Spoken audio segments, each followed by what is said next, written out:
scolded Kodiak. He began panting and looked at me with his head rising to a comfortable interest, ears forward and with the inquisitive slant once again visible. She shook his head a little with the collar but didn't release it. "There, you can come over and say hi." I stood, and his eyes traveled up with me, but he still seemed calm. I thought about what Henry had said about dogs and hoped this one wasn't Cheyenne. As I came around the center island, his tail began to wag. I knew the drill and approached, standing with my hand out, palm down, and fingers in. His big head stretched forward, sniffing. Then a tongue as wide as my hand lapped my knuckles. I stroked the big furry head and scratched behind his ears as a hind paw as big as my foot thumped on the ceramic surface. He's a big baby. We took our drinks into the living room, and she brought the phone from the kitchen. She said she was expecting a call from Scottsdale. She waited on the sofa as I began making a fire in the moss rock fireplace. The dog dutifully groaned and stretched out on the Navajo rug in front of the hearth. Periodically, his eyes would glance toward the rifle tucked into the corner by the door. He did it more than once, and I was sure he was seeing something over there that I couldn't. I was thinking about the Espers and Artie Small's song when I noticed her looking at me. "How's it going?" "I beg your pardon?" "The case. I'm betting that's what you're thinking about." She took a sip of her drink and continued as I tried to think up a harmless subject to distract her with. "It's okay if I were you. It's all I would think about." I smiled, nodded, and looked at my lap. On the way over here, I was looking forward to spending the evening with someone who had no connection with it. She looked over the rim of her glass. Great expectations. I took a sip of my own drink and reassessed. I spent the day out on the reservation with Henry. The phone rang, and she picked it up and talked to some real estate broker in Arizona about some property she wanted to buy in the White Mountains. I listened to the one-sided conversation as they discussed an investment property that was going to cost more than our county's yearly fiscal budget. When she hung up, I asked, "Get it?" "She's going to call me back. They're being cranky about the mineral rights." She paused for a moment. "I'm sorry, it's incredibly rude, but if I don't act on this now, I'm not likely to get it." "It's okay," I smiled. "You're quite the wheeler-dealer." "I keep my hand in. I'm acquiring a lot of property on the southern portion of the Powder River right now. I even bought some land from the family of one of those boys." "The Espers?" "There's talk of a power plant out there." I smiled some more. "What? You're just not what I picture as a robber baron." "Robber baroness." She looked at the fire. "Something wrong?" She took a moment to answer. "No. I was just thinking about that girl." "Melissa?" "Yes." She turned back to me. "She cleaned out here for a summer with her aunt, but it just didn't work out." She looked sad and changed the subject. "Walter, how in the world did you ever end up in law enforcement?" "In the Marines, during Vietnam." I looked at her for a good while, taking in all the details. Her hair was down, and I noticed how thick and luxurious it was, held back from her face on one side by a single etched silver barrette that draped the reddish curtain behind one ear. It was like a box seat to a command performance. The earring that showed was a rowelled spur studded with little turquoise and coral stones and dangling jingle bobs. She had great ears, even better than mine. Up close I could see the wrinkles around her eyes, and it was nice. They softened the lupine slant, and the soft brown in her eyes looked inviting, like the mud on the banks of streams that beg you to take off your shoes and wade through them. I squirmed a little and started in. I graduated in '66. lost my deferment, and got drafted by the Marines. I got the letter, and it scared the shit out of me. Hell, I didn't even know the Marines could draft you. I got through Paris Island, officers' training, and because I was big, got shuffled into the Marine Military Police, which meant that I got to do exciting things like man checkpoints at traffic control areas, provide convoy security, investigate motor vehicle accidents, and patrol off-limit areas. And then there was the traditional task of maintaining good order and discipline within the battalion. I turned to look at her, stiffening my back for effect. I guess you don't forget that stuff. I laughed and looked over at the fire. No, you don't. Now, granted, I was just some dumb kid from Wyoming, but it was all pretty confusing. The war? The war, the military, a foreign country. Hell, I was just getting used to California. So I decided to devote myself to the police side of my job. It was the only part that seemed to make sense. It wasn't easy because the Marine Police were not a formalized occupational specialty. We were only cops on a rotational basis, operating under a skeleton force of Navy officers. I was lucky, and after a while I gained some experience and credibility as an investigator. How did you do that? A couple of cases. You don't want to talk about it? I went back to looking at the fire. They're not good stories. Good? Happy. Oh. She shifted and warmed up both of our drinks with straight rum. Do I seem like the kind of person who only wants to hear happy stories? Maybe not, but I'm not sure I want to be the one to tell you the sad ones. She held on to my glass and wouldn't let me have it. I laughed. All right, you've broken me. I took a sip of the almost straight rum and thought back, remembering the heat. In January of '68, I was assigned as a liaison to the 379th Air Police Squadron, 379th Combat Support Group, NCOIC Air Police Investigations. A number of Corps personnel were shuttled in and out of Tan Son Nhut Air Force Base, and a lot of them were turning up self-medicated. So, the Air Force called in the Marines? Oh, no, not at all. They didn't want me there, but the Marine Corps Provost Marshal's office did. They saw it as a wonderful opportunity for me to get some on-the-job training from the investigative operations officer there, who was career Air Force and who consequently hated my guts because I was a Marine.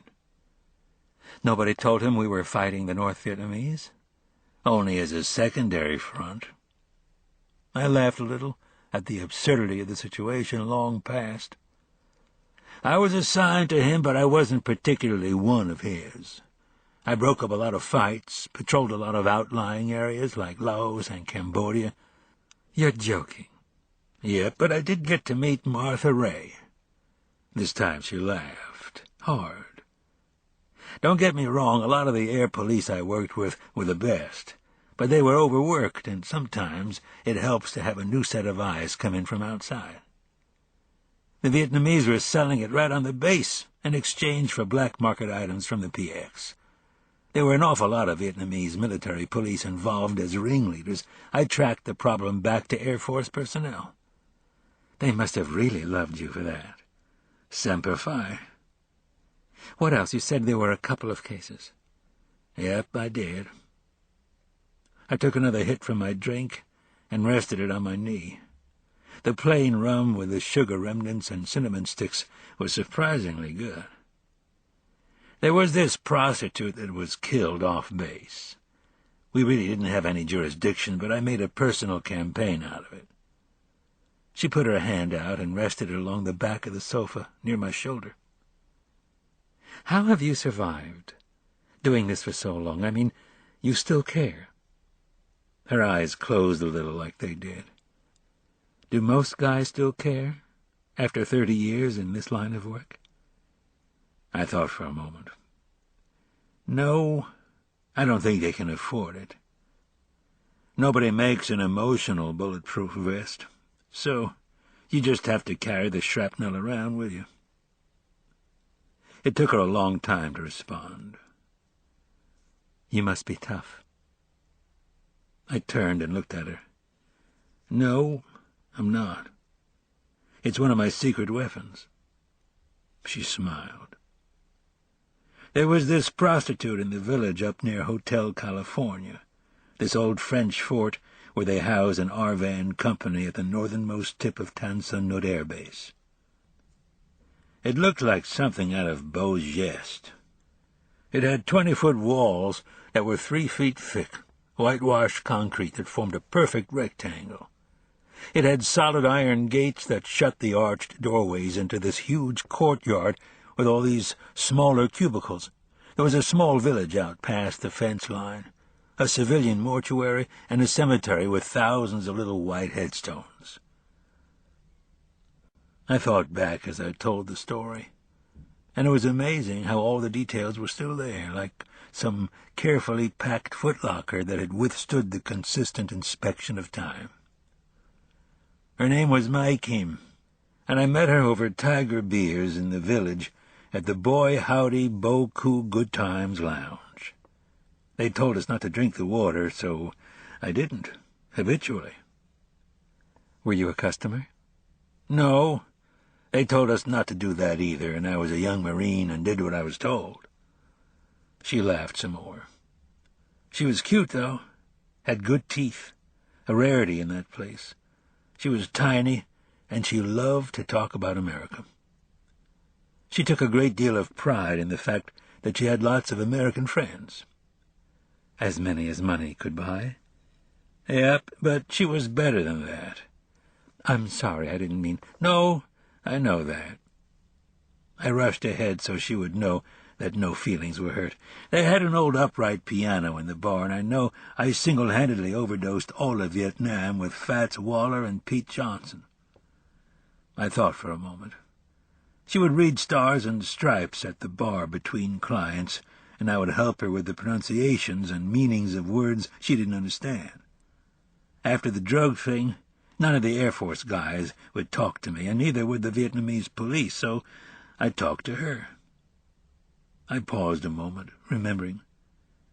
She had a great voice, husky like yours, like she had just gotten out of bed.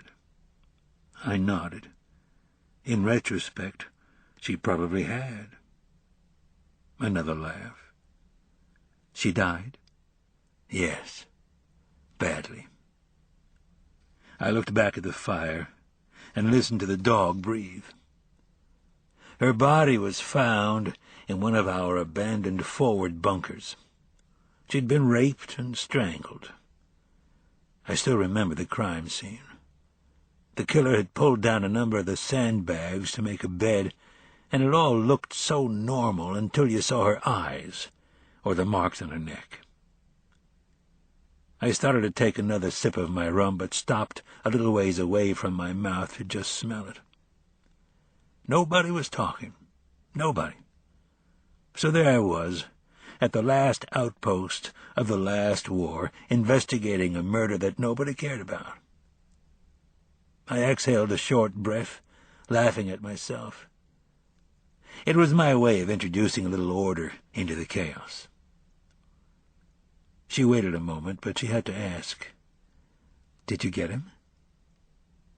The dog yawned loudly and rolled over on his back. I watched as his huge fan of a tail slowly dropped.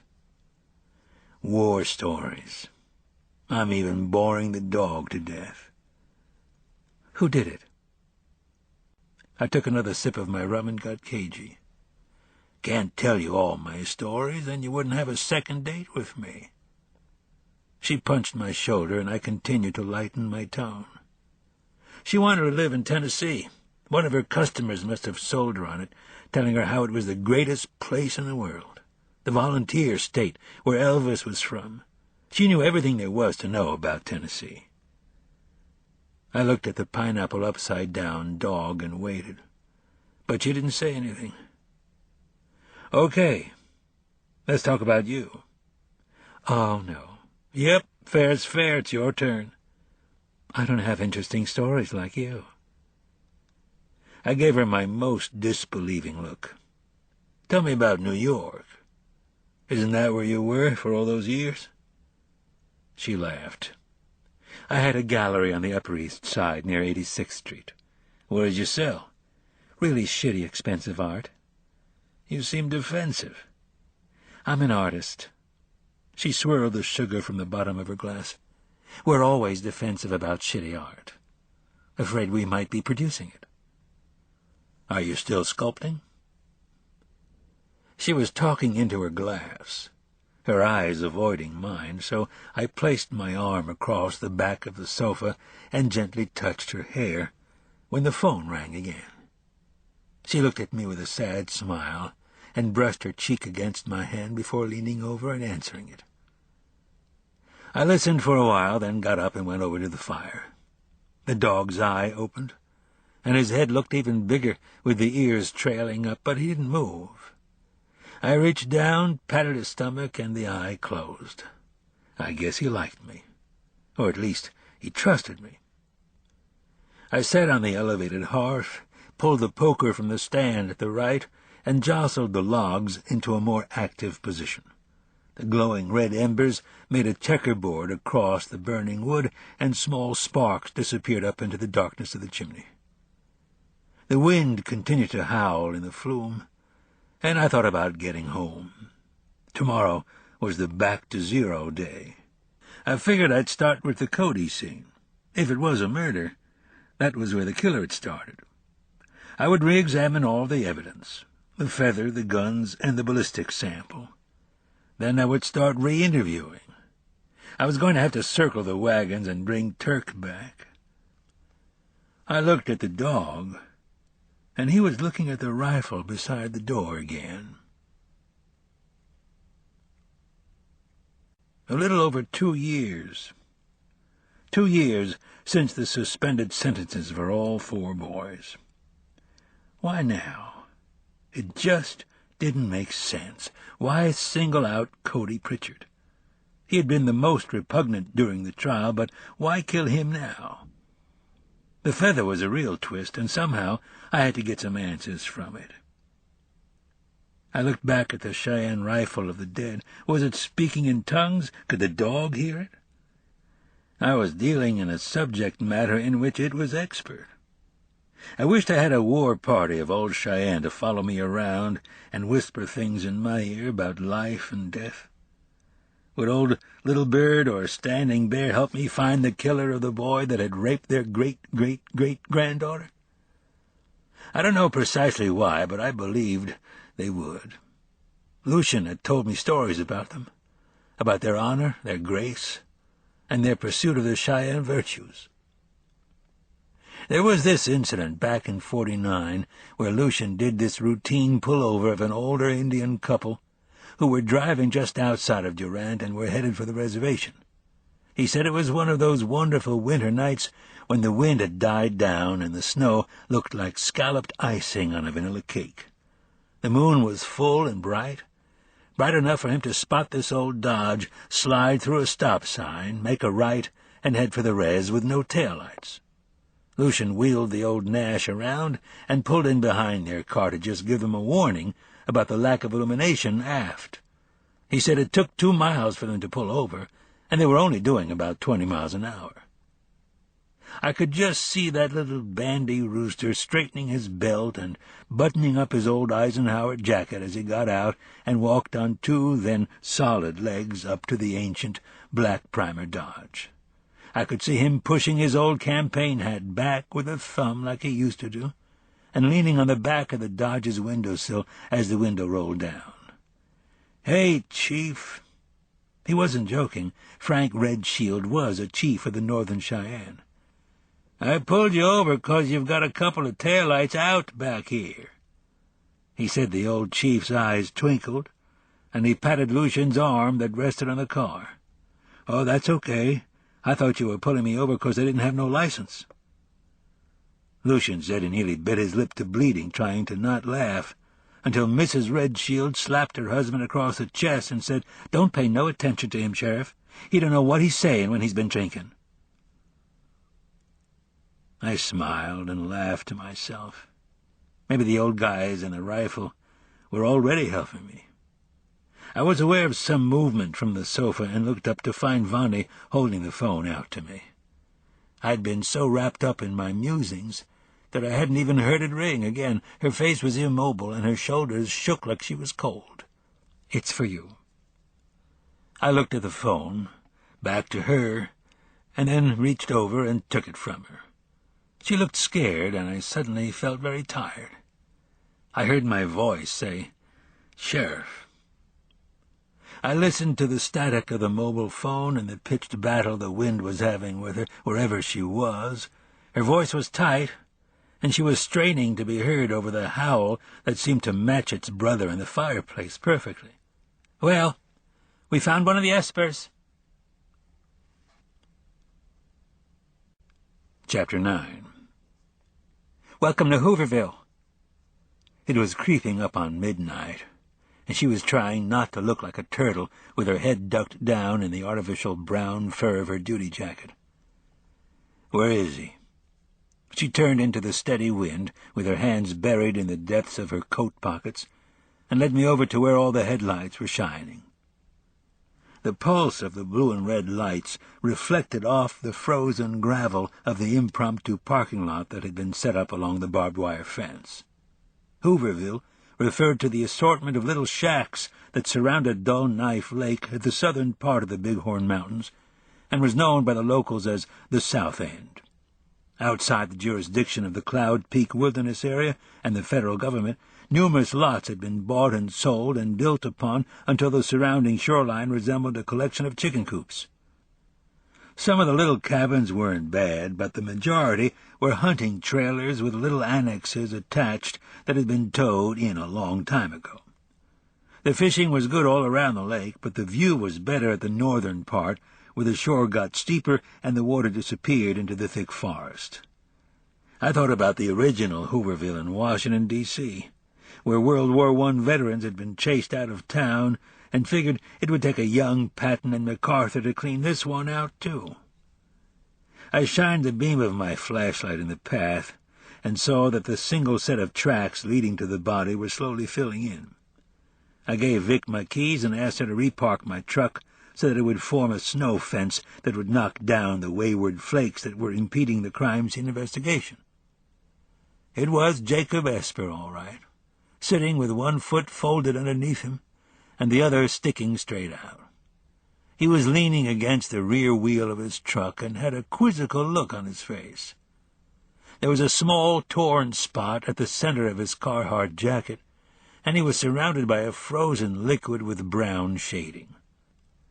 Dried blood, discounting the temperature, 30 minutes to 2 hours. I didn't have to worry about his back, since most of it was a frozen smear on the side of the dirty truck. It started with the explosion behind the door and trailed to where he now sat. His eyes were open, but tache noir had already set in. 3 hours. I reached out and tugged at his boot. The body was stiff with fully developed rigor. 6 to 24 hours.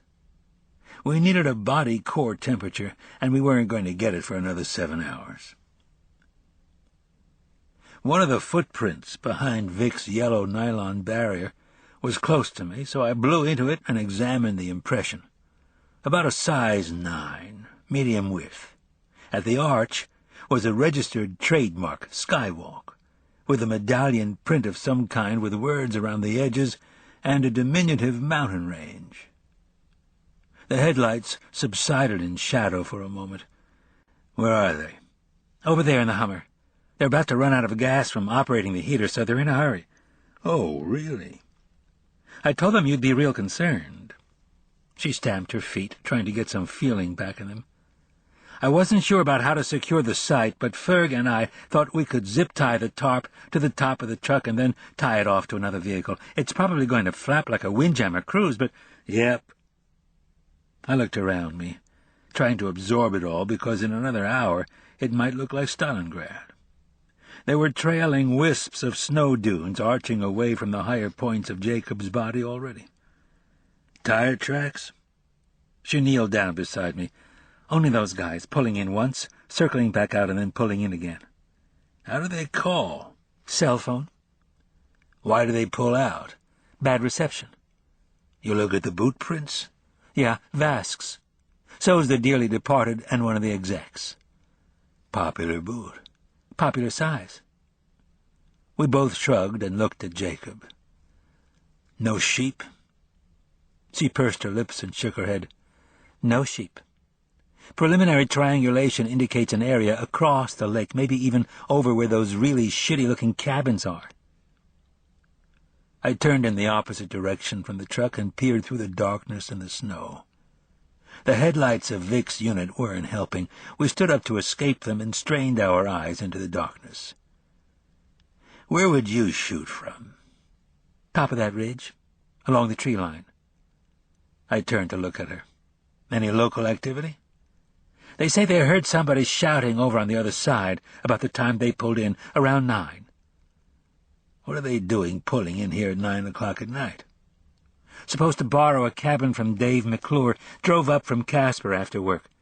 Now they're not sure if they have the right day. It's Tuesday. She nodded. That fact's been established and corroborated. Ferg is checking with Dave about their plans. I thought about the next move. Get the tarp tied down as soon as Ferg gets off the radio. She stomped her feet again. DCI in Wheatland by now? Weather permitting. She was looking at the side of my face as I looked at Jacob. We're not going to be able to keep them out. I continued to look at Jacob. Walt? Get Ferg to help you get the tarp done. Then tell him to get that metal detector he has at home and check that hillside over there when he gets back. Gets back? Then get in your truck, put on your winter gear, and warm up. She stopped stomping, looked at me for a while longer, and then went off to check on Ferg. She was right. We had gone from a sleepy little death by misadventure to a multiple homicide, and the Division of Criminal Investigation was going to want their pound of post-mortem flesh. The nagging voice of reason kept reminding me that their experience and technical capabilities gave them a much better chance of breaking the case, but then a stronger voice came in and stated flatly that this was my case and my county. Along the way, it had gotten personal. The first thing I had to do was get the 2 remaining boys out of county, out of state, out of the country if I had to. Lucian would say there was a fox in the henhouse, and I would say it was time to get the chickens on down the road. I turned back to Jacob. He hadn't changed much. Dead men don't tell tales, but I always expect them to pop up and tell me it had all been a big joke. In 30 years of law enforcement, I had been deeply disappointed. The interior light of Jacob's truck was on, but very dimly. The door was ajar, keychain hanging from the ignition. I looked under the truck at the exhaust, where a few drips of condensate were frozen at the bottom of the tailpipe. There was a shallower impression in the snow where the exhaust would have blown out and a large slick of ice under the engine. I glanced down the fender for insignia, and sure enough it said diesel. Jacob had started his truck to let it warm up, and whatever had happened when he was exiting or re-entering the vehicle. With the orientation of the body, I would think that he was getting out. I'm pretty sure he had been sitting here like this, and the truck had run out of fuel. There were no fishing rods lying about, and he wasn't wearing a vest, waders, or any of the other accoutrement that fishermen usually wore. I stood up and walked around the truck to get a look inside. The passenger side door was locked. Hardly anybody ever does that in Wyoming.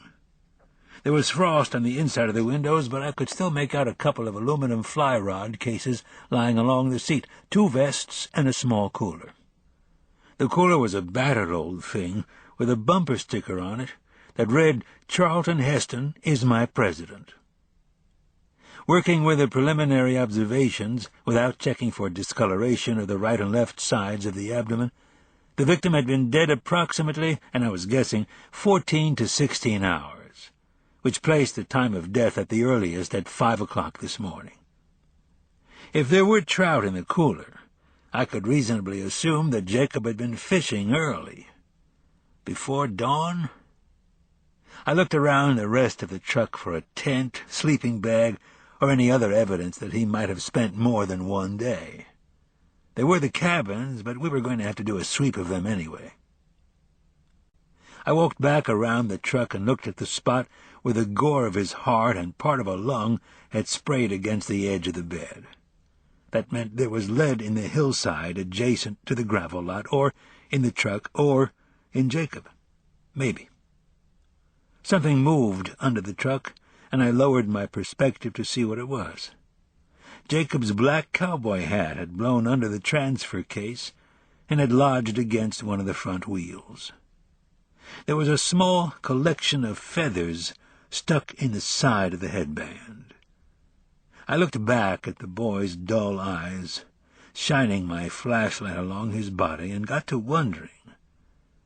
I stood, leaning over the body, and extended the flashlight to the open section of his jacket and pushed it back just enough to reveal the pristine tip of a bleached, straightened, min-waxed turkey feather. "What in the hell is going on over here?" I'm pretty sure I stood up and turned around faster than I ever had before. He was a little older than me, well below medium height, but nowhere near medium build. He had a face like an old prize-fighter, bulbed and knobby wherever it protruded. It was like life was bound to come out, even if circumstance was bound to pound it in, and circumstance was standing over him at the moment. Circumstance also noted the broken blood vessels and the flaccidness of the rest of his face. This was not an amateur drinker, but a full-blown alcoholic. As my eyes traveled down the open olive-drab parka, past the polyester fur around the hood and the red and white striped tank shirt to the bulging stomach, I noticed the floral print swimming trunks and the thin, bird-like legs that extended into a pair of unlaced Arctic boots. I also noticed the drink in his hand in a martini glass, complete with a sour apple slice and a little green paper parasol. "Who are you?"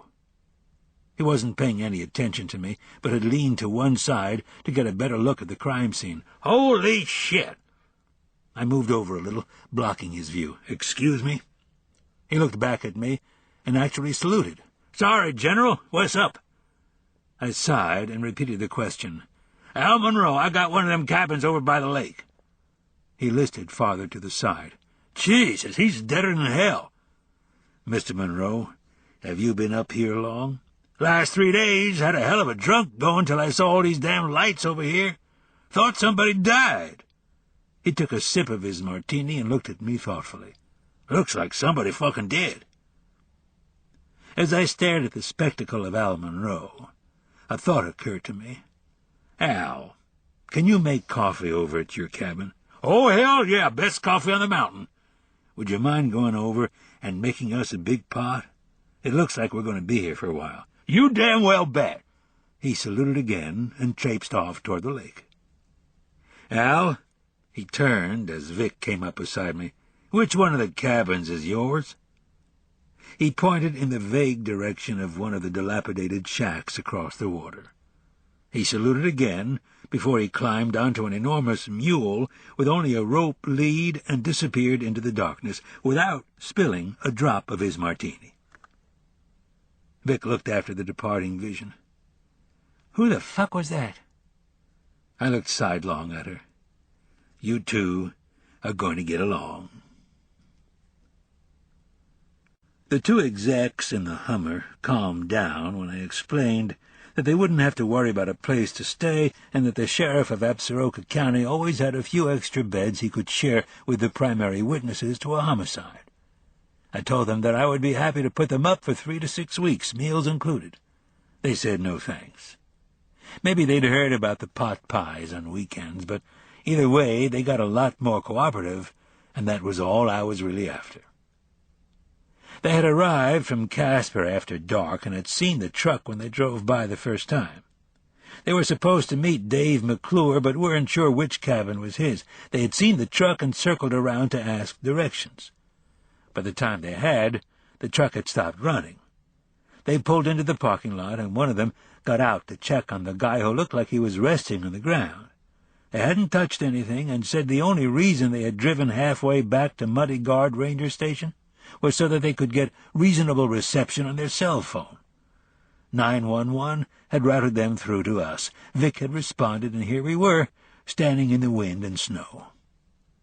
I asked them about the yelling, and they said that someone had hollered at them from across the lake when they first pulled up to the scene. From the direction and colorful and varied usage of language, it could only have been the now infamous Al Monroe. He had wanted to know if he could interest them in a sour apple martini or 12. Ferg had gotten through to a sleepy Dave McClure, who not only backed up the men's story, but also told us the location of his place and about the key that was hidden on the top shelf of his grill. I released them to go warm up in Dave's cabin, and joined Vic and Ferg as they set up work lights and began taking photographs of the scene. Vic lowered the camera and set her shoulders. "Is that what I think it is? Sticking out of the deceased's jacket?" "Yep." I folded my arms and started in. "Ferg?" He joined me after adjusting the work lights, and the warmth of the halogen felt good along my shoulders. "You're going to have to make the run." He said he didn't mind. Ferg was my mule, and I wouldn't trade him for all the thoroughbreds in the world. Get Ruby to throw us together some supplies, sandwiches and coffee. Tell her to arrange with Lucian to pull an early watch on dispatch and to bring Turk up from Powder. "Lucian?" I nodded. "Yes, Lucian. Also bring Brian Keller and George Esper in under protective custody." "To the jail?" Vic half snarled. "No, the fucking Motel 6. We were all under a lot of pressure, and, having maximized our manpower to burgeoning, I ushered Ferg to his truck. "Call the Espers, and then go by there if you have to. If they're still not there, Reggie Esper's sister lives in Longmont, Colorado. Call the Longmont City Police and tell them that we're looking for whatever it is that the Espers have registered with the DMV other than this maroon diesel." "Then what?" "Get back up here." I watched as he jumped in his little Navy Toyota. I knocked on the window. "Ferg?" He rolled it down and leaned out. "Do you have one of those little digital breathalyzers?" He handed it to me with a questioning look. "Don't forget that metal detector, and thanks." I stuffed the device in my pocket and walked back to where Vic was still taking photographs. "When you get through, get in your truck and warm up some more. It's going to be a long night. I'm going to walk over and get a statement from Al Monroe." She nodded, lining up for the next shot. "Good luck."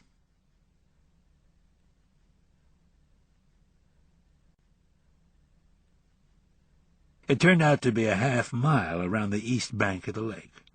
No wonder Al had ridden his mule. Al's cabin was homemade. It didn't have the singularity of purpose of those that had started out as campers. The original structure was a 16-by-16 shack, complete with T-111 siding and a multicolored tin roof. The rest of the cabin was made of lean-tos, which leaned to with such ambition that the outer perimeter of the cabin lay on the ground.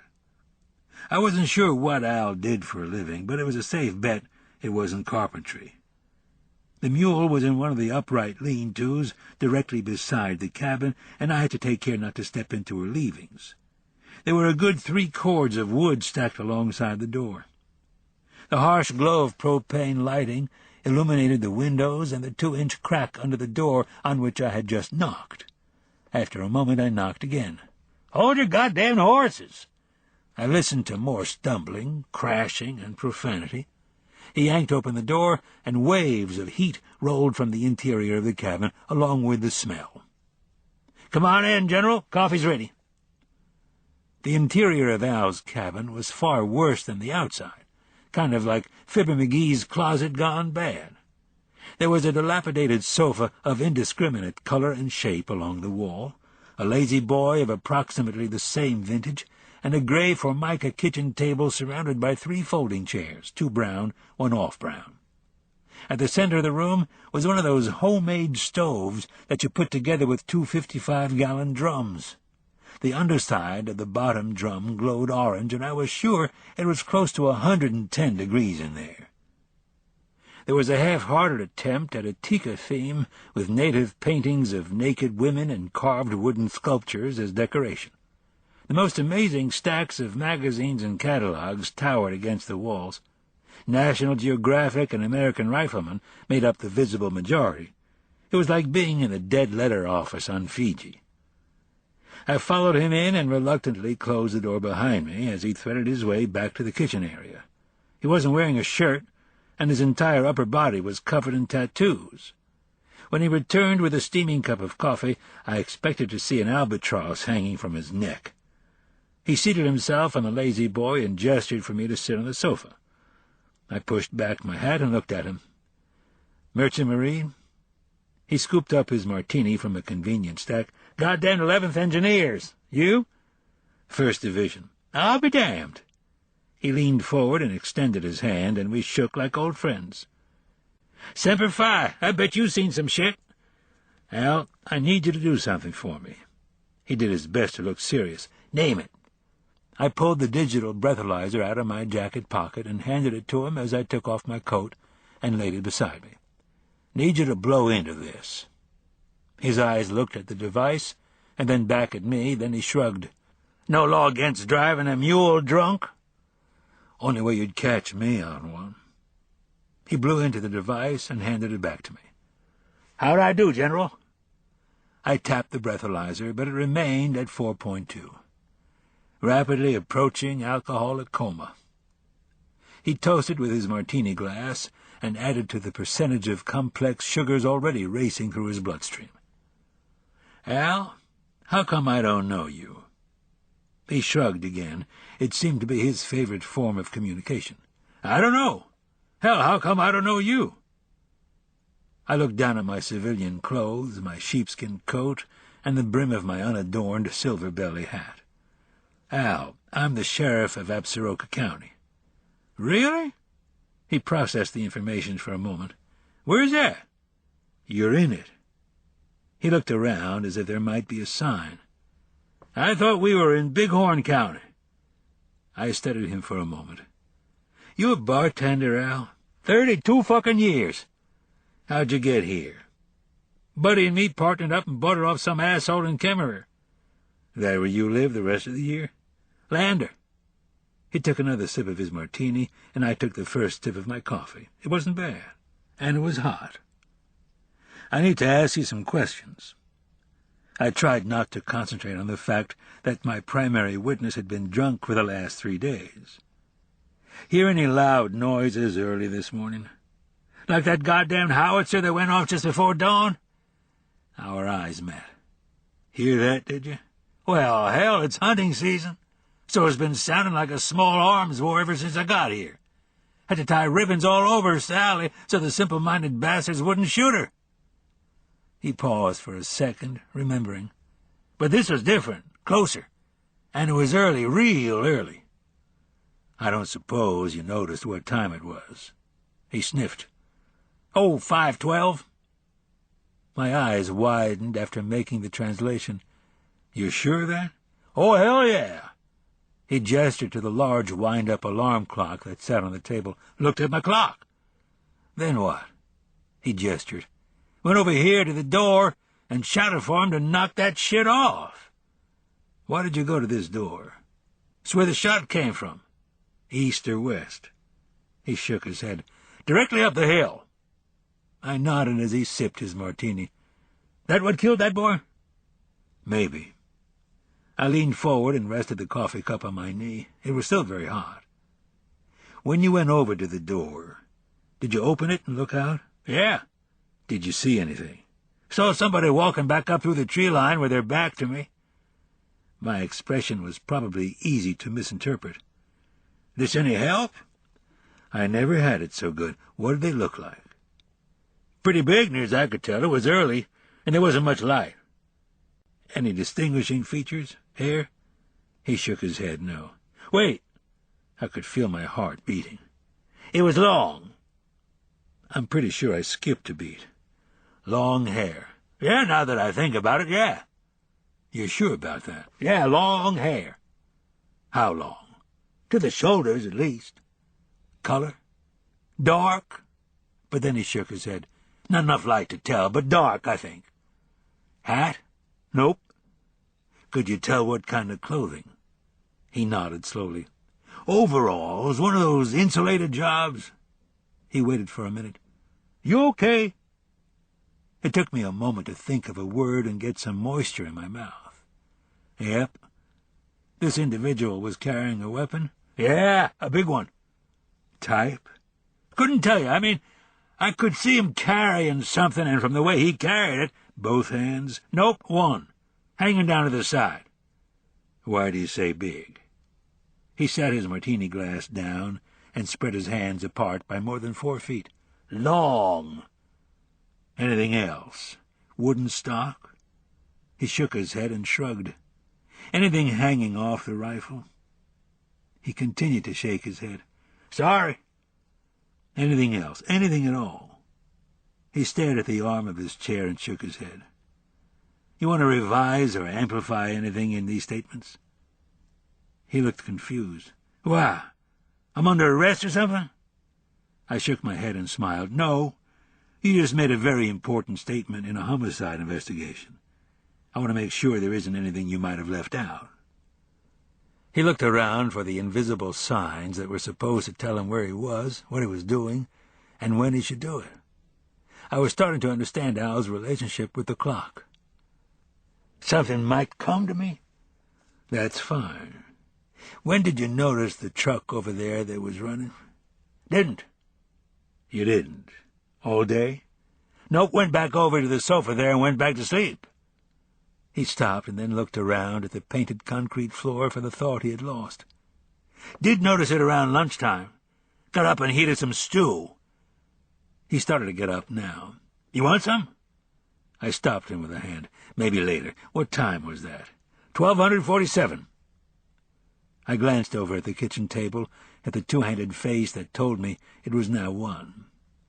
You look at the clock a lot, Al. 32 fucking years of waiting for closing time.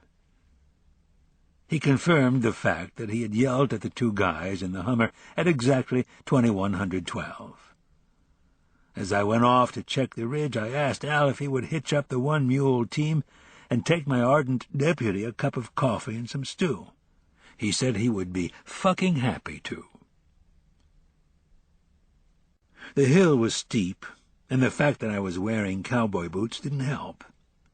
The snow had tapered off, but the wind remained persistent, and by the time I got to the top I had worked up a decent sweat. I stood there, catching my breath, and looking down at the lights of Al's cabin and at the red and blue emergency lights revolving from our vehicles in the parking lot. The only consistent sounds were the wind, Sally munching, and the revolving click of our lights. It was a beautiful place, peaceful, terminally peaceful for Jacob Esper. It was a 400-yard shot, if it was an inch. It was colder this morning, probably with a slight to negligible headwind, and an approximate scale of elevation would be 80 at 400 yards. I sighed a full breath and watched the steam blow back in my face. It was quite a shot, even with a scope. I started at the first few trees at the ridge's edge, shining my flashlight down along the partially covered ground. Al had said the shooter was big, but Al is short, so I was beginning to wonder how big meant. There were no telltale signs in the stiffening grass, so I began using this trail as my pathway as I searched the surrounding area on both sides. If I was shooting someone, would I use the trail? Probably not. I kneeled by the end of the opening that faced the lake and went over each blade of grass. If I were shooting someone from 400 yards, would I lie down? Probably. There was something funny about the slight depression in the grass to my right, so I walked out of my safe area and looked back where the grass seemed to lay in an odd pattern. I kneeled down and looked back into the hypotenuse of a thin triangle. All the blades bowed in my direction. Blowdown. This is where it had all started, all .45 caliber 70 grains of it.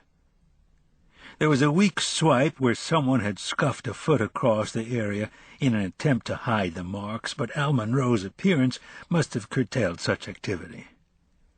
I extended my view and looked straight back through the trees.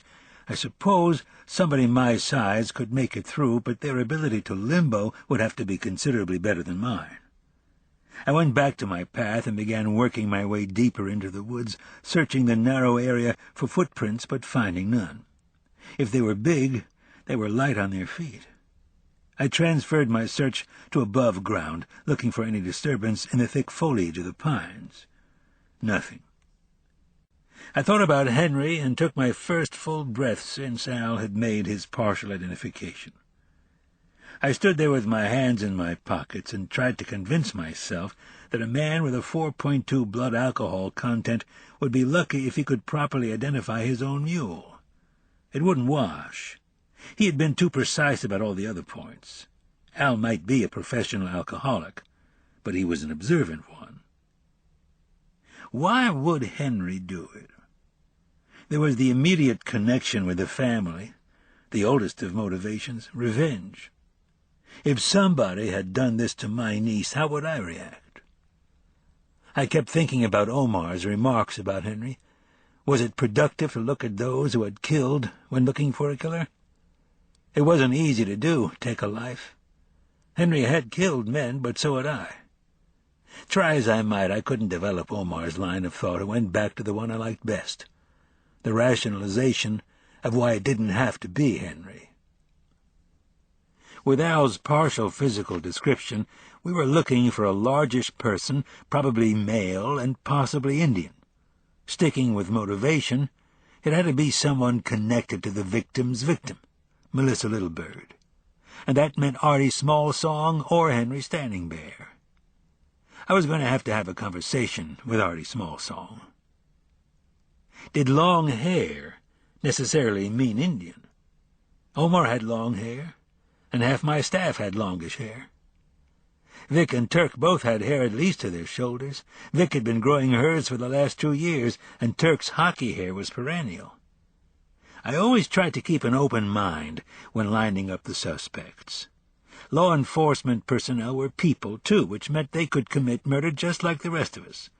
If I was going to play the game, everybody got a piece. Why would Vic do it? She was a pretty militant female, a master in ballistics, and she was also the first on both crime scenes. I had talked her into joining up about 2 years ago when these boys had been handed down their suspended sentences. I looked down at the revolving lights, at the flickering shadows cast on the sides of the vehicles, and at Jacob's shadow smear that didn't move. Her sense of justice just didn't seem to fit. She didn't have any reason to do it, and she wasn't big, even if she had the hair. Why would Turk do it? Just being a prick wasn't enough, and the fact that I was looking forward to our next meeting like Grant did Gettysburg shouldn't interfere with my abilities to investigate. Did he want my job bad enough to try and make me look this bad? None of it seemed likely, but he was big, his name was on Dave's list, and he had the hair. Why would Omar do it? Omar could make this shot, but what could his motivations be? I started thinking about which grade B actor would play Omar in the television movie of the week and quickly dropped it. But he was big enough, had the hair, had a sharps, and knew how to shoot. Why would Artie Smallsong do it? And why wouldn't he have used a rocket launcher or a bazooka? This spoke to the violent death side of the case, and his family connections loomed large. Basic investigative technique was jumping up and down and screaming it was Artie. He was large, might have the weapon, and he had the hair. Why would Henry do it? I didn't believe he did, and that was all there was to it. But he had been late running yesterday morning. He hadn't gotten to my house until after 8. I thought back and tried to think of what time it had been when he arrived, but I didn't have Al's gift for chronographic pinpointing.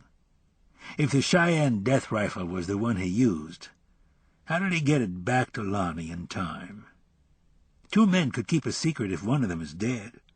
or so the old saying goes, but I didn't think it was possible to get from here to the res and back to my place in 3 hours. I took one last look around, satisfied that I had done as much as I could, and started down the hill. By the time I got to the path, Al was making the return journey to his cabin. "Al, how long are you going to be here?" He truly was a vision atop his mule, with his floral print trunks in full display. "I was thinking about getting the hell out of here tomorrow, but with all this stuff happening, I might just stick around." "Well, if you do decide to head back, would you mind checking in at my office? It's down in Durant, behind the courthouse. Or you can just give me a call." I handed him a card. "This has got my home phone on it, along with all the office numbers. If you think of anything else, anything at all, be sure to call me. There will probably be somebody over later to ask you the same questions and get your personal information. You want me to tell them to wait till the morning?" "What time is it?" I started to laugh, then pulled out my pocket watch. 0200. "Ah, hell, it's the shank of the evening. Send him on over." I got out of the mule's way and started a long slog around the lake. When I got to the scene, Vic was warming up in her unit. I walked over and kneeled beside Jacob Esper. Something was bothering me. Something had been niggling at me for the last few hours. I looked at the body and back over my shoulder. It was a clear shot and had planted the young man squarely against the side of the truck. How did the perpetrator get the feather onto the body? Granted, there seemed to have been long periods of Al's drunkenness where somebody could have planted an entire aviary on Jacob, but it did add to the time that it would have taken Henry to complete the journey to my place. It was another reason my buddy couldn't have done it. And I was feeling a little better. Even if I was feeling better, the niggling thought remained like an itch at the middle of my back. There was something here, something I'd seen that was out of my reach. I stared at Jacob Esper just like I'd stared at Cody Pritchard, and I hoped like hell that I came up with better answers. "Unlock the door." She reached across with a yawn and flipped the small knob up. I must have woken her. It was like a nest, with little pieces of paper and equipment scattered and stuffed into every available spot. I pulled a collection of my duty notebooks from under my ass, sat them on the floor beside my wet boots, and thought how much her truck reminded me of Al's oasis across the lake. 2 thermoses rested against the 4-wheel drive shifter. Evidently, she hadn't saved me any coffee. I got settled and looked over at my deputy, whose face was resting against her door. She appeared to have fallen back to sleep. Vic didn't look like a killer. Her fine Italian skin contrasted with the dark luster of her hair, and even in sleep an eyebrow was arched in disbelief. At this angle, you could just make out the little upturned point at the end of her nose that always made me want to pick her up and squeeze her. I hadn't ever done it, figuring she'd likely kick me in crucial areas. Not for the first time did I notice my deputy was a very good-looking woman. "So you get to home plate or what?" Just as I'd suspected. Everything else could stop moving, but not the mouth. "Sorry?" "Oh, you're one of those kiss-but-don't-tell guys. Fine, I'll just go back to sleep." I looked at the clouds of vapor on the window beside where she had spoken. "Home plate?" "Yeah, I was trying to cater to your delicate sensibilities. Did you fuck her?" I don't think this was the conversation I had in mind when I climbed in here. "Too bad. Put out or get out." She repositioned herself and smiled, satisfied with her wit. The truth would be pretty boring. I was afraid of that. I watched as the condensation on the side window grew and subsided with her breath. "I suspect that nobody's having sex in this county." I waited a moment for her to continue, but she didn't. "That's the problem with you and Glenn?" "What, the fact that we haven't had sex for 3 months? What would make you think that?" She still hadn't moved, and I was considering getting out and going for a walk. "Do you find me unattractive?" "You?" That got an eye. It wouldn't hurt anything to level with her, and she was being vulnerable, which only happened on leap years. I was just sitting here a moment ago, thinking what a handsome woman you are. Handsome? I caught my breath. Wrong word choice? Sounds masculine. The eye again. You think I'm too butch? No, I don't. And I really was thinking what a good-looking woman you are. The eye closed, but the smile returned. Good. Then you opened your mouth. She tried to kick me, but only glanced off the accelerator and gunned the motor. She glared at the dash. Shut up! Her eyes shifted to me. How often did you have sex when you were married? In the beginning or the end? Forget I asked that question. She settled back against the door and fluffed the rolled-up blanket she was using as a pillow. How come you have never made a play for me? I couldn't help but laugh. Life in general was just so much more interesting with women around. I, considered it a dereliction of the sheriff-deputy relationship. Now, dereliction would be what Glenn is doing to me. Well, that's another issue. You're married, and I'm not into hypotheticals at 3 a.m. In 6 weeks, it's not going to be a hypothetical. I sat there, letting that one settle in. He got some bullshit job up in Alaska, and I'm not going. I did this drill once, and I'm not doing it again. She lay there, not moving. You still going to want me around as a deputy if I'm single? I'm not sure the county can take it. I reached over and squeezed her shoulder. Hey, you don't know you're my heir apparent? She snuggled a little more, and the smile broadened. Yeah, I just like to hear you say it. The smile held, but her eyes remained shut. So, you want to fuck, or do I owe you an apology? I laughed, what seemed like the first good laugh I'd had in a very long time, and leaned against my own door, covered my face with my hat, and quickly fell into a deep and dreamless sleep. Ferg showed back up at 6:30 with his metal detector. He liked gadgets, which was good because I didn't. The wind had died down some, and what snow had fallen last night was piled up against the east side of everything, trailing away in long tails of white, with edges as crisp as the blade on a knife. It was still relatively cold, but the promise of warmth had started, and if you weren't careful, you always found your face directed east. As Ferg unloaded the equipment and supplies, I took the opportunity to get out of my dating clothes and put on the winter gear I always kept behind the seat of my truck.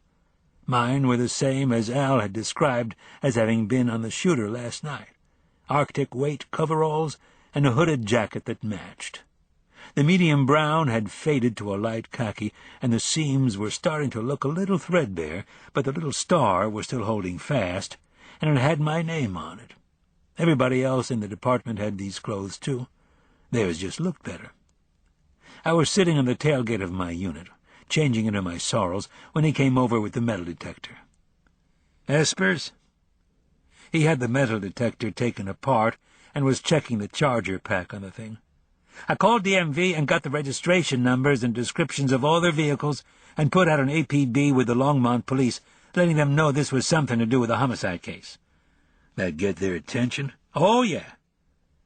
I propped a boot against the side of the truck and started lacing. My foot felt immediately warmer. I should have done this last night, but I suppose I'd been caught up in the moment. I dropped my foot off the tailgate and turned to face him. Nothing at the house? Nope. The 3K? I got Brian and brought him in. His face looked like he didn't want to talk about it. Rest of the family?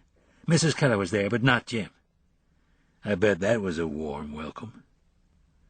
I searched for my gloves in the pockets of my jacket and pulled the stiff leather onto my fingers, flexing them.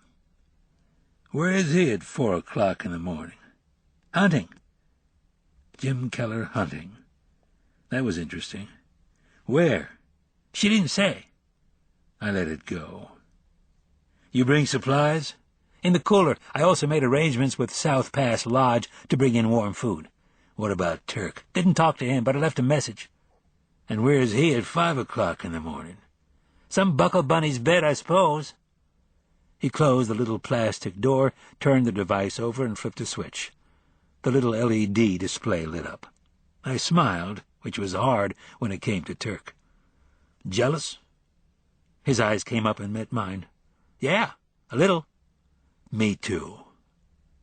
I slid off the back of the bullet and stood, stretching the stiff muscles that had bunched at my shoulders and neck. It felt good, and my feet were warm for the first time in 12 hours. I indicated the metal detector. That thing going to work, or am I going to be forced to make a highly dramatic and emotional display by throwing it in a lake? I think it'll work. Vic joined us as I peered over the edge of Jacob's truck bed and turned to look at the snow-covered hillside behind us. Well, it's not in the truck, and from the looks of Jacob, I'd say it's not in him. I extended a finger in the direction a straight trajectory would have taken.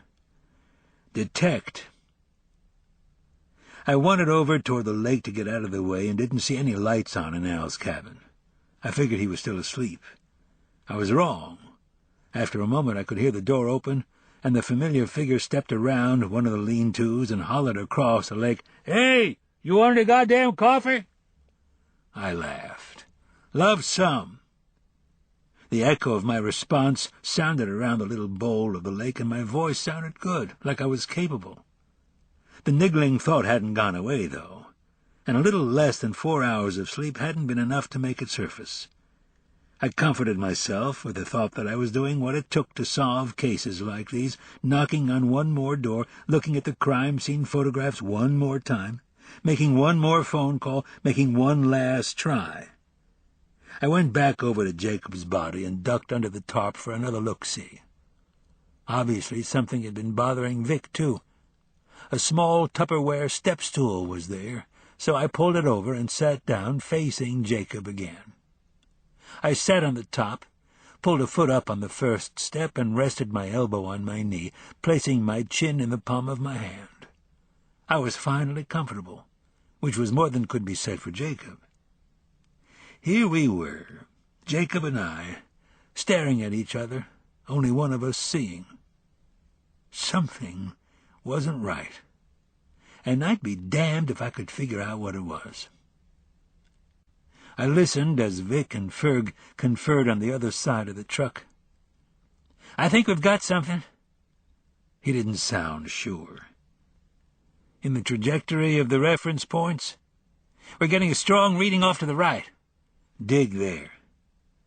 A moment passed. "Don't you want to wait for DCI?" "They might be in a motel in Casper for all we know." I sounded angrier than I was, taking the frustration of the unknown out on my deputies. I made a conscious effort to be nicer. "We'll go ahead and dig it out." Jim Keller hunting. Why was that bothering me? Because, as near as I could remember, he didn't hunt. I started thinking back to that day he had brought in Brian, how he seemed so hard on the boy. I remembered thinking what a mess this was for the young man, and how it was strange that they hadn't just moved away. As far as I knew, they had no family here in the county, with no reason to stay other than to torture that boy. It was a pretty horrible thing to do to your child, and a pretty horrible thing to do to Cody and Jacob. Somebody ruins your life, your child's life, and his future. These were pretty powerful motives. "I think we've got something here." Her voice was flat and emotionless. I looked at Jacob for another moment, then got up and walked around the truck. Ferg stood to the far side, leaning against the truck bed and balancing the metal detector on his foot. I took up a position just in front of the passenger window and watched Vic work. I looked over at Ferg. "We get about 4 or 5 of those DCI guys to stand around here with us, and we'll have a real state job underway." He smiled, and my eyes fell back across the seat of Jacob's truck.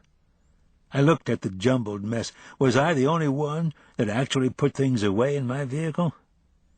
I looked past Ferg at his little Toyota and the number of PVC containers he had strapped to the underside of his topper. Ferg, how many rods do you take with you when you're fishing? He thought for a moment. 7, maybe 8. How many vests? Just one. I looked into Jacob's truck at the 2 vests that lay there, and that niggling feeling stopped. Chapter 10. You blow 1 homicide, it looks like a mistake. You blow 2, it starts looking like negligence, or worse yet, stupidity. TJ hadn't brought any investigators with her from Cheyenne. She knew me that well, but she had brought everything else in their mobile crime unit, including the kitchen sink, which was to my right. I thought I'd use that on the bumper stickers in the next election. Vote Longmire, he's stupid. Well, don't worry about it. You blow this case, and you won't have to bother about the next election. They'll just run you out of town on a rail. I took a sip of her coffee and tried not to make a face. No hard feelings? Hey, she smiled with a little wrinkle at the corner of her mouth. It's your county. Vic's rolls of film and DCI's digital camera sat on a table in the trailer next to the ballistic sample that Ferg had dug out of the hillside. It had flattened on impact to a mushroom-shaped disc about the size of the palm of my hand. I have a big hand. The feather was also there. I reached over and took the plastic-wrapped package from the table. You mind? She shook her head no, and I stuffed the piece of evidence in my jacket. You might get a phone call later in the week. I get lots of phone calls. I'm popular. The sun had overtaken a large breach in the storm, with blue skies and the odd snowflake that filtered down from high altitude. Digi Sven, the computerized voice of NOAA, the National Oceanic and Atmospheric Administration, was warning that a real storm was on the way and would probably be here this evening. High wind and heavy snow. I was glad T.J. Sherwin had brought DCI's mobile unit. I was going to go back down, but at least Vic would be comfortable here. So, what's the story on George Esper? She asked. There were 2 sets of fishing gear in Jacob's truck. Any possibility that he just hauls all that stuff around with him? It's possible, but fly fishermen are pretty careful about their vests, with the flies and all. I just don't know if George would leave his vest in his brother's truck. Possibility they were together? Contents of the cooler: 2 cleaned fish, 1 partially eaten cheese sandwich, and 2 empty cans of Busch Light. Not enough for 2. Not enough beer and probably not enough food. Besides, the passenger door was locked. It's my experience that people in this county only lock their doors when they visit Cheyenne. This got a sidelong glance.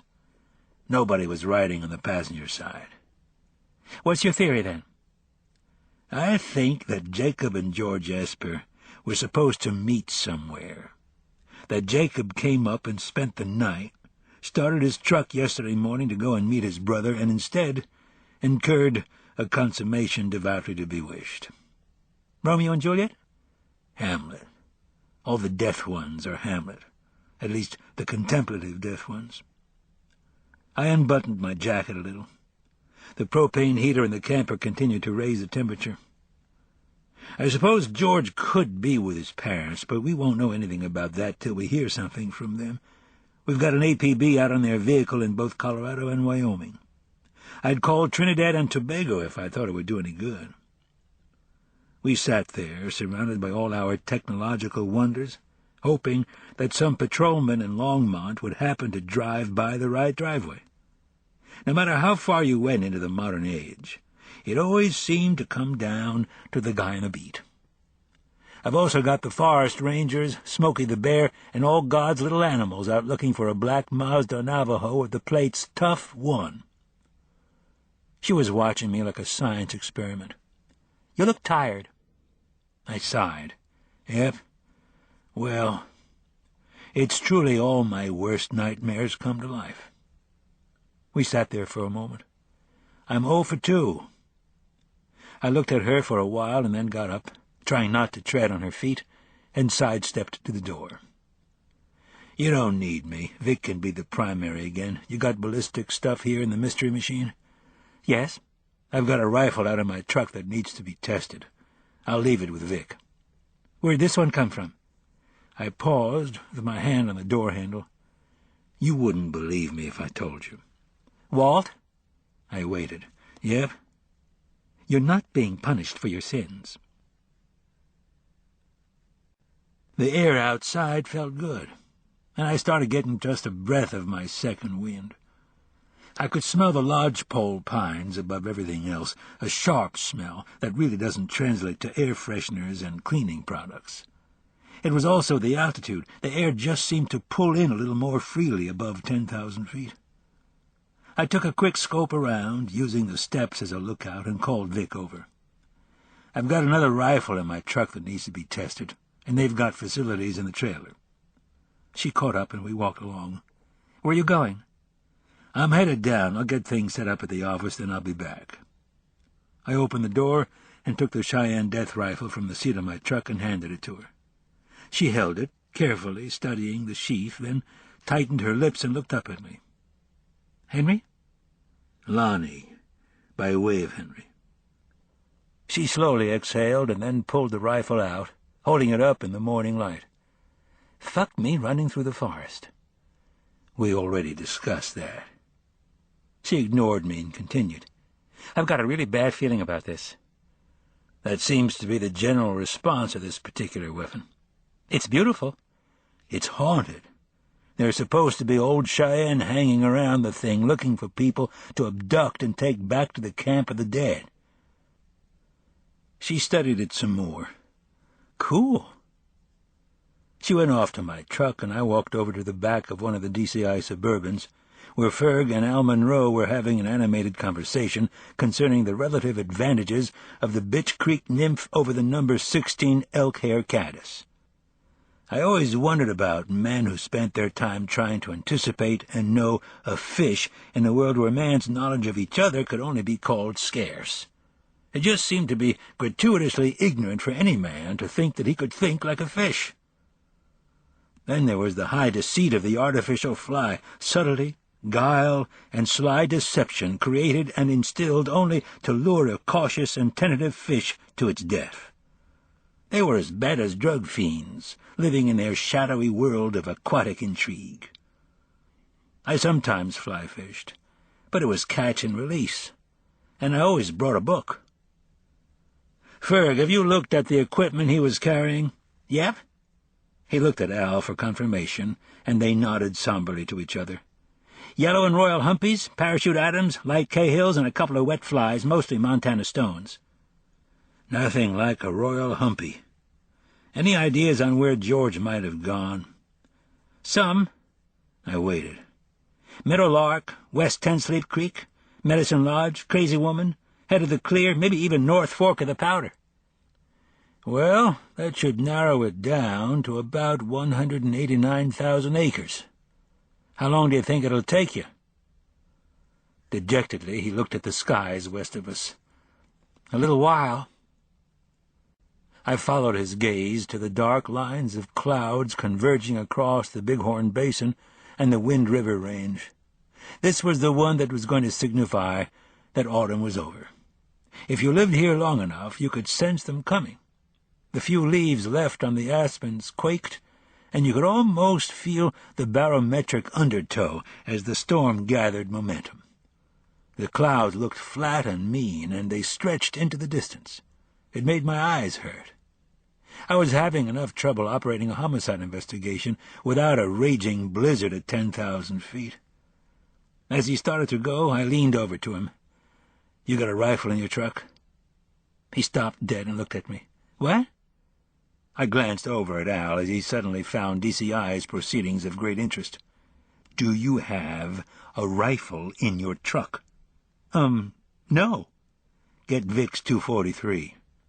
Just because we don't know where George Esper is, doesn't mean somebody else doesn't." The drive down the mountain wasn't too bad. The only place where there was ice was on the flats, where the wind had continually applied a fresh coat of melting snow. Any other time, swooping over the gentle hills of the high meadow was a mind-freeing experience, but my mind snagged on the teepee signs for the campgrounds in the Bighorn National Forest. Henry was right. There had been no Indians on the jury. On Wednesday, the jury had come in, dressed up, and in the back hallways we all thought that after 8 days of deliberation we were close to a verdict. I still remember the look on all of our faces when the red light went on. The family members took their seats in the first 3 rows, quietly, like it was church, as if how little noise they made would have an effect on their loved one's fate. The Espers, the Pritchards, and Mrs. Keller in the front row, Jim Keller never attending. Lonnie Littlebird in the aisle, with his trusting smile, the chrome on his wheelchair seeming shiny and out of place. Then there were the defendants, 3 of them smirking, and Brian Keller looking sad. "Please rise." Vern's voice was steady and carried the patrician quality that resonated, that fervent prayer, that desperate plea for justice. Whose justice we were about to find out. Brian closed his eyes, Jacob and George remained emotionless, and Cody glared. Cody Pritchard was found guilty of 2 counts of first-degree aggravated sexual assault. 1 count was for assaulting a mentally defective woman, and the other was for using force or coercion in that assault. He was also found guilty of conspiracy in the 2nd degree. Jacob Esper, same verdict. George Esper was found guilty of 1 count of aggravated sexual assault in the 2nd degree, and was guilty of 2nd-degree conspiracy. Brian Keller was acquitted of the more serious charges, but was found guilty of 2nd-degree conspiracy. After Vern was through reading the verdict, Cody leaned over to Jacob and whispered something. They both laughed. I felt like going over there. I made a mental note to keep a closer eye on them from then on, and, if possible, to take a personal interest in their miseries. Sentencing was set for 3 weeks. All 4 were released with nominal bail, and after 2 years of freedom following their crime, they were set free again. When I made the final sweep of the now closed courtroom, there was only 1 person left. "Quite a show. Yes, it is so." I stood there in my cotton poly-blend uniform, looked past him at the cheap paneling on the walls, and felt the fraud of human institutions. His eyes wouldn't let me go, wouldn't let me usher him out and get it all over with, so I went and sat on the armrest of the chair in front of him. He smiled, looking through the thick lenses in his glasses, and patted my leg. "Long day?" I smiled back. "Yep." He looked around, his hand remaining on my leg. "Doesn't take long for everybody to get out of here, huh?" "No." Not like on the television." "Is there somebody here to help you, Lonnie?" "Oh, yes. Arbutus has gone to get the car." "Do you need help getting down?" "Oh, no. I use the elevator." We sat there in silence as the radiators ticked and groaned. His eyes drifted down to the gun that also rested on my leg. "Those boys?" I waited. "They went home?" I cleared my throat. "Yep, Lonnie, they did." His eyes remained on my gun. "You will go and get them?" I paused. "They'll be right back here in 3 weeks to be sentenced. That's when Vern decides what will happen to them now that they're guilty." His eyes came up and he looked profound. "That judge, yes, he looks like Ronald Coleman." It is so." By the time I reached the office, I had worked myself into a righteous rage, and I wheeled into the parking lot, the bullet sliding to a stop. My emotional state was not improved when I saw Turk's car sitting next to the door. He came out of the office as I got out of the truck, his thumbs hitched in his gun belt as he came down the steps. I noticed how big he was, how young. "Damn, you keep driving like that, and I'm going to have to—" He didn't see it coming. Nobody would have. He was used to my irascible moods, and just thought he had caught the sheriff at a bad time. He had. I brought my hand up in a full-reach swipe that caught the side of his head and propelled it face-first into the quarter panel of the Thunder Chicken, as my right boot scooped his feet out from under him. The impact was thunderous on the hollow flank of the car, and the dented left was substantial. He didn't get up, but lay there beside the rear wheel, a small pool of blood spreading from the side of his downturned face. I stepped over his legs and rolled him to one side, brushing away his hat and grabbing his shirt front, pulling his face up close to mine. "If you ever harm a prisoner in my jail again." But he wasn't listening. He was out.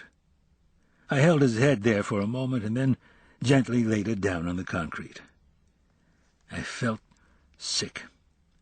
It was from the adrenaline, or at least I blamed it on that. It always hit me afterwards. I would have to walk it off. I became aware of some movement behind me as I stood and stepped away and continued up the steps and into my office. Whoever it was that had walked up had evidently decided that whatever they had to do with me wasn't that important. The door to the office was open when I got there. Ruby held the knob with her other hand over her heart, her eyes wider than I had ever seen them. "Oh, my Lord!" I breezed past her into the reception area and almost collided with Lucian. He teetered back and nearly fell as I caught him and stood him upright. I figured a good offense was the best defense.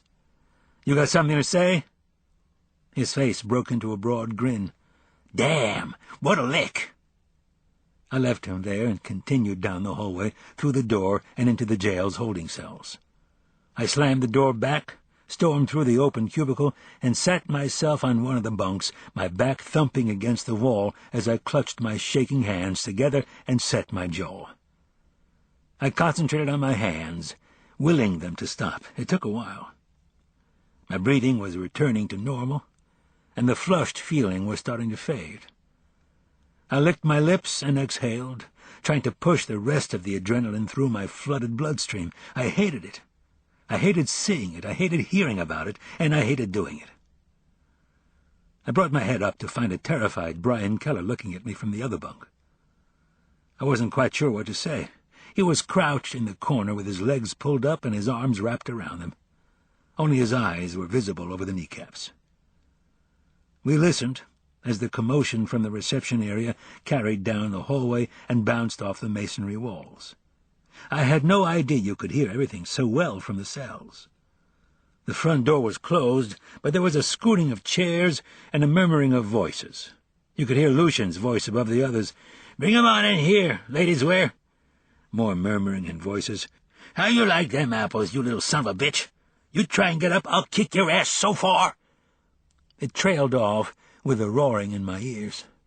It was like being underwater, and for a few moments I floated there, letting the sinking feeling in the middle of my shoulders wash over me. I was tired.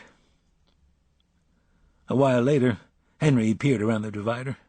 His hair hung down, and his face looked at me sideways. I took off my hat and placed it on the bunk beside me, running my hands over my face. "What?" It would appear that not all the adrenaline was gone. "Nothing." I sat there for a moment. "He all right?" He stepped around the divider and ducked his head to look through the bars. "He will never play the violin with his nose again, if that is what you mean. Better call the EMTs. He is already gone. Ruby has taken him to the hospital. It seemed to be the best thing, since his uncle would not stop kicking him." I waited. "You think I overreacted?" He shook his head in mock earnest. "Oh, no, it seemed like a perfectly reasonable response to someone parking in your spot." He wandered over to the doorway of the cell. "How about we have breakfast?" He glanced down at Brian. "How about you?" To my relief, Brian declined, and we slipped out the back way. Interesting office management skills, kind of a violence is not the answer, so I'm going to beat the shit out of you philosophy. I was looking at the sky, still nothing, but I could feel the coming storm. My eyes continued up the South Pass to the snow above the tree line. I was looking for George Esper. Kind of like Indian foreplay. He had to be up there somewhere. What do 10 Indian women with black eyes have in common? The fishing flies were the key, and if Ferg could connect the very specific lures to very specific areas, we might have a chance. They just won't listen. If George knew about the weather, would he come down? Would he go looking for his brother? How was your date last night? The more time went by without finding him, the more likely it was that he was dead. I would have to deputize one of Ferg's buddies and send him out to sit at the Esper place to see if anybody was going to show up. You did not let her touch the wine, did you? And what the hell was going on in Longmont? I could have driven down there and looked for them myself by now. At least Brian was safe, but I needed to talk with his father. There was something there, maybe. By the way, I got word on Artie Smallsong. I stopped. What? I thought that might get your attention. He was smiling and shaking his head. I got a call from his mother, and she thought that we might want to know that Artie has been in Yellowstone County Jail, up in Billings, since Saturday. That narrowed the field. Charge? Carrying an unregistered concealed weapon without a permit. I nodded to Dorothy when we threaded our way through the 3 or 4 locals sitting at the counter, and we took seats on the end stools toward the back. They had looked up, and I didn't smile. So what are you doing following me around? I thought you would be interested in Artie, and I have information about the feather. He propped his elbows on the counter and leaned in. Something has happened? What makes you think that? Your manner is curt and slightly agitated. Jacob Esper is dead. I watched him very carefully, but there was no visible response. That answers some of your questions. You don't seem very upset. I am not. Should I be? I looked at him for a moment. No, I suppose not. Dorothy brought over some coffee and a couple of menus. She was looking at my winter gear, and she smiled. The game's afoot? I tossed the menu back to her. The usual. She raised an eyebrow and looked at Henry. I will have what he is having. The other eyebrow rose. He doesn't know what he's having. I will have it anyway.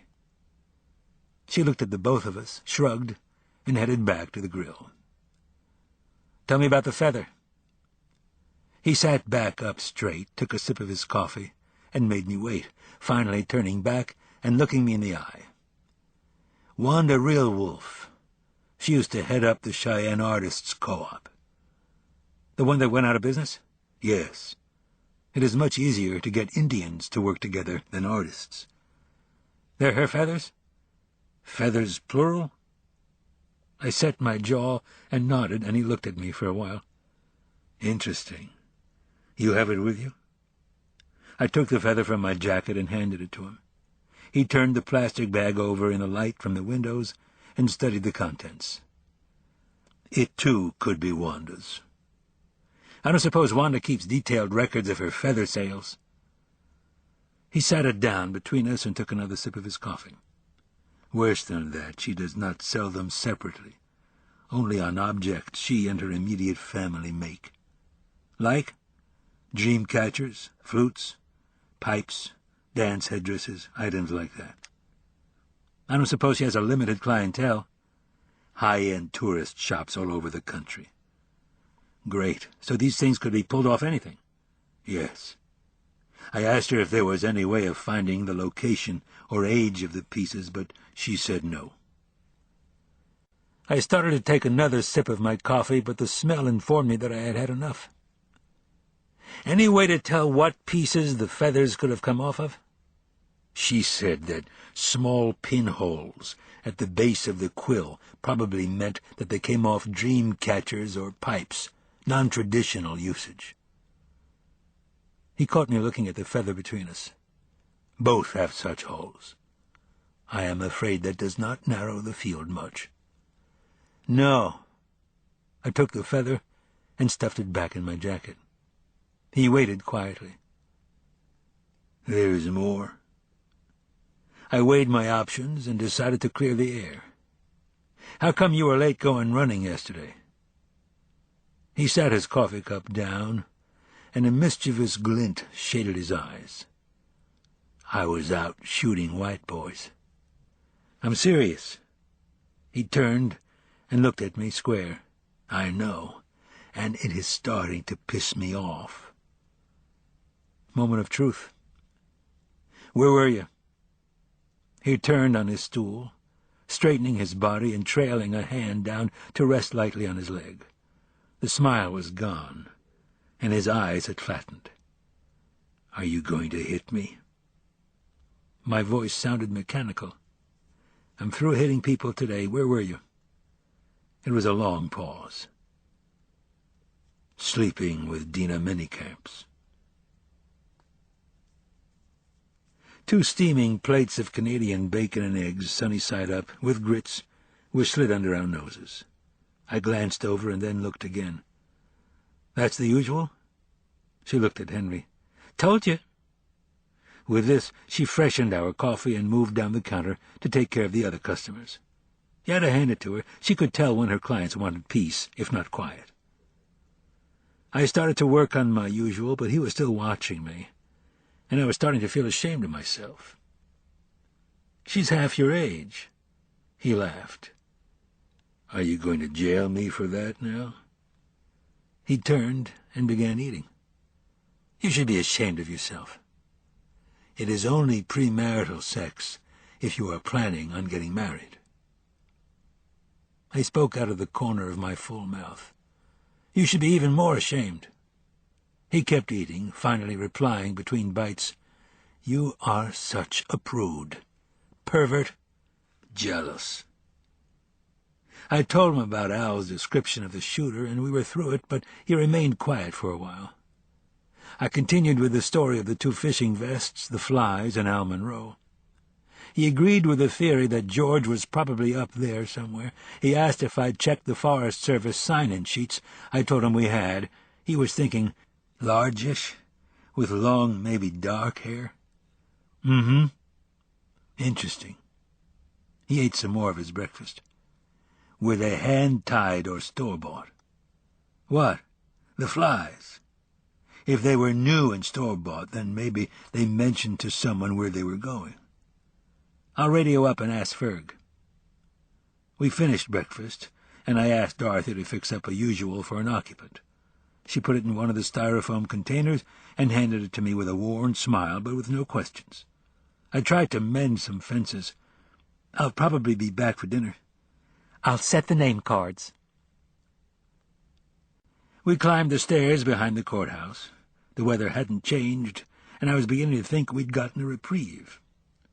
When we got back to the office, Lucian was gone, but Ruby was waiting for me. I handed her Brian's breakfast. His nose is shattered. I'm feeling bad enough. You don't have to add to it. You're not feeling anywhere near as bad as he is. They patched him up, but they say he's going to have to go up to Billings to get it properly set. Yes, ma'am. I waited for more, but there wasn't any. Could you see if you can raise Ferg on the radio? She flipped the toggle switches on the console and reached for her headphones, holding one side up to her ear. Why? You want to beat on him, too? I continued into my office with Henry close behind. He occupied the seat in front of my desk and was smiling. I sat on my chair. So, you want to be a deputy? He looked at the accumulated clutter on my desk and the general disorder of the place. I had to admit it didn't look all that inviting. I think I might work better outside the framework. Well, we do have a moral turpitude clause. The little red light on my phone began blinking, and I was starting to get an idea of how angry Ruby was with me. She never used the intercom. She always came to the door. I picked up the receiver and spoke cautiously. Yep. Ferg, line 1. And she was gone. I hit it. Ferg? The connection wasn't great, but I could hear him. Where have you covered? Static for a while. I started with Crazy Woman, middle fork of Clear Creek, and I'm headed up to Seven Brothers. I've got a question for you. Were those flies hand-tied or store-bought? Store-bought, definitely. He paused. I think they're from the sports shop. That is good news, thanks. I hung up the phone and looked at Henry. Do you want me to go out to the Espers and see who shows? They also serve who stand and wait. Yes, but the pay is shit. He looked around the office. Have you got any books around here? I think I've got a paperback copy of Crime and Punishment. I scattered out the bookshelves. And I've got Lolita around here somewhere. I will pick something up. As he left, Ruby appeared at the door, and I noticed he gave her a wide berth. I need to talk to you. I did my best to look repentant, but I had the feeling contrition wasn't suiting me. Yes? You need to talk to Brian. I don't think he fully understands why it is he's here. I thought of all the things I had to do. Okay. She stayed there, leaning against the doorway and looking at me. What? You're a sheriff. You're supposed to stand against such things, not for them. I made the mistake of smiling. It's not funny. She was really angry now. The blue in her eyes was neon. You could have called him in and talked to him. You could have fired him. There's no end to the options that were open to you. But no, you waited, you planned, and you executed. Your actions were deliberate and with forethought. I waited, then sighed and continued on toward my doom. Are you through? No, I'm not. She was off the doorway in an instant and stood directly in front of my desk. She looked like she was about 10 feet tall. I'm thinking I should hand in my resignation. Ruby, I'm sorry. She glared at me, still not giving an inch. I was sorry when I did it. I leaned back in my chair, just trying to get a little distance between us. I'm mortified. It makes me sick. I sighed again, looking out my window to avoid those eyes. How is he? He looks horrible. Both his eyes are black, and his nose is... He has tubes in his nose. Ruby, please. I got up and went around the desk, but she backed away, and the response was ferocious. Don't touch me! I went ahead and stepped forward, opening my arms and pulling her in. She didn't struggle, and I wrapped her up. I'm sorry. I really am sorry. I could feel how thin and fragile she was. Her shoulder blades stuck out like sparrow wings. I am so ashamed of you. I know. I know. I held her there for a while, just listening to her breathe. You know, this could be misconstrued as sexual harassment. I hope so. How's Lucian doing? I felt her stiffen a little. Don't make your problems worse by asking. I let her go and held her out to look at her. Yes, ma'am. The bell on the front door sounded as somebody pushed it open. We both looked toward the doorway. You see to that, I'll go talk to Brian. I gave her a quick kiss on the forehead and headed for the holding cells. When I got there, he was lying on his bunk. The remains of breakfast sat on the floor beside him, and the door still hung open. I went in and sat on the opposite bunk again. Didn't like your breakfast? His arms were folded behind his head, but his face turned to me as I propped my sorrels up on the edge of his bed. I'm just not hungry. I take advantage of the good stuff. We switch over to pot pies on the weekend. His attention returned to the ceiling. I'm still going to be here over the weekend? Unless I can find who's killing your friends. I waited for a moment, watching him. Jacob Esper's dead.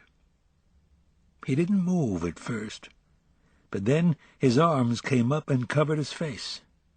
I officially took him off the list. I guess Mr. Ferguson didn't tell you. I looked at him. You and George ever go fishing?" He thought. "Yeah, we have." "Where?" He was aware of how important the answer might be, so he removed his arm and looked at me. "Any place special? A lake on a mountain he likes best?" His eyes escaped mine and went to the floor. "Lost Twin. That's his favorite." I was up and out of the cell before I remembered. "Brian?" He was already sitting up and looking at me. "Yes, sir?" "You're not in here because you did something wrong. You're here because somebody's out there trying to do something to you, and I'm not going to let that happen." I blew through the cell door and rushed down the hall, but pulled up short when I got to the front. He did look like hell, with the rolled-up cotton and tubes sticking out of his nostrils, and the gauze bandage plastered across the bridge of his nose and his cheekbones underneath both black eyes. He was sitting on the edge of Ruby's desk when I came in, and he started to get up, but I stopped him. "What are you doing here?" "I'm here to work, unless you fired me." His voice was thick and nasal. You could tell he was having trouble breathing. "Shouldn't you be at the hospital or on your way to Billings?" He stood, even though I put out a hand to stop him. "I'm here to work. You think you can?" He tried to stand up straighter. "I ain't hurt that bad." I kept trying to see Lucian in him, that little glimmer of the old goat that would make him salvageable. Maybe he was what Lucian would have turned out to be if the old sheriff hadn't lived in such interesting times. A couple of years in a Japanese prison camp might be just what Turk needed. But I didn't have a bridge over the River Kwai for him to build, so we had to settle for Powder Junction. "Go out to the Esper place and relieve Henry Standing Bear. Tell him to come back to the office." He didn't say anything, just gingerly made his way out the door. When I turned around, Ruby had her arms folded. "I suppose that's as close as we're going to get to an apology?" "I didn't fire him." She rolled her eyes. "Can you get me the Ferg, please?" I gave her a dirty look of my own. "Then if you would be so kind as to try and get Jim Keller on the phone." This got another questioning look. "Oh, and could you call the Yellowstone County Jail and see if they have frequent lodger Artie Smallsong?" While she attempted to raise Unit 3, I walked over to the window and looked back up the valley. The clouds were just beginning to creep over the lower peaks, and it didn't look good. We had an opening in the weather, but by my calculations, it was only good for about the next 5 hours. I needed help, as near as I could figure, about $7 million worth. "I've got him." I turned back and took the mic. "Ferg, where are you?" Static. "Up from the Hunter Corrals. Turn around." There was a long pause. "What?" "I think he's at Lost Twin." I shrugged for my own amusement and Ruby's. "Appropriately enough." A much longer pause. "We'll never make it in there before dark, and with this weather coming in—" I keyed the mic and held it. "Yep, I know." I looked over at Ruby. "I'm going to get us some help. I'll call you back. All I need you to do is get to the parking lot at West Tensleep." Static. "Just the parking lot?" Static again. "Hey, Ferg? Yeah? Anybody who's there, hold 'em." I handed the mic back to Ruby, loving it when she didn't know what I was up to. "Would you add Omar to the phone list?" "What in heaven's name for?" I waited a moment, then batted my eyelashes and stated the obvious. I need to talk to him. I crossed the room and took out my keys and hung them on the rack just in case anybody needed to move the truck. She shook her head and dialed as I made my way back to my office. I sat at my desk and made mental preparations for the coming conversations and for the plan that was just starting to fully develop in my mind. I glanced over at the doorway and around the corner to the safe where we kept the guns. I knew what was in there and made a few calculations on what we would need, all long-range weapons. There were a couple of battered old Remington 700s and a Winchester Model 70, and as near as I could remember, the Remingtons were 30-06s and the Winchester was a .270. All good rifles, but I was thinking of the Weatherby Mark V 308 that was lurking in the back. Omar donated it to the library raffle about 5 years ago, and I had embarrassingly won it, and it had rested in the back of the safe ever since. I wasn't even sure if I had ammunition for the thing. I remembered the sign at the Marine Corps Scout Sniper School at Quantico that read, "The average rounds expended per kill with the M16 is 50,000. The Marine Sniper averages 1.3 rounds per kill. The cost difference is $2,300 versus 27 cents. Shave and a haircut, 2 bits. On a whim, I punched up Vonnie's number and listened to her machine tell me she was unavailable at this time, but to leave a message, and she'd get back to me as soon as possible. When I hung up the phone, Ruby was at the door. It appeared I was on the road to being forgiven. "Yes, ma'am?" "Mrs. Keller says Jim's gone hunting with a friend in Nebraska. She also says that she's bringing Brian his lunch and a few things and wants to know how long we are intending on keeping him." "Oh, brother." I placed my elbows on the desk and rested my chin on my combined fist. "You're going to wish you hadn't stuck your hand in that hornet's nest." I looked at the blinking red lights on my phone. "Do you think she was lying?" She crossed her arms and covered her mouth, deep in thought. "It makes sense, doesn't it?" "Yep, it does." She glanced down the hall toward the jail in an unconscious effort to conceal her thoughts. "When Henry gets here, tell him to go down to Dave's and get some real winter gear, altitude stuff, and some Winchester 308s. She nodded absent-mindedly and disappeared back toward her desk. "Is this Omar on line 1? She called back down the hallway, "Line 1, then reappeared in the doorway. "By the way, Artie Smallsong is in the Yellowstone County Jail and has been there since Saturday. They want to know if you want him. They say he eats like a horse." "Tell them it's a wonderful offer, but no thanks." She nodded and disappeared as I picked up the receiver and punched line 1. "Omar?" "Yes." It wasn't a happy yes. I thought for a moment. "Are you aware of the term posse comitatus?" "Yes." I listened to the silence on the line and then settled into the plan. "Do you still have that Neiman Marcus helicopter?"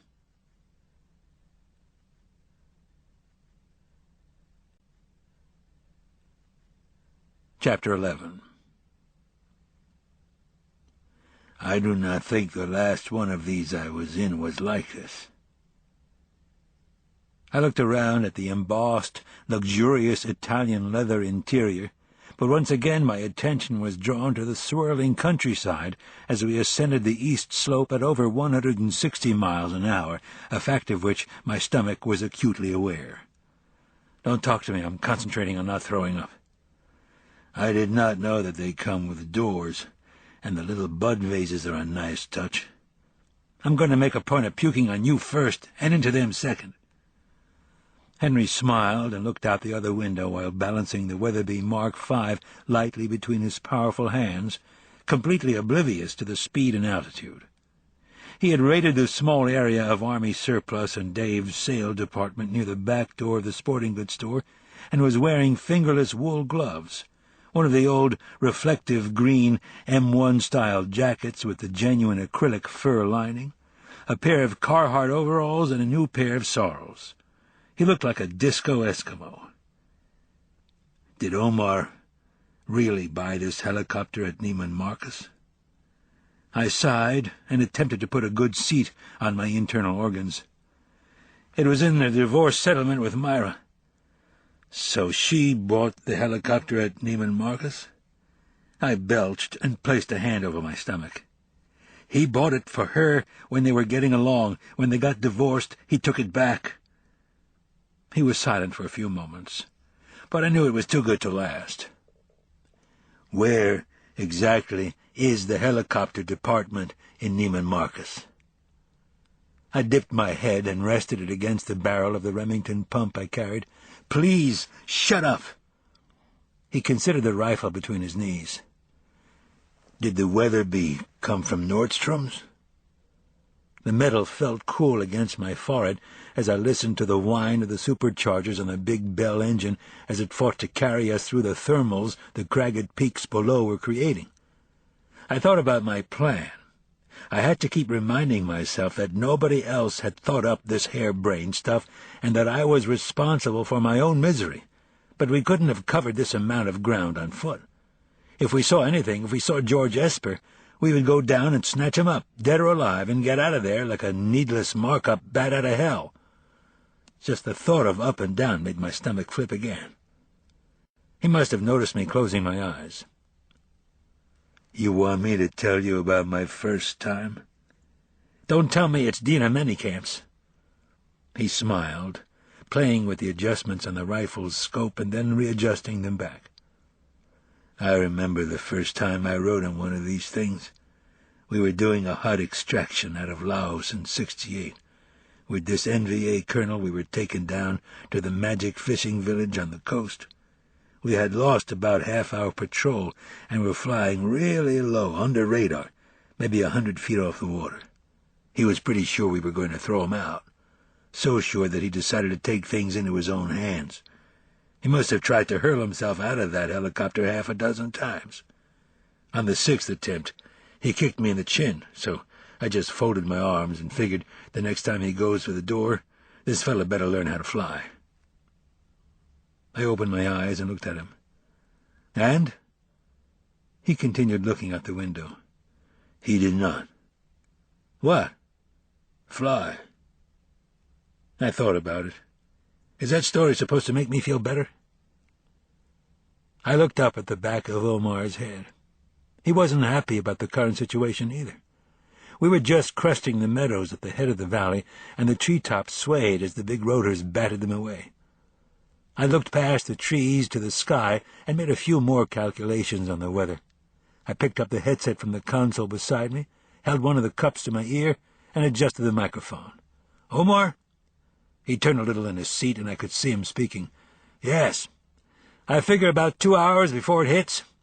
He studied the horizon ahead. "Maybe 3, you never know." "Let's make it 2. I want to know."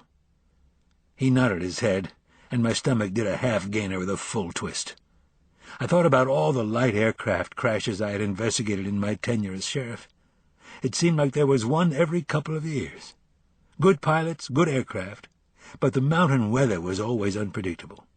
Between the thermals, downdrafts, and quirky winds, I wasn't sure how anybody kept the things aloft except with a liberal application of positive thought. "Doesn't this stuff bother you just a little bit?" He looked at me, slightly swaying back and forth with the movements of the helicopter. "No, it does not." He watched me for a while longer. "What does bother you?" "You thinking I might be capable of murder." I looked at him, with the shotgun's barrel between my eyes, and tried to figure if this was really something he wanted to talk about or if it was just another distraction. In the end, I decided that it didn't matter. "You are capable of doing it." He nodded. "Physically, technically, I suppose so." He leaned forward a little. "But do you think I would?" "Do you think you'd be here if I did?" He considered this. "There's the old saying, keep your friends close and your enemies closer." "You think you're an enemy?" "I'm trying to find out if you think I am." He leaned back in the cream-colored leather and looked up at the monitors on the ceiling. "Sourdough Creek." We were more than halfway there. "Try to look at it from my point of view." He closed his eyes. Henry could surrender himself to a hypothetical, even if it included making himself the suspect in an ongoing murder investigation. He never worked on a single level. MMO? Motive. 1 through 3? We had played this game numerous times, but never with Henry as the perpetrator. 1. He was talking fast with his eyes still closed. It cannot be conclusively shown that I have ever met Cody Pritchard or Jacob Esper or had reason to have feelings of ill will toward either of them. Impossible. 2. Not only have I met Cody Pritchard and Jacob Esper, but there are hard feelings between us since they took my niece into a basement and raped her repeatedly with their tiny little circumcised dicks, with bottles and with baseball bats. A chill was starting at the base of my spine. 3. I was seen stalking through the courthouse after the trial with a Sharps 45-70 under my arm and muttering something about Cody Pritchard and Jacob Esper canceling their subscriptions to Indian Country Today. He opened his eyes. I give motive a 2. 2.5. He genuinely looked hurt. Why? Al Monroe's description of the perp, large with long darkish hair. He sighed and pulled the Weatherby back against his chest and folded his arms around it. All right, 2.5. But I'm not going to be as easy on the next 2. Means? He thought. 1. I have been stricken by a strange tropical disease which has paralyzed both of my trigger fingers. 2. Both of these boys have been killed by a caliber of weapon of which I am in possession. 3. Ballistics matches this weapon with the slugs that killed both of these boys. He shrugged and looked out the window. 2. Means 2. I studied the lines on his face, and it seemed as if some of the joy had receded from the game. Opportunity? 1. I was in Vatican City with the Pope at the time. 2. I was seen in the area of both murders, but no one can place me at the scene of either. 3.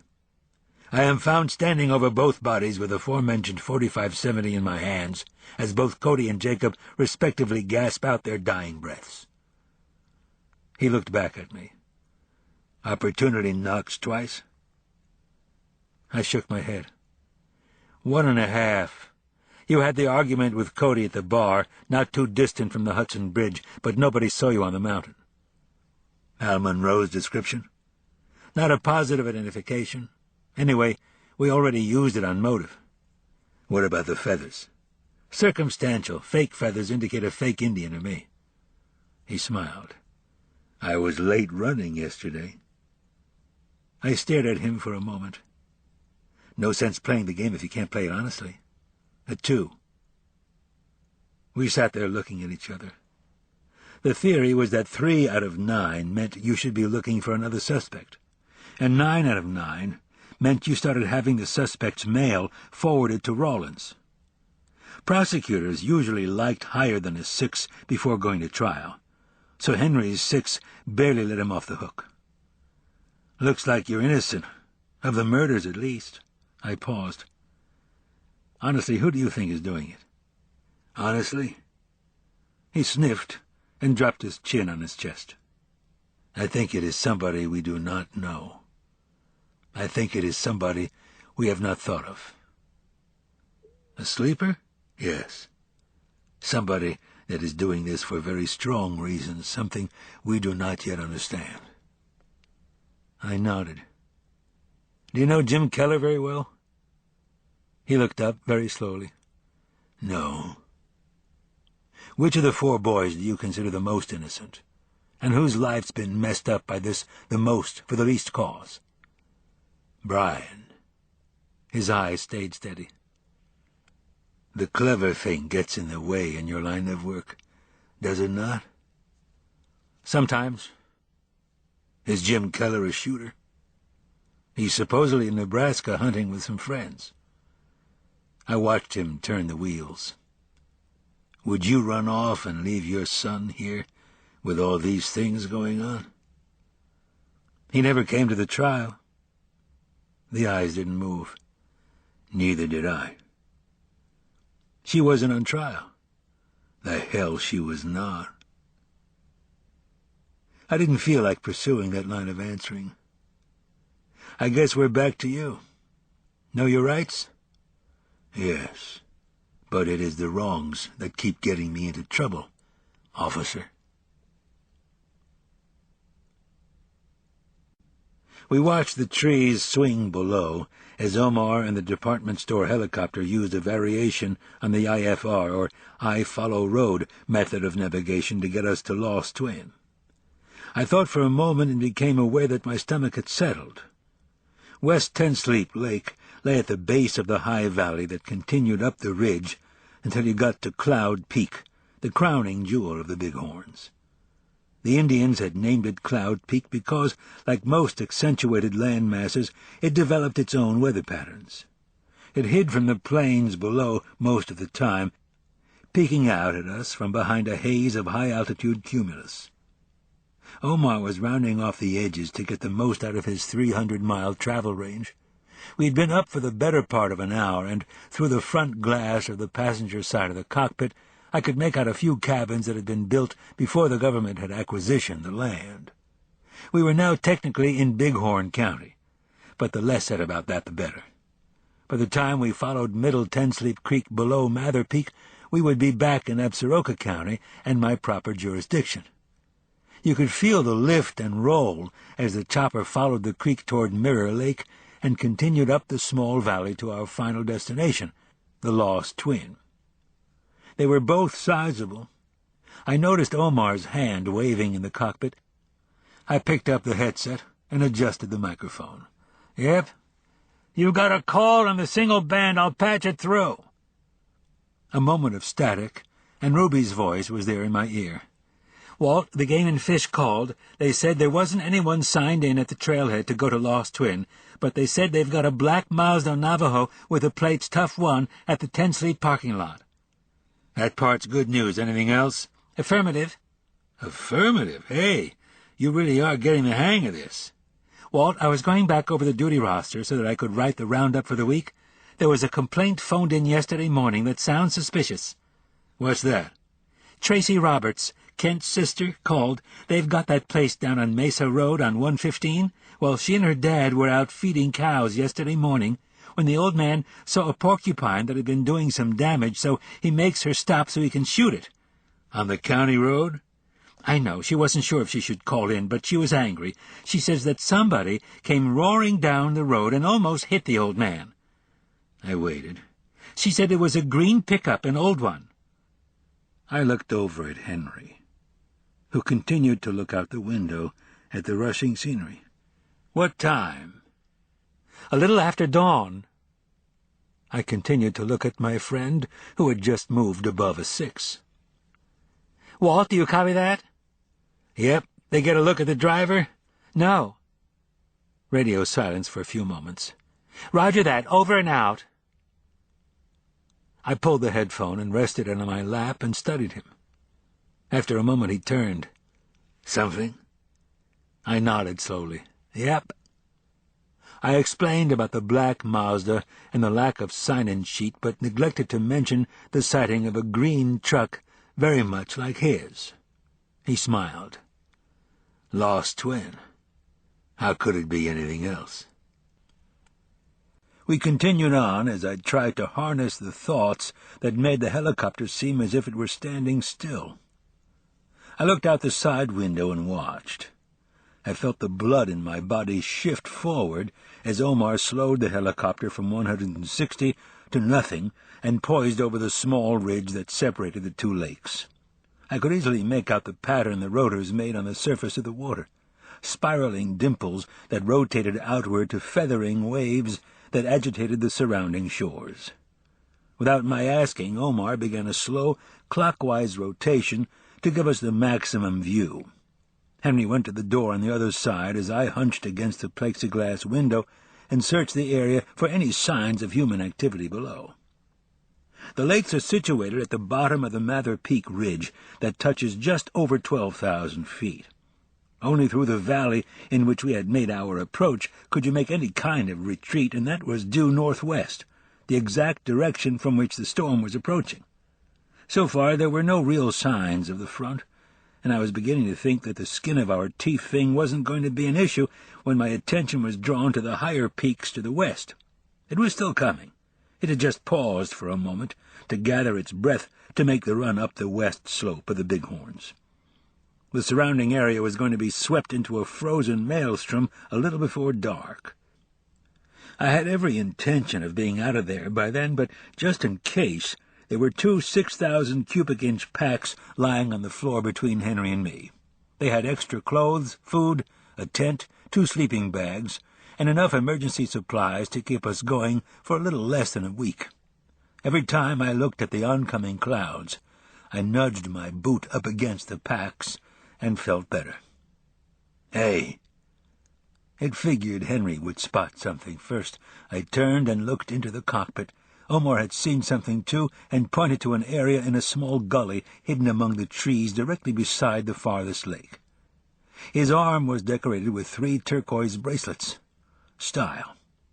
The nose of the helicopter dipped as we accelerated to the area and hovered just above the treetops. There was a small green tent there, a little two-person job, with a rain fly staked to the ground. It was holding its own against the pounding of the bell. I reached up and tapped Omar on the shoulder. He nudged one of the ear cups forward and inclined his head toward me. "This thing got a PA?" He nodded and flipped the appropriate switches on the overhead console and motioned for me to pick up my headset and use the microphone. The helicopter had little bud vases. How could it not have an announcing system? I cleared my throat and listened to it echo from the surrounding mountainsides. I glanced up as both Omar and Henry looked at me. Shit! This, too, echoed across the peaks. Henry shook his head. "You think he cannot hear the helicopter?" I frowned at him and continued. "George Esper?" The volume gave me more of a sense of authority, so I continued. "This is Sheriff Walt Longmire of Absaroka County. If you are down there, would you please reveal yourself to us?" We watched closely as nothing happened, and the only thing I could think of was how difficult it was going to be to find his body in a snowstorm. We continued to scan the area, but nothing was moving down there except with the insistence of the helicopter's downdraft. I tapped Omar on the shoulder again, but he pointed to the headset and flipped the switches on the overhead. "You see any place you could set down?" His head swiveled, and the helicopter turned to the left. It was like being in Omar's head, and I wasn't so sure that was such a great place to be. His arm came up again, indicating a small meadow clearing to the north side of the lakes where the trail swerved and ran along the shore. "There!" The nose dipped again, and we side-slipped into a very small rock outcropping where the buffalo grass and the small alpine plants were plastered against the hard ground. There wasn't much room, and the tips of the rotors clipped the large pines that surrounded the area on the north side. I looked back at Omar, but he remained concentrated on the skids as they settled on the bald cap of rock, perhaps 2 feet from a sharp ledge that sloped to the lake shore below. It was good I didn't have to pay him, because I couldn't afford him or his helicopter. He took off his headset and turned in the seat to look at us. There was a large thumping noise as he unlocked the doors of the aircraft. "I want to be clear about this. We have consumed exactly 1/2 of our fuel, and with current conditions I can say that you have only about 45 minutes to find George Esper and then have the ride of your life getting out of here." I scrambled out of the helicopter on the uphill side and waited as Henry tossed me the Weatherby and slid out after me. Omar was pointing at the bags. "Get rid of those. Either you use them or we leave them here. When I get ready to head out, I want the least amount of weight possible."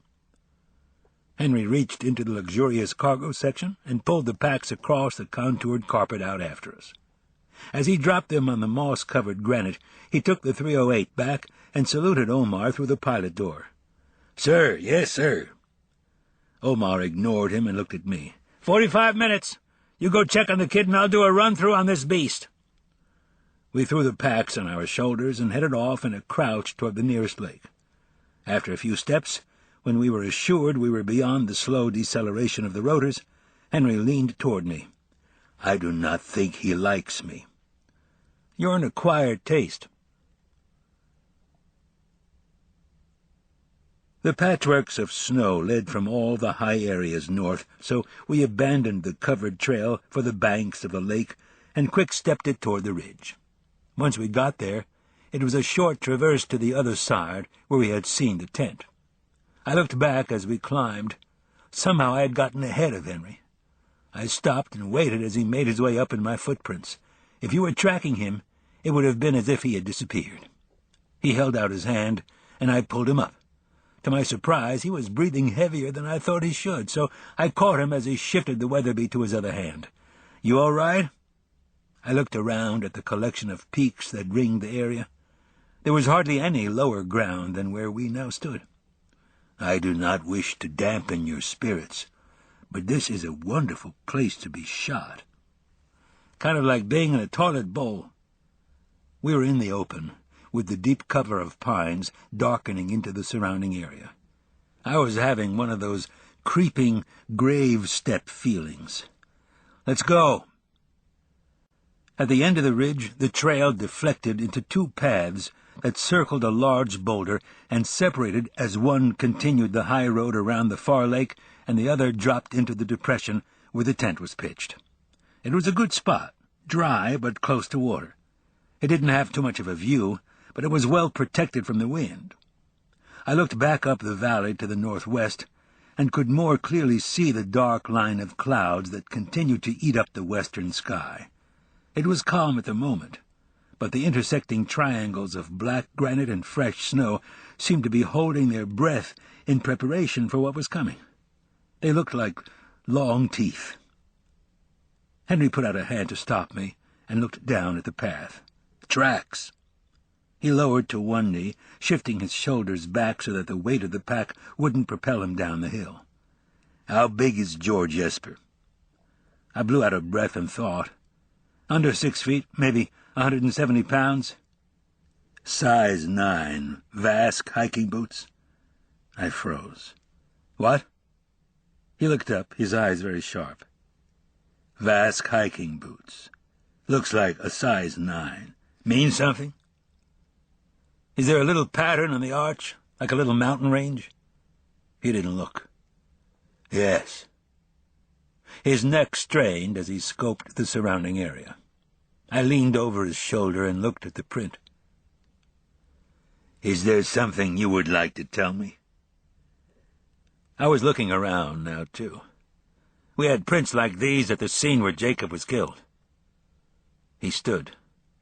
So, George was there? We checked them, and one of the guys that reported the incident wore size 9 Vasks. What was Jacob wearing? I thought back. The same. Size 9?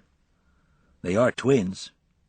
Well, one set of prints is better than two, not that I'd be able to tell the difference. We continued down the trail to the tent. The rain fly was zipped, and there was a backpack leaned against a tree with the rain cover placed over it. The small ring of a campfire lay cold in a circle of rocks about 10 feet from the tent. There was an aluminum frying pan and a plastic bag of corn flour resting on one of the flatter rocks. The heads of a few trout lay in the ashes, along with the strips of bone with connected tails. Henry kneeled by the fire and placed the palm of his hand in the ashes, gently pressing down. After a moment his eyes came up. It is old, but there is a little warmth here, maybe this morning. Any more tracks? He nodded. Vasks, size 9. We looked at each other for a moment. I don't like this, do you? No. He pulled his hand up and dusted it off, as I continued over to the tent and slipped the pack to the ground, then crouched and unzipped the rain fly and the screen on the tent. I pulled back and turned to look at Henry. Well, he spent the night here. But no fishing equipment? No. He looked around. I will take one lake and you take the other. Here. He tossed the Weatherby to me and extended his hand for the shotgun. He smiled as he took the Remington. You are a better shot than I am. He scanned the surrounding hills. Just in case there is somebody up there. I nodded. You got the rest of the ammunition? He patted his pockets and shrugged. You only need one, right? Henry turned and disappeared into the pines toward the eastern lake.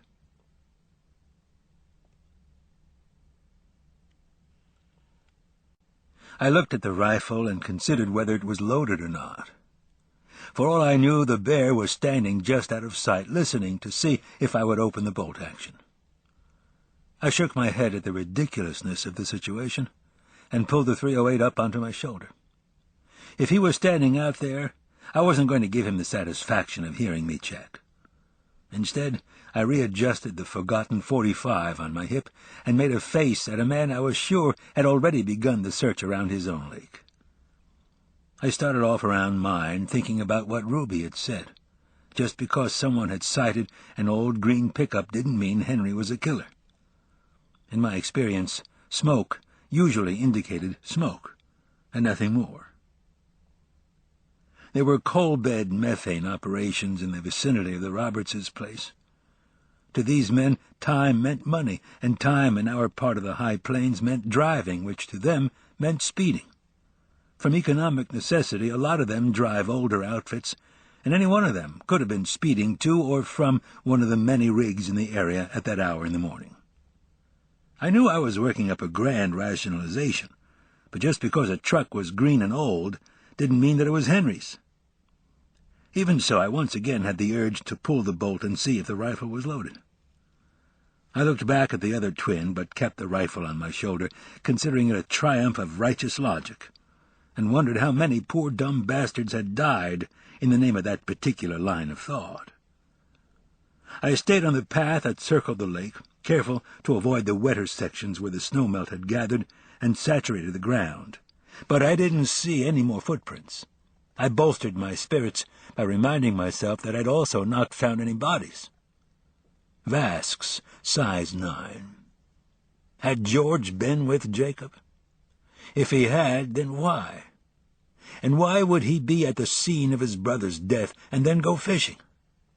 Maybe Cody Pritchard did know his killer. My head was starting to swim with all the options, but one thing was starting to come clear. Just because you were a victim didn't mean you couldn't be a perpetrator. I thought about Jim Keller. Mrs. Keller had come into the jail to check on her baby boy, and had been somewhat disarmed at finding him in my office with his feet propped up on my desk. He was drinking a ginger ale and leafing through a stack of police supply catalogs. I guess she figured we'd have him chained up in the basement. I asked her about Jim, and she said that he was hunting down in Nebraska with some friends. Geese, she said. There was a hesitancy in the way she said it that led me to believe there was something more there, so I used one of my age-old cop tricks and asked her if there was anything else she wanted to tell me. She used one of the age-old mother tricks and just said no. Cop tricks pale in comparison with mother tricks. I looked back around the crescent ring of mountains and thought about what I would do if I wanted to kill someone here. I thought about how I might lure him into a remote area and then splatter him like a ripe pumpkin. It was about then that I decided to concentrate on taking in more of the scenery. Lost Twin is a lot like the other hundreds of pristine alpine lakes in the Bighorns that seem to be sitting and waiting for calendar photographers. It lies in one of the mountain's few hanging valleys, and you could easily envision the tributary glacier that had gently cut this hidden one. With their beds of stone, the Lost Twins had given up little to the forces of erosion. It was as if their hearts had been broken by the retreating glacier, and they were not likely to allow such liberties again. These glaciers formed steps and benches, each successive one at a higher altitude. I had seen pictures of the Colosseum in Rome, and the similarity did nothing to ease my mind. I felt the wind and automatically looked back down the valley. The clouds were starting to move at a surreal pace. Evidently, they had caught their breath. Maybe it was the altitude, but the weather always seemed to change more quickly on the mountains. My attention was brought back to the trees where I had seen movement. It wasn't a singular movement, but rather a collection of movements that I quickly dismissed as the wind. Omar was still fiddling with the helicopter when I reached the hill leading up to the ridge. I stood there, and the air tasted good. I took a little bit of time to breathe in the smells of the pines, the rocks, and the water. There was a large patch of delicate, freeze-dried yellow flowers that lined the south side of the small ridge. Henry would know what they were. He was making his way around the scree-lined bank of the other lake, probably doing a much more thorough job than I had done with mine. I watched as he crouched down and studied a shallow area between the rocks. The acrylic fur wreathed his neck, and the scattergun was resting lightly on his shoulder as he held the pistol grip. He stayed that way, and I had the feeling I was getting a select view of the Athapascan race that had braved the Bering Strait in search of two bigger and better mastodons in each garage. Sometimes I didn't think his DNA thought things had worked out so well. I wasn't quite sure why I had decided on the shotgun, other than it balanced out the 308's long-range capacities, and, like a good scout, I was always attempting to be prepared or reverent or something like that. I continued to watch him as he studied a shallow area between the rocks and peered across the lake toward the area of the tent. As Henry made it to the top of the ridge, I asked, "Anything?" He shook his head and looked back in the direction from which he had come, as if whatever he might have missed would be more visible from half a mile away. The wind was picking up, and the gusts were becoming more consistent. Boot prints, same as before, but nothing fresh. "What do you think?" He stretched his legs and tucked the shotgun under one arm.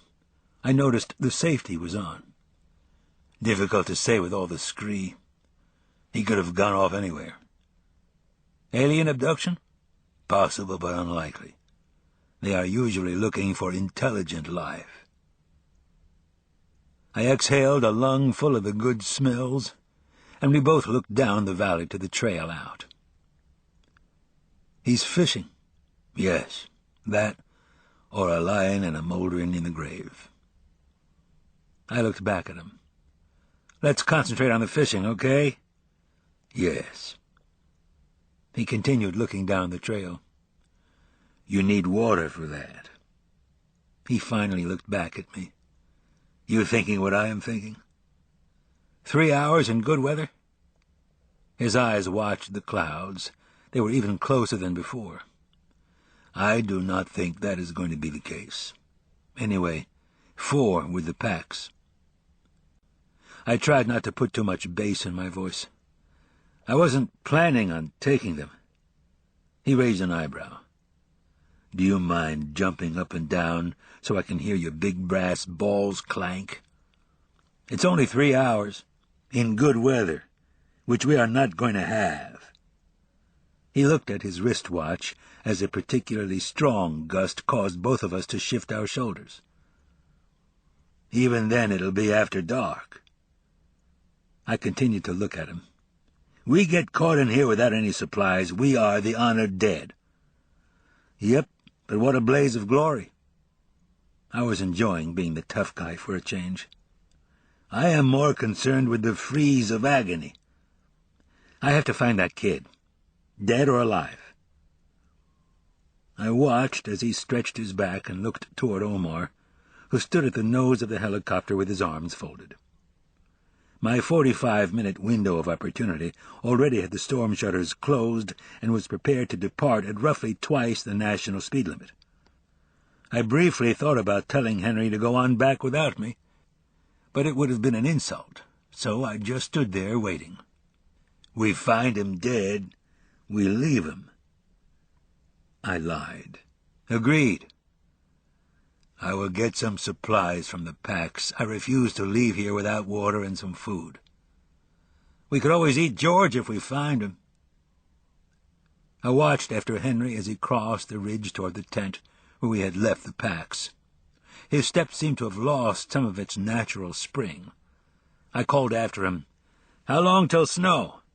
He called back without turning, "How the hell should I know?" Maybe we were going to die. I trudged up the hill toward the helicopter and Omar. "You need to get out of here." He pushed the Ray-Bans further up on his nose. "What are you going to do?" "We're going to trail out back to West Tensleep. That kid's here somewhere, and I figured the only thing to do is follow the water out." "You and the Indian?" I looked at my reflection in his polarized sunglasses. "Yep." I didn't mean for it to have as much warning as it did, but that's the way it shook out.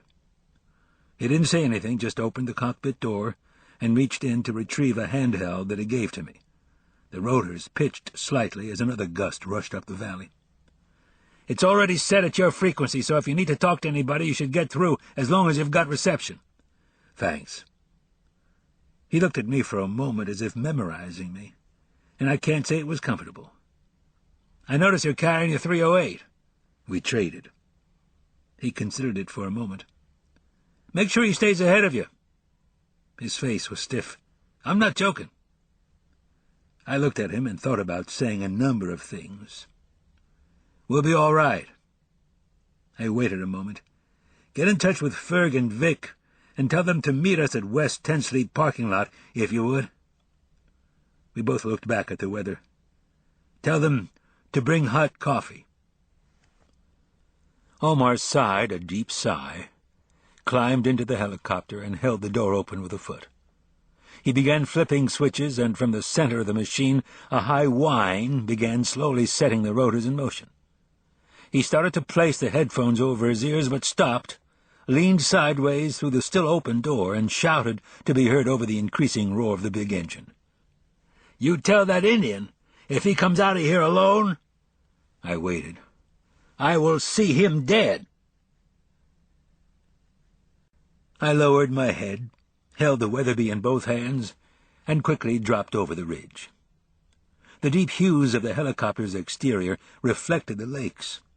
It quickly rose from the rocks and veered toward the center of the valley as a few pieces of the trimmed lodgepole pines scattered and dropped to the ground. A strong blast of the oncoming storm caught the chopper broadside, sending it in a cascading pitch that threatened to drop it in the lake below. Omar deflected the wind pattern and converted the stall into a rolling turn that carried it across the valley. I continued to watch for the next minute as he made the grade and slipped through the pass and down the mountainside toward the safety of Durant International far below. I walked the rest of the way down the hill and met Henry at the ridge. "Neiman Marcus decided not to honor our frequent flyer miles. That is what we get for flying coach." He handed me an abbreviated version of my pack. "The tops disconnect from the rest to make a fanny pack. We both have 2 bottles of water and a little food, but that is all. A jug of wine and thou." He didn't say anything, but turned and started off down the banks of the western lake toward the trail that would eventually lead us out. A haze had begun enveloping the hills where the trail disappeared. The fog of low-flying clouds had begun eating the mountains, and we were headed down its throat. I wasn't quite sure why I was feeling as good as I was. Maybe it was because I had perceived a challenge and had accepted it, or maybe it was because I didn't see any other options. But I felt good and decided not to ruin it with too much recrimination. I caught up and pulled alongside of him. "He can't be too far since he left all his stuff at the lake." "Or he is dead." "I wish you'd stop saying that." He turned his head slightly toward me as he walked. "Would you go out this way fishing and leave all your supplies at the lake?" "He's not the brightest bulb on the Christmas tree." "Maybe. What's that supposed to mean?" I noticed that he had tied some tubular webbing from the packs to the shotgun, making a sling, which he now pulled up higher on his shoulder. "Do you remember what George Esper looks like?" I thought for a moment. "Yep. I remember what Cody Pritchard looked like. I remember what Brian Keller looks like, and I have a pretty good image of what Jacob Esper looked like, but whenever I think of George, I cannot seem to bring the image into focus." I thought about the pictures, the ones I kept in the little bird file, the ones I had cut from the Durant High School yearbook. I had studied them enough over the past few years that I should have been able to tell you every significant feature of George Esper's face. But I couldn't. I shook my head. "Look, maybe we're getting worked up about nothing. Maybe he's just waiting for his brother." He started down the trail and called over his shoulder, "He will be waiting for a long time." We climbed the hillside in the Forest Service's zigzag pattern that led to a granite outcropping where the runoff from the lakes escaped to the rocks below. The wind picked up again, and the cold air found every inch of uncovered skin on my hands, ears, and neck. I looked down the valley and at the trail we would be using as the snow began overtaking everything within a quarter-mile. In 2 minutes it would be to us. Henry had stopped, too, to pull up the government-issue parka hood and to look back at the lakes. I pushed his shoulder. "Considering the situation, why don't you talk about something happy?" I watched as he tied the drawstring at his neck. "I thought I was." He shifted the shotgun from his shoulder and cradled it in his arms, first looking down the trail at the approaching wall of snow, then off to the distant lakes. His eyes softened at the view, and he seemed sad. "These young men, when they did what they did to my niece, for me they no longer existed. For good or bad, they were gone." His eyes returned to mine. "Do you understand?" His eyes stayed with mine. "It is the best I can afford them." I waited a moment, but it seemed as if he wanted me to say something. "All right." He smiled, and once again threw the makeshift strap of the shotgun over his shoulder. "It is far from that, but it will have to do." He continued to smile, then flipped the flaps down on his fingerless gloves and twisted his fingers into the mitts. The smile warmed me, even as the flakes began stinging my face. He threw a paw up and thumped my shoulder twice. "Anyway, revenge is a dish best served cold." With this, he turned and walked into the low-flying clouds and the maelstrom of snow that had reached us. I listened as the drums began a low rhythm, and watched as the broad shoulders picked their way carefully down the trail. The world began to turn white, and the bear disappeared. Chapter 12. Even in the snow-muffled air, and the distance between us, I heard the gunshot. We had been battling our way through the wind and the snow. It was an early storm, so the flakes were as big as silver dollars, and, with the force of the wind, hit with the same impact. Henry and I had worked our way over the slight rise and outcropping, staying to the right as the trail followed the general path of the stream, and had moved past Mirror Lake with no results. The water continued to run fast from the hanging valley, and you could hear it when the wind died down, which it did, but with lessening regularity. The blizzard had arrived. Visibility had dropped to about 20 feet, and you couldn't see much of anything except the creek. The Forest Service path remained visible as it wound its way along the stream basin, but in another hour the depression that made up the trail would be filled with the fast accumulating snow. I took a small measure of solace in the fact that the part that led to the West Tensley parking lot was not only tree-covered but downhill, and we didn't have that far to go before we would get to that section.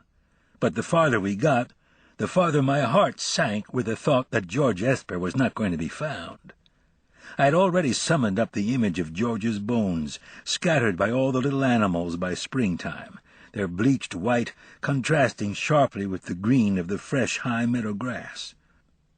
I watched as Henry's image faded in and out of the white swarm of the blowing snow. Every time he disappeared, I quickened my step a bit, wanting comfort from the dark shape that stayed just ahead of me. Was the killer here? The last 2 murders had been within easy reach of roads, of quick access and egress, so I didn't think so. But what about the boot prints? It was a popular boot, in a very popular size, and the possibility that George, Jacob, and some guy from Casper wore the same shoe wasn't out of the question. I just about convinced myself that it was coincidence when I heard the shot. It was not the report of the Remington I knew Henry was carrying. It was close enough that I thought I might have seen the muzzle flash. Hearing the sound of a gunshot when you're not expecting it is like sticking your finger in a light socket, but hearing this gunshot was more like sticking that finger into a fuse box. I know I jumped, because I had to catch myself from slipping on the freezing ground and falling into the icy water. I wasn't aware that I had started running, or how fast I covered the distance between us, but the next thing I saw were 2 distinct figures in the swirling haze of snow.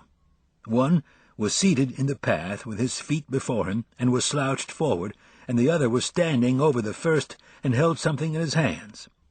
With the keening of the wind, they didn't hear me coming, even though I'm sure that the pounding of my feet and my ragged breathing alone was enough to get the dead to roll over. For some reason, I hadn't unslung the rifle during my run, but was just now slipping it from my shoulder and gripping it with both hands. It was like falling into an impressionist painting, with the snowflake pointillism giving the image a surreal quality. As I surged forward, I knew it was Henry on the ground.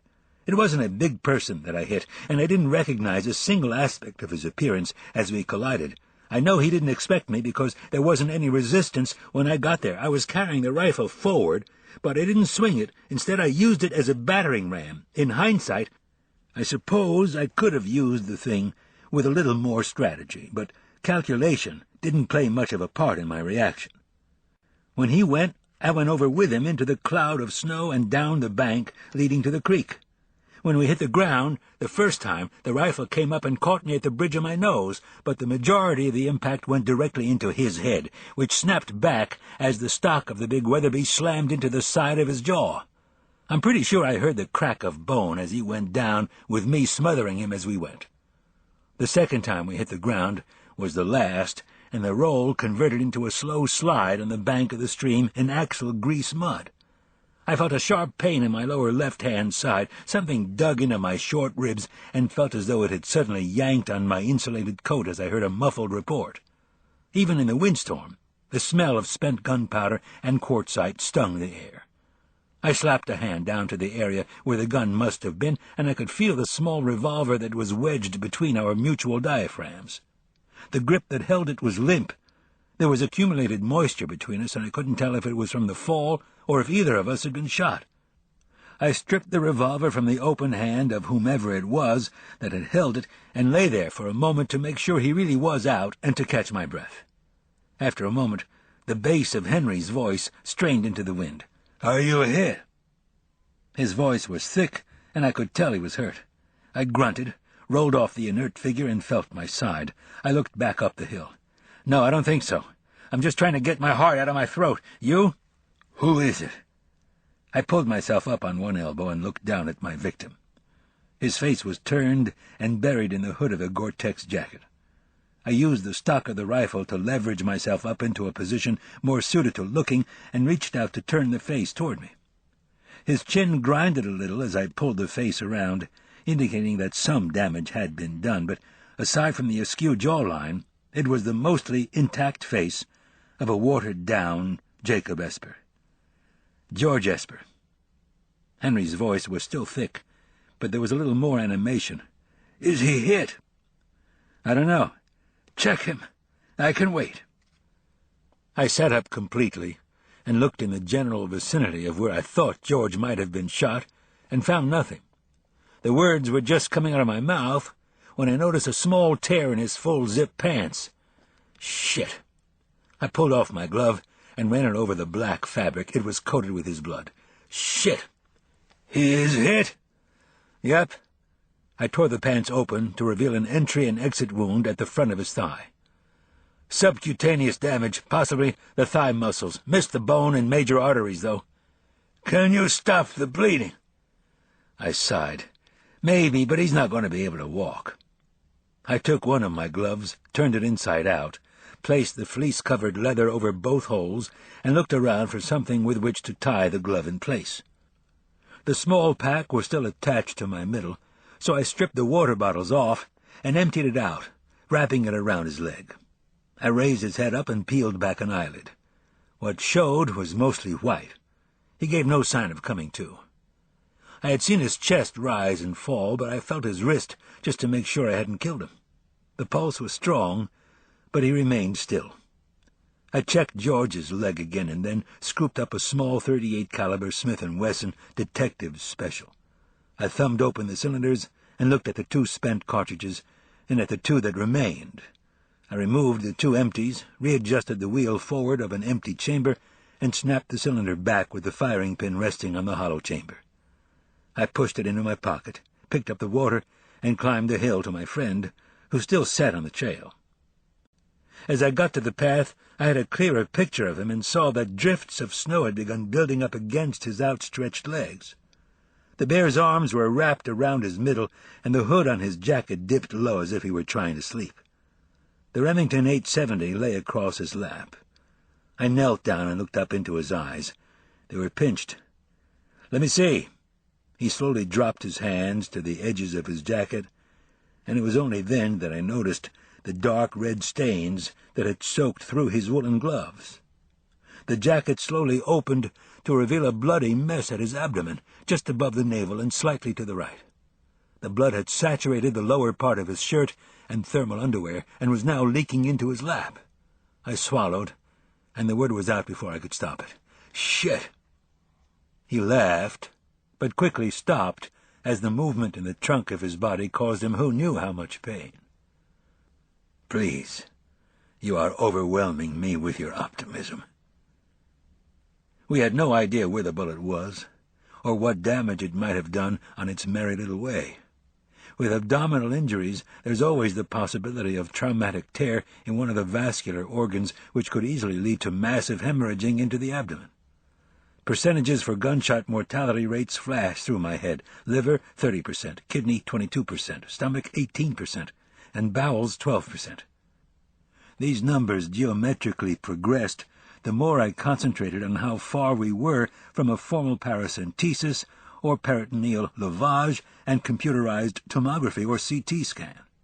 I also thought about how much time I had spent standing in emergency rooms developing an unwanted education, and how badly I wished my friend and I were in one of those very rooms right now. "We have to stop the bleeding." He continued to smile. "Yes, we do." I turned my other glove inside out and placed it over the wound. "Is the pain high or low?" He grunted as I held the glove in place. "In the sense of tolerance or location." My eyes met his. "Where does it hurt?" He chuckled very lightly. "No higher than the wound." "Right, left?" He thought, concentrating on the pain. "It appears to have stayed to the right." I sighed and looked at his torn pack. I started unbuckling my belt, trying to remember if Henry still had his appendix. "You know, if one thing would go right in this case—" I pulled my belt around him and cinched the notches through. There were, of course, no holes where I needed them. "You got a pocket knife?" He began fumbling at one of his pant pockets, but I carefully took his hands away and placed them over the now saturated glove. "Hold this." I fished the knife from his pocket and pulled out a bone-handled stiletto with a 5-inch switchblade. I shook my head as I flipped it open and gauged a hole in the spot I had indented with the belt's tang. He grunted when I finally buckled it over the glove. "Too tight?" "No." I pulled the radio from the clip at the small of my back, amazed that it was still there after all the acrobatics. I rolled the small dial on the side, listened to the static, and keyed the handheld. "Absaroka County Sheriff's Department, this is Unit 1. Come in, base. Unit 2. I released the button and listened to the static some more. "Come in. Anybody out there?" Nothing. I looked around at the mountains that surrounded us and were covered in the visual static that was also taking its toll on our reception. I thought I heard a ghosting of some voice in the cover of radio frequency. "Come in, anybody? I've got an emergency here. Anybody?" I listened, but the ghosting didn't repeat itself. "I've got 2 men down in the draw of Lost Twin, just past Mirror Lake." Still nothing. I turned and looked at Henry. "What happened? The abridged version." He cleared his throat. "He was standing on the trail when I looked up, so I stopped, and he fired." "He say anything?" "No." "You?" "I believe I may have gasped before clutching my stomach and falling to the ground, but that is all." I punched the button on the radio. "Come in, this is Unit 1 of the Absaroka County Sheriff's Department. Anybody out there?" I waited again. "If anybody can hear me, I've got 2 men down and need assistance on the trail of Lost Twin. I need backup and medical. If anybody can hear me, your assistance would be greatly appreciated." "That would be an understatement." I sighed. "Think you surprised him?" "Yes, but all things considered, I think he surprised me more." He glanced past me to George, who was starting to gather his commensurate amount of snow. "He is out?" I looked back over my shoulder. "Yep." He raised a blood-stained hand to my arm. "You better get going." I turned and knelt down to check George's pupils for any dilation or constriction. They appeared normal for now. I was concentrating, so it took a moment for me to process what he had said. "What?" He gestured toward the prone George Esper. "You have to get him out of here." It hit me all at once what it was he was saying. "I'm not leaving you." He continued to slowly shake his head. "You do not have any choice. He is smaller, and you can make it out with him." "I'm not leaving you." He smiled. "Do not be mistaken. I have no intentions of dying. I will wait for you here." "It'll be after dark in a blizzard. We won't find you." "Then I will have to find you." My shoulders sagged a little, but I kept my eyes on him. "All right, knock it off with the mystical horseshit. You are gut-shot, and the chances of your surviving are narrow enough without you crawling around out here." His smile saddened a little. "What?" "It is the mystical horseshit that is going to save my life." I looked away and sighed. "Sorry. Do me a favor." I raised an eyebrow. "I'm not putting you out of your misery." "I have a small bag in my front pocket. If you would please get it out for me." I reached for the front pocket of his coat, unbuttoned the flap, and pulled out a small green velvet satchel with a leather horse and warrior stitched across the front. There were beads and feathers attached to the opening at the top, and there were a number of items under the soft fabric, some discernible, some a mystery. I handed the medicine bag to him, and we didn't mention it again. "You have to take him." His smile brightened again. "Who knows?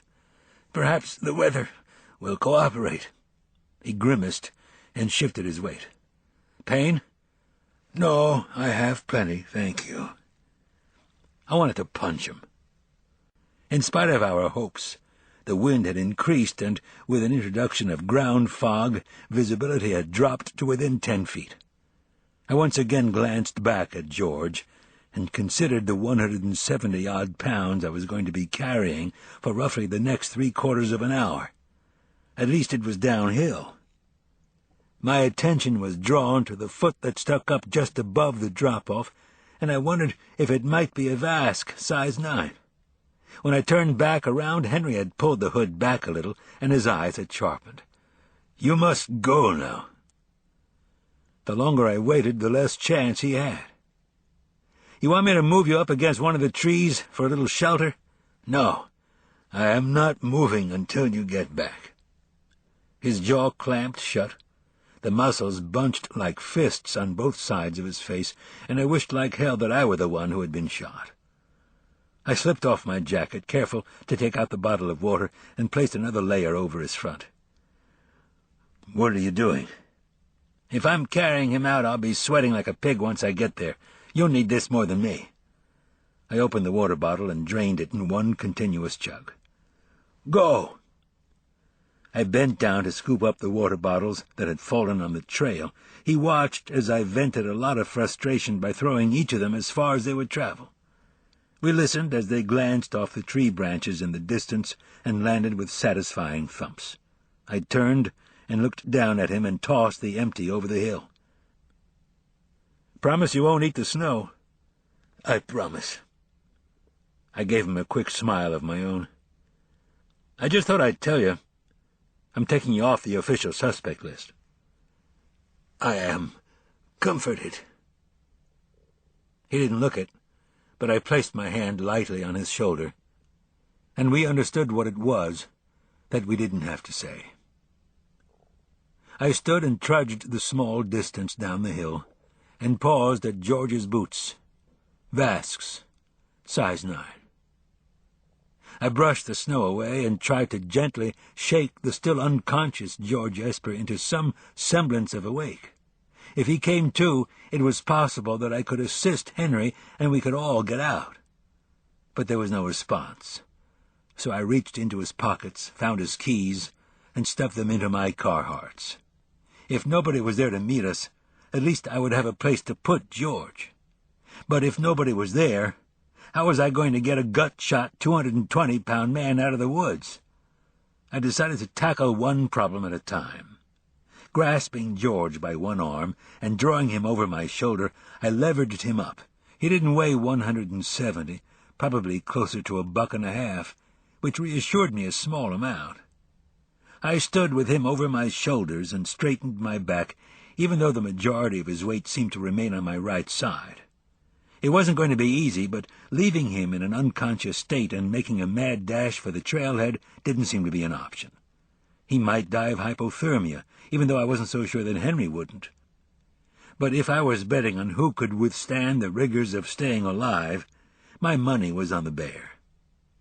I was careful as I made my way up the small grade to the general flat of the trail and stopped to look down at my friend. "Couldn't you have shot him first?" He didn't raise his head, but his voice rumbled, "What do you think?"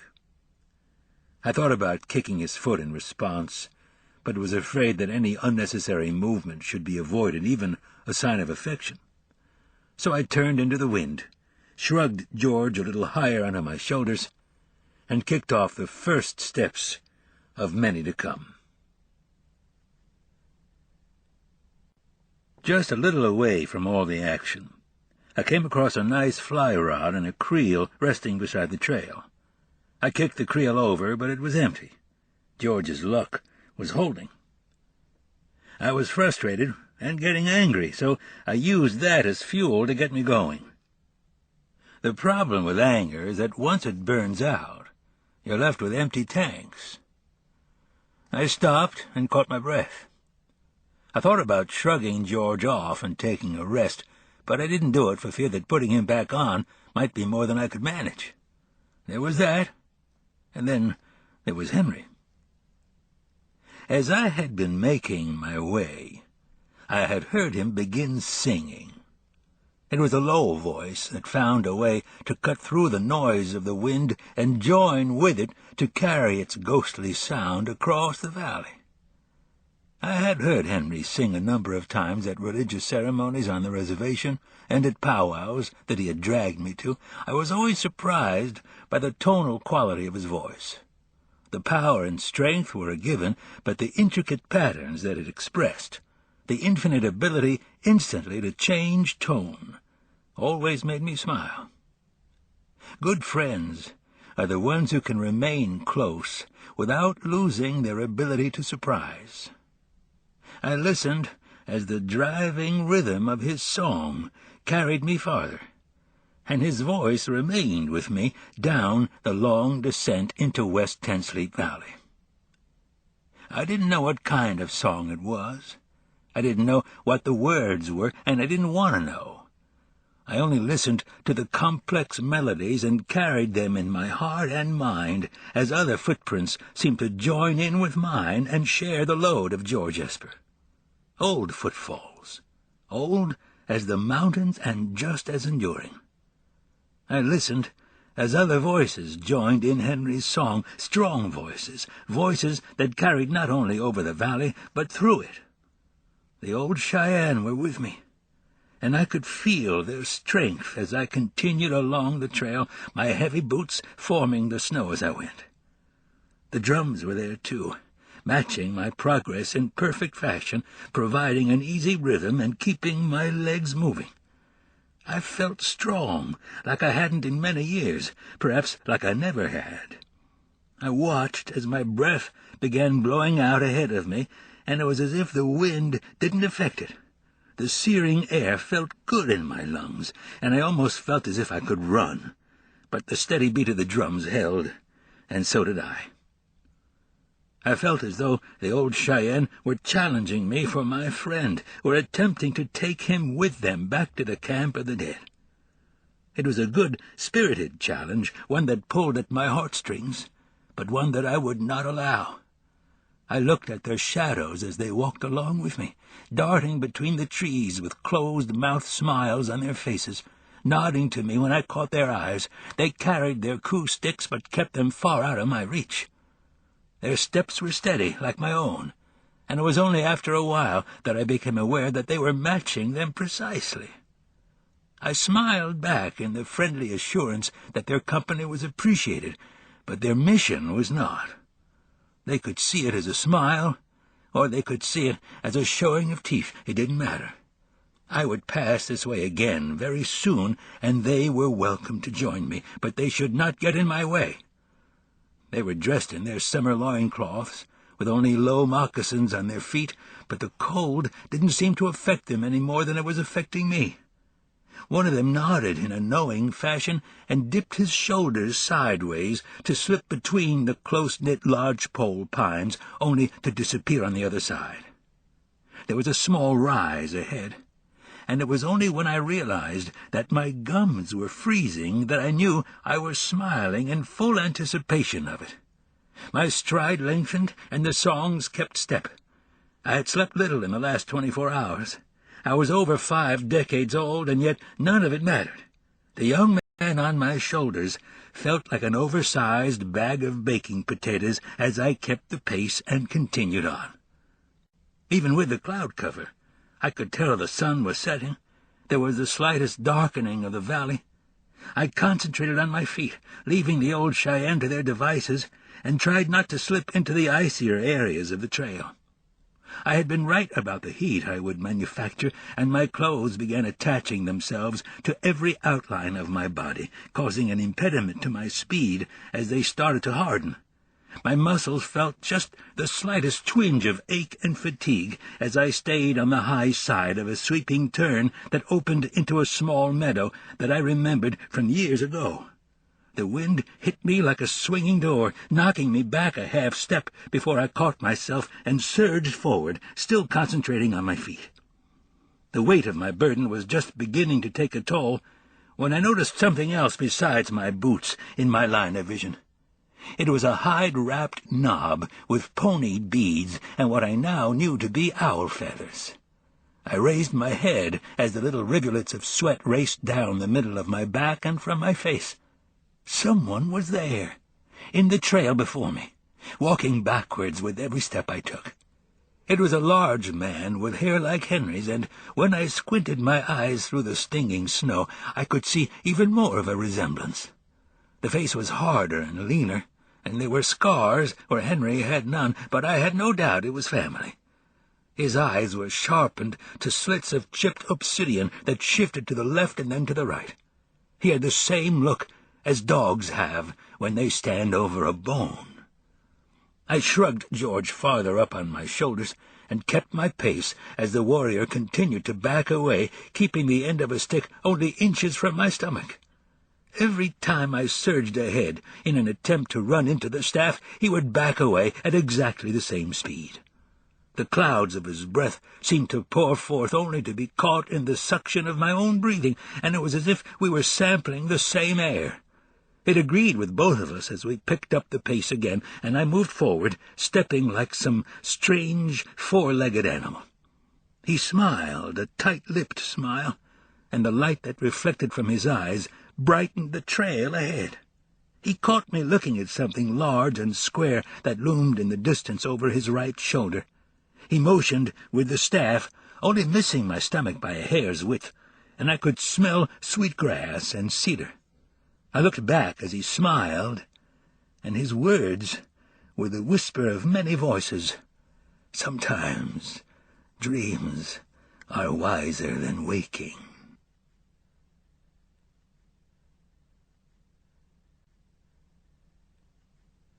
I nodded my head and laughed so hard that the weight of George Esper pressed on the back of my neck and forced my head down.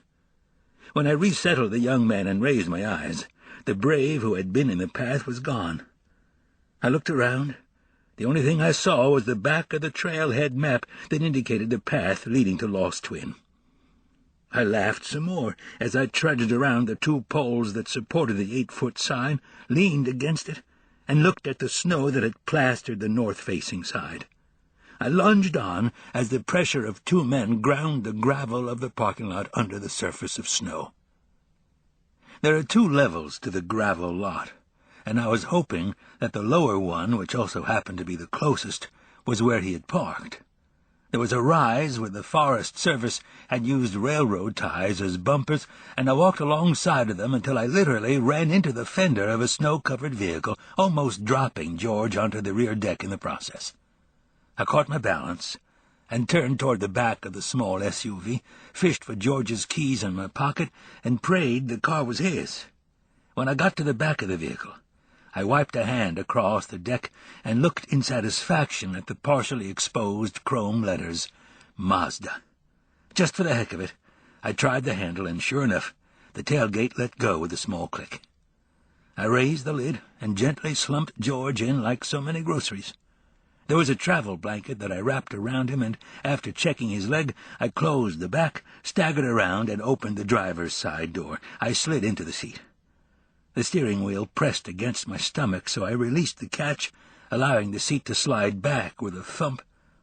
I took the keys in my hand, and, as quickly as my frozen fingers would allow, separated the Mazda key from the rest and slid it in the ignition with a determined warning, "You better start." I turned the switch, and the engine roared to life along with some indiscernible heavy metal band that had been lurking in the CD player at full volume. I slammed my hand against the dash, splitting all the knobs from the deck, and they fell to the floorboards. I sat there for a moment in the relative quiet, then reached down and turned the heat on, full, adjusting all of the louvers toward the back. His gas gauge was at 3/4. I figured I could leave the truck running, get back with Henry, and still have plenty of gas to get us all out of here. Where was my backup is what I wanted to know. I would have thought that once everybody had gotten the details of the plan, somebody would have been here. I rolled down both front windows about an inch, just in case George's luck stretched to carbon monoxide poisoning. I heard a low moan come from the back. I threw my arm over the passenger seat and stared at the lump under the blanket. He began rubbing a hand over his jaw while simultaneously holding his leg with his other hand. "Oh, God." It was garbled, but you could still make it out. "George?" One of the eyes opened a little, then rapidly closed. "What?" "Do you know who I am?" The eye partially opened again, and he strained to remember my face. "I'm Sheriff Longmire. Remember me?" He nodded slightly. "George, we're in a really bad situation here, so I need you to understand what I'm saying." He grimaced and raised his head a little. "My leg hurts." "Yep, I know your leg hurts, and I'd imagine your jaw doesn't feel too good right now either, but I need you to listen to me. You're hurt, but I've got you stabilized. There's not a lot more I can do until we get you out of here. The problem is I've got another man injured back on the trail, and I need to go get him." "The Indian?" "You remember him, huh? Do you remember shooting him?" He remained silent and didn't move. "Well, you did, and now I've got to go back and get him." His eyes widened a little, and he blinked. "Tried to kill me." "No, he didn't. It's Henry Standing Bear, and he came up here with me to try and get you out safely." I sighed and tried to wrap it up. "George, we're stuck in a snowstorm, and I've got to go back and get Henry before it gets so I can't find him." "Tried to kill me." "No, George, he didn't try and kill you, because if he had tried, you and I wouldn't be having this conversation." "Shot me?" "No, you shot yourself while you were trying to shoot me." "Tried to—" I leaned forward and glared at him for emphasis. "George, I need you to shut up." It must have worked, because his eyes widened, but that was the only part of him that moved. "Here's what I need you to do. I need you to stay here and try and stay awake. Do you understand?" He nodded his head. "Good. I've got your truck going, and the heater is on, so it's going to warm up in here pretty quick. Now, here's the important part." I leaned in even farther. "No matter how long it takes me, you wait here. Got it?" I kept my eyes steady on him for a moment. "Good. Now just stay here and get warm. I'll be back. Okay?" I pulled the seat cover off from the passenger side and dragged it after me as I slid out into the snow and wind. I shut the door and wrapped myself up in the cover, pulling it high and making a hood. I pulled the radio from the small of my back and shook the condensation from it before it could freeze. "This is Walt Longmire, Sheriff of Absaroka County. I've got an emergency with men down. Is there anybody out there? Over." I waited, but the static seemed fainter than it had before.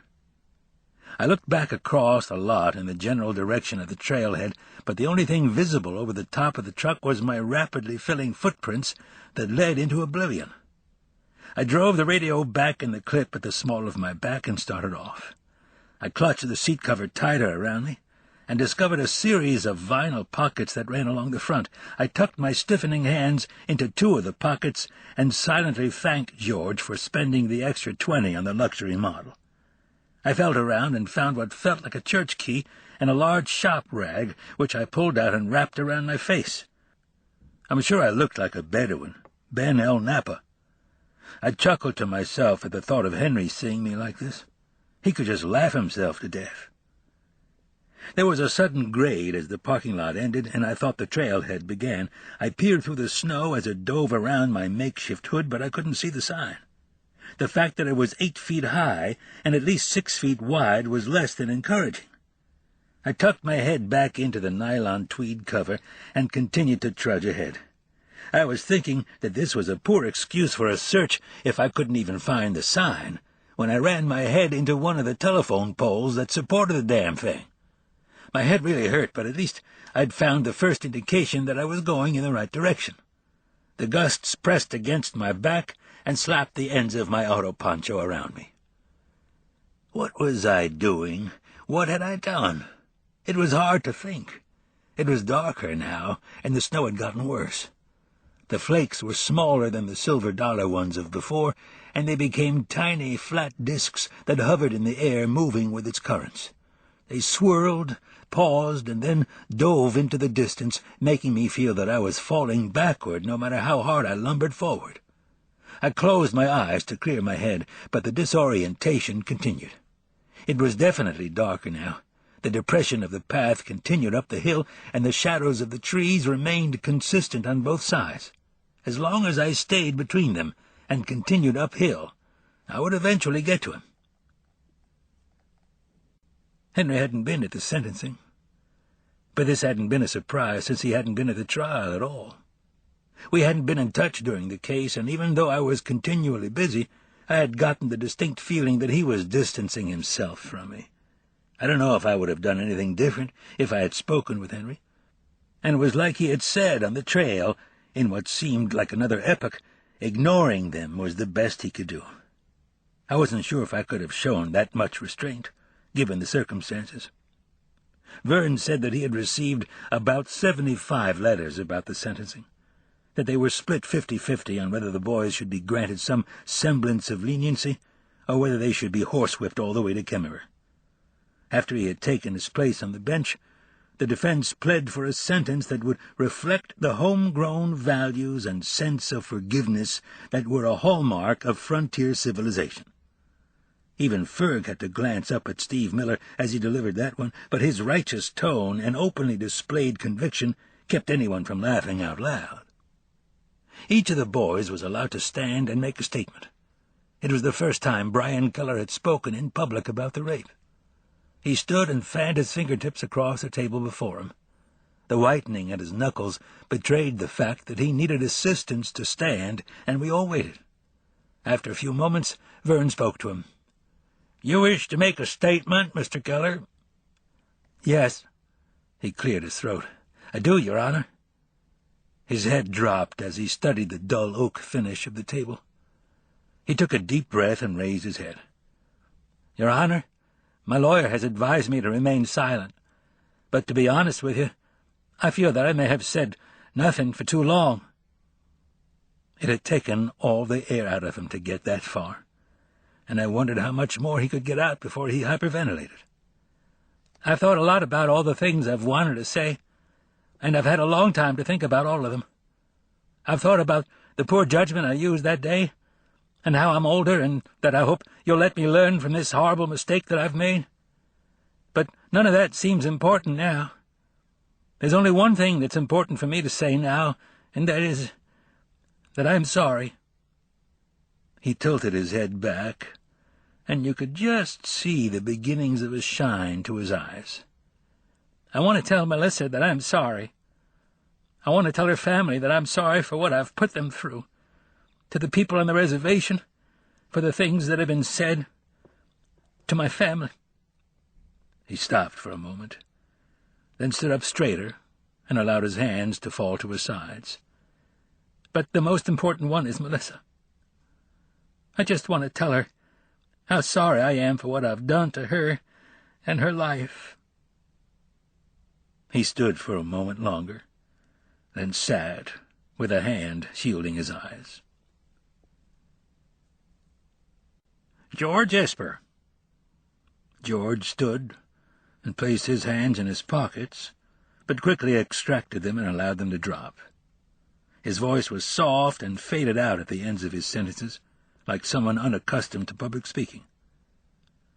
"Your Honor, you can't go back and change things that happened."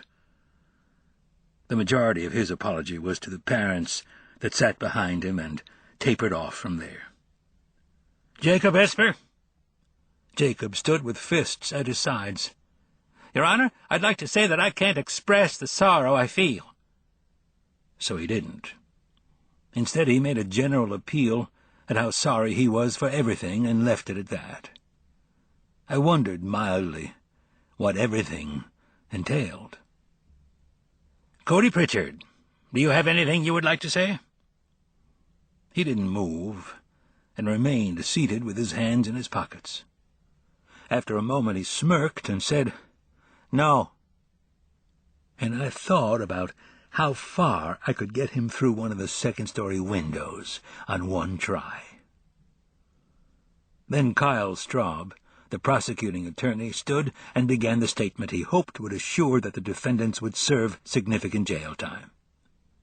He argued like a man on fire that these young men must not go free, and that anything less than strong sentencing for all four would be the final punchline in the unending joke that this trial had become.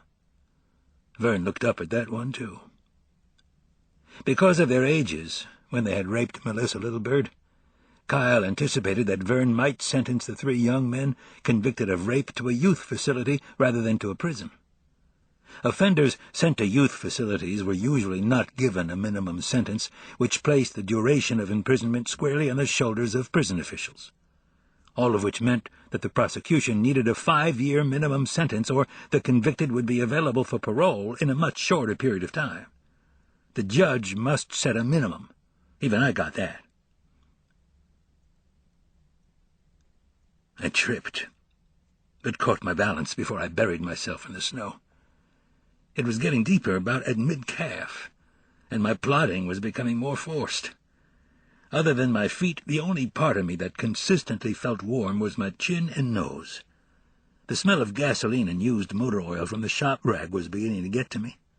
My legs were tired, my back ached, and the seat cover was doing little as protection. With my hands embedded into the nylon pockets, I had been unable to keep the wind from periodically lifting up the rear of the poncho and sending a brisk nor'wester up my back, so my fingers became victims to my attempts at keeping the seat cover wrapped around me. They caused me the most pain until they lost all feeling. The problem with stepping in the rut of the path was that my boots kept slipping on the angle, sometimes causing me to slide on the frozen, uneven ground. When this happened, I was forced to throw out my arms in an attempt to maintain my balance. It was in one of these equilibrium episodes that I lost it.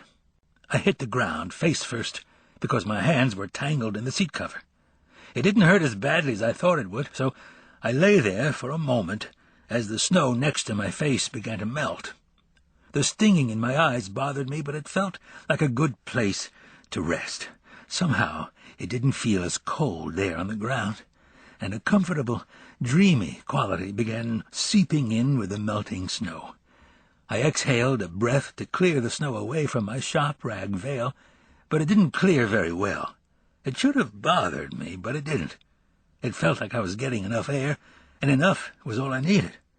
I became aware of a weight that pressed down on every part of my body like a warm blanket. I struggled a little to clear my hip from a rock that was pressing up from underneath the snowpack, and felt a burning sensation in my right ear. Somehow it had gotten uncovered, so I jostled my right arm loose from the nylon and started working my hand up to the exposed flesh. I listened to the wind and was thinking about just taking a short nap when I heard them. Their voices were high, shifting in and out of the wind along with the sound of chimes or maybe very small bells. It was bells, the sound of thousands of miniature bells, not finely tuned ones, but lesser bells, handmade bells. I listened as they swirled and rounded with the wind and snow. It was as if the bells weren't ringing unto themselves, but were brushing against something as they continued on their way, turning and stepping with the wind, starting a rhythm that overtook their circular motion. They had started in the distance, but it now seemed as if they were all around me, and they were insistent. There were shadows, too, but these were different from the ones I had seen before. These shadows moved in and out of the snow-covered trees with a different purpose, one that seemed more complicated than that of the ones before. Where the others had moved in a single line along with me, these seemed to enjoy the infinite patterns of the wind, the snow, the trees, and maybe other things that I couldn't see. I lay there with my loose hand, ready to close the small aperture of the seat-cover hood like a small child, afraid to look, yet afraid to look away. It was hard to see because my eyelids were trying to freeze shut. My fingers no longer moved individually, so I rubbed the butt of my hand across my eyes and blinked to clear my sight.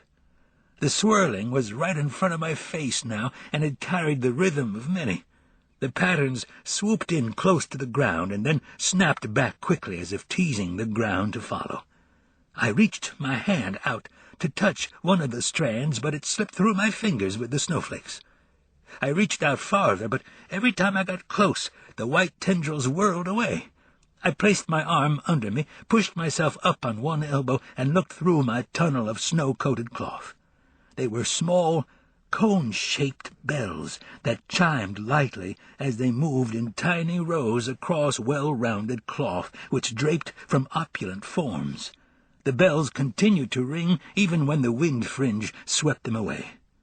I pulled myself over to one side of the walking trench and sat there for a moment, listening to the voices, to the bells as they ascended into the treetops. These voices were in a higher register than the ones that had accompanied me on my way down, and they comforted and stimulated at the same time. I pulled the makeshift hood back and felt my head loll sideways onto my left shoulder. The long, fringed fingers traced fire trails across the length of my shoulders, but when I turned, they snapped into the retreating snow. I felt another set cross the small of my back, but when I straightened, they too continued up the trail. I pulled a leg under me, toppled into a crouch, and then stood. It was difficult to walk at first, but the rhythm of the tiny bells and the way the tassels and cloth stretched across languid muscles drew me forward. Voices were speaking into my exposed ear, whispering in tongues that I didn't understand. I could never hear the beginnings or the ends of the sentences, only the smoldering playfulness that fueled them. The words simultaneously tickled and burned. Some were lugubrious and extended, others were short and sharp, like surprised snatches of breath. I listened to the words and the melody and staggered upward, the hillside rising to meet my feet as they sank into the receptive snow. It was much deeper now, and the wind flattened the hanging cloth of the seat cover to the back of my legs and froze it there, pulling at the top of my head whenever a hind step lingered an instant too long. I didn't pay any attention to the path any longer. I just followed the tinkling silver bells and the swirling deerskin as they continued in their circular pattern up the hill. Their mouths didn't smile, but their eyes did. The same glittering obsidian as before, but with a great deal more promise, with promises of everything under arched eyebrows and thick lashes. The ground grew flatter for a while, and then steepened in the opposite direction as my heels began striking the muffling snow before my toes. The momentum carried me forward, and I only slowed as the other voices joined in, the voices from before. They provided a strong bass counterpoint to the ascension of the bells and harmonized with the wavering beauty of the voices that had gone before me up the hill. Then, on the path ahead, I could see them standing in a group, looking down at something on the ground. They all smiled, the close-mouthed smile, and looked back to me. I trudged on and stood there among them, looking around and smiling too. But there was something at the middle of the group, something that didn't move, and I rested my chin on my chest to look at it.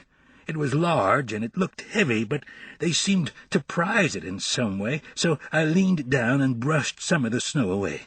When I finished brushing the majority of the snow off it, I stood back with the others and listened to a new song, one that sounded much closer, with words that I remembered. I could hear all of this song, the beginning, middle, and end. It was a very forceful melody, and it was coming from the thing in the path. We listened to it for a while, all of us smiling, and then they began breaking away. But before each one of them began their swirling and swooping and snapping, they motioned for me to take the thing in the trail as a gift. I stepped back as they offered it to me. Two of them each took one of my hands and placed them on the object before us. It sang louder as I touched it, and I reached around and pulled it from the ground as the remaining snow sloughed off. It was heavy and cumbersome to carry, but it seemed ungracious not to take it. Its song became strained as I loaded it onto my back. The snow seemed to part as I moved forward in time with the bodies in the shadows to my left and right. There were small flashes in the darkness ahead, as if they were clearing a path for me, muted flashes of crimson and cobalt within the smothering white. My legs began to shake with the weight of the gift, but dropping it in the face of such hospitality would be unendurable, so I kept walking. Soon the flat gave way to a gentle, downward slope, and the images tilted the world in my favor, allowing me longer strides and easier breathing through the cotton cloth that was now frozen to my face. I didn't feel the cold any more, and noticed a jaunty quality accompanied my step as I matched it with the music of the small jingle bells and with the pace of the darting figures all around me. The best part of the song emanated from the gift I carried. It caught all the complex rhythms and melodies of the group and conveyed it in a singular fashion so that it was easier to understand. Its voice was right behind my head, and its strength reverberated through me and into the ground with each step. But after a while the song changed and became more maudlin and extended. I shook the weight on my back to get it to switch back to the melody from before, but that didn't work. It was harder to get my stride back with the new song, since the patterns were not even and my steps wouldn't match. I was beginning to wonder what was so great about the gift they had given me when I passed the spot where I had taken the little nap on the way up. I was thinking about taking another one, but others had joined in with the song on my back, and the whole thing took on the feeling of a processional. I didn't want to be the first to break step, so I just kept going.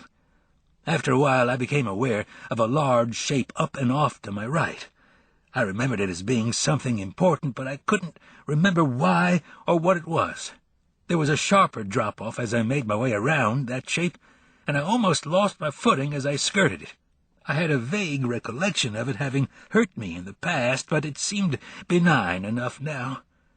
I stood at a flat spot and struggled to stay upright. I remembered that there was something waiting for me just a little ways ahead, so I started off once more, but the voices lingered in the shadows behind me. They had elected to stay in the forest, and I would have turned to look back at them, but it would have taken more energy than I had. I felt bad about not saying goodbye. The song on my back continued, although the quality of its tone had weakened. I had to get where I was going before the song on my back stopped. I wasn't sure how I knew this, but I did. I started forward again, and as I came across an area where the snow was shallower, I remembered a promise that had been made to me. It was something important, too. It was a promise about leaving. All the important promises are about leaving or not leaving. I thought about turning around to see what it was that I was leaving, but if you did that enough, you didn't leave. And then, what were all the promises about? I kept walking. I could barely hear the song on my back now, so I shook it to try and get it going. It stopped. I shook it some more, trying to get it going again, but it still wouldn't start. I thought about dropping it since it didn't work anymore, but they might be watching from the trees. I guess they figured I needed some help because the flashes were back, crimson and cobalt flares that lit up the snow in a rhythm of their own, but the spirits must have been getting tired too because the lights seemed to have lost their individuality and were blinking in a monotonous and irritating fashion. The music was gone. The bells and the drums and the voices had drifted off with the wind. I listened, but there was only an ugly squawking. I shook the song on my back, but it remained obstinate. I figured it was probably the cold. that some part of it must have frozen. I would have to see if I could fix it once I got to where I was going. I tried to remember where it was I was going, but all I could think of was that it was warmer there. I was about ready to set the song down and take a rest, but the shadows were there again. Some of them stepped out from the snow clouds to my right, and I was just starting to see the ones to my left when I noticed that, unlike the others, they were coming straight at me. The only thing I could figure was that they wanted the song back. Indian givers. I stopped and stood up straight. I was a lot bigger than they were. Now that we were on level ground, they stopped as well, but their arms reached out to the song. I whirled around a half-step to let them know that they couldn't have it. I tried to speak, but it was as if my vocal cords were frozen, so I just roared and took a few quick breaths to get ready for the fight. The smallest one was directly ahead of me. It was the one that had backed off the least. I focused on that shadow and leaned in to smash it. It still didn't move, but just stood there, hip shot and kind of crooked, like most of its weight was resting on one side with a hand on its hip. You had to be careful because the little ones might be just as powerful as the big ones. It didn't really matter how big they were, or how many of them there were, though. I wasn't giving up the song. The little one still didn't move, and I was just getting ready to crush it when it spoke in a sharp and unpleasant, yet strangely familiar voice. "Nice fucking outfit." Later, when I rolled my head over and found Henry looking at me through barely open eyes, as the EMT van slowly made its way through the drifts that had accumulated throughout the evening and on into the night, I asked him if he thought it had been wise to be singing all that time with the internal injuries he'd sustained. Groggily, all he said was singing.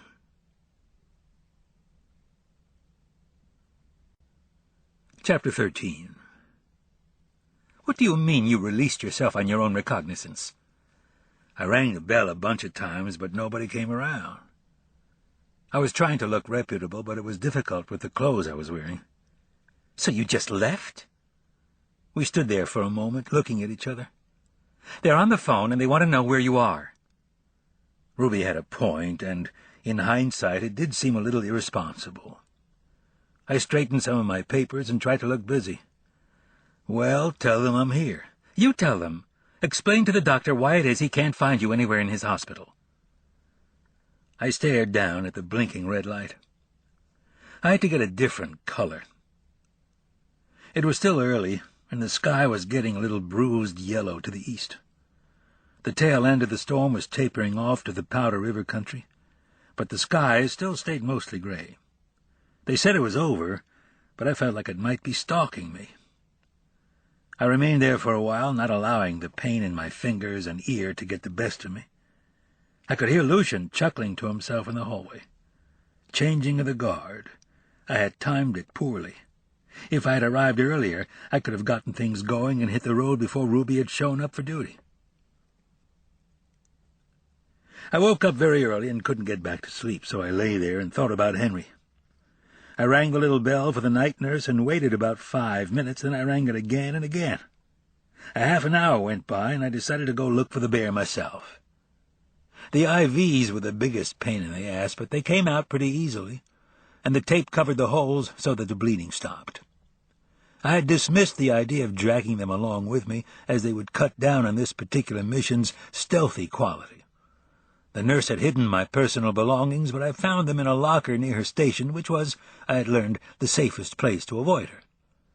There was a little cardboard sign on the desk that said, "In case of emergency, continue to the clinic or ring bell." I'm cagey that way, so I didn't ring the bell or go to the clinic. There was a guy who might have been part crow mopping the hallway when I came back to my room to change into my clothes. He had the sickly look that everybody adopts after working nights for a while. I had had that look before. "How you doing?" He stared at my gown and the clothes I clutched to my chest, but didn't say anything. He leaned on his mop and stared at me some more. "You know where they stuck Henry Standing Bear?" He motioned the mop handle toward the room across from mine, 62.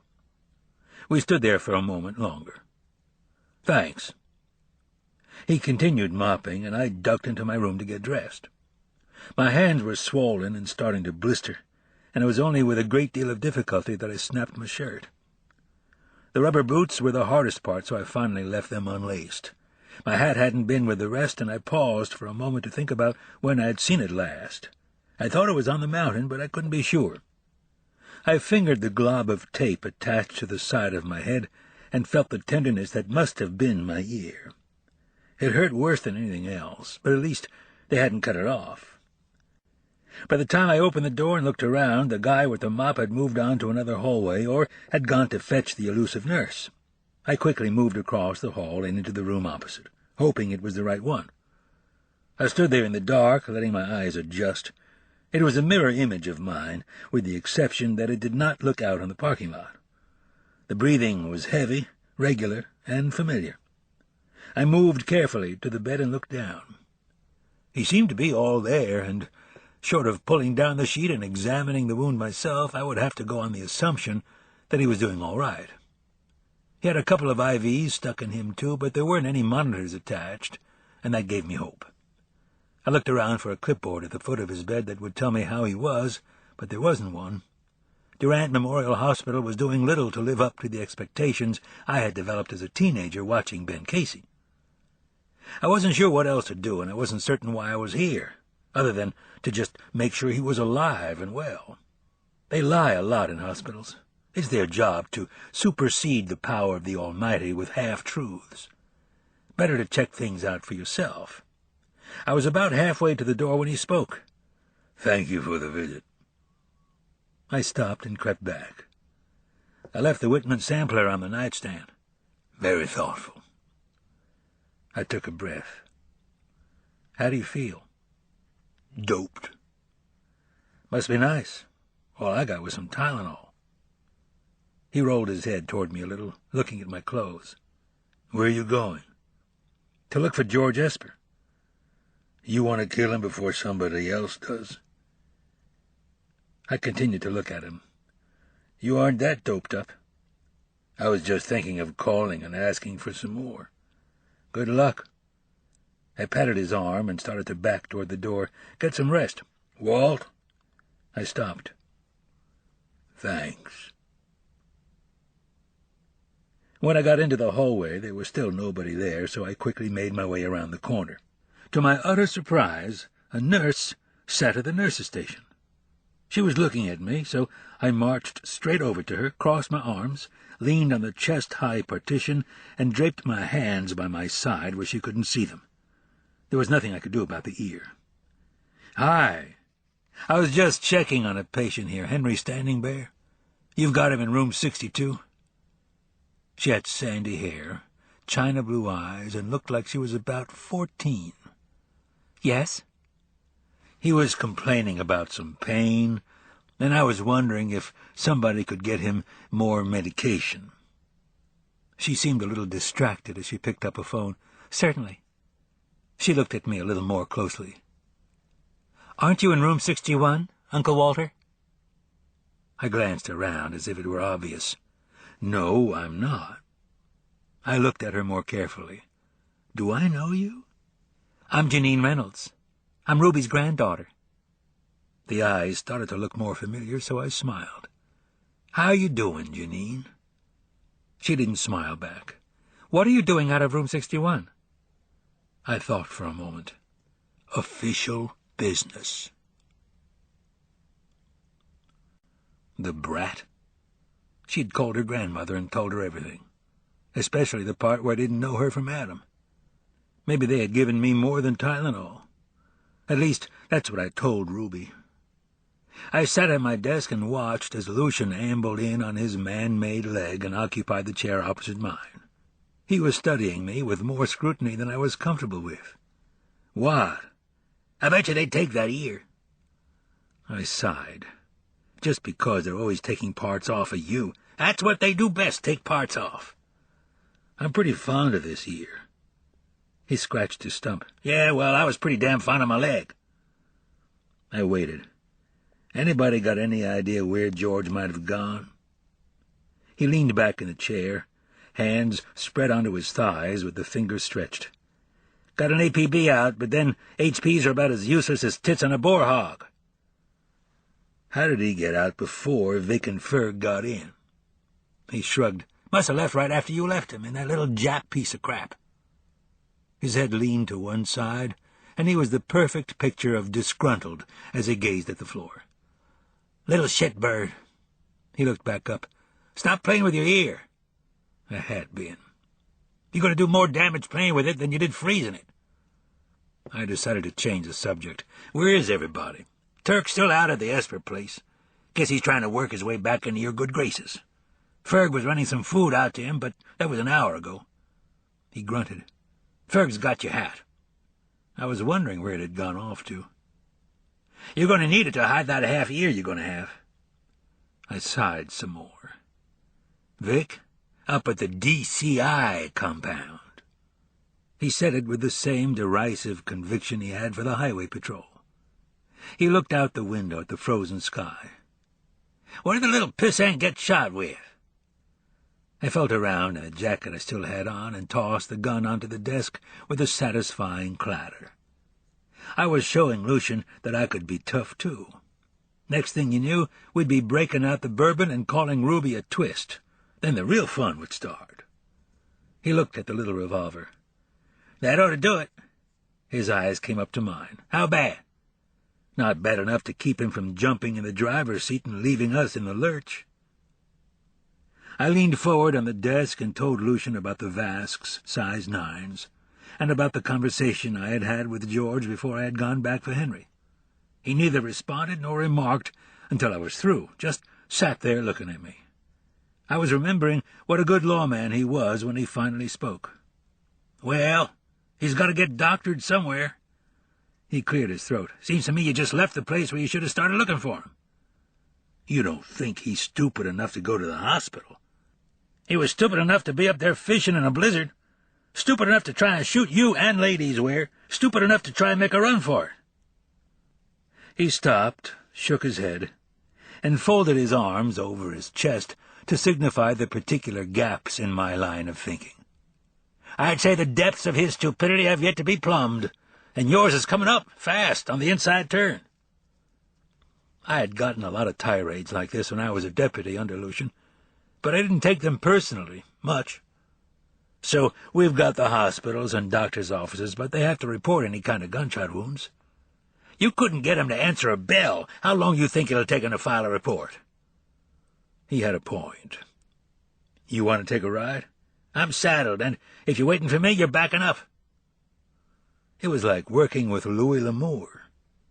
Ruby stopped me as we tried to make our way out of the office. "Do you think you should make an attempt at cleaning up?" I looked down at the stains and rumples that made up today's and yesterday's ensemble.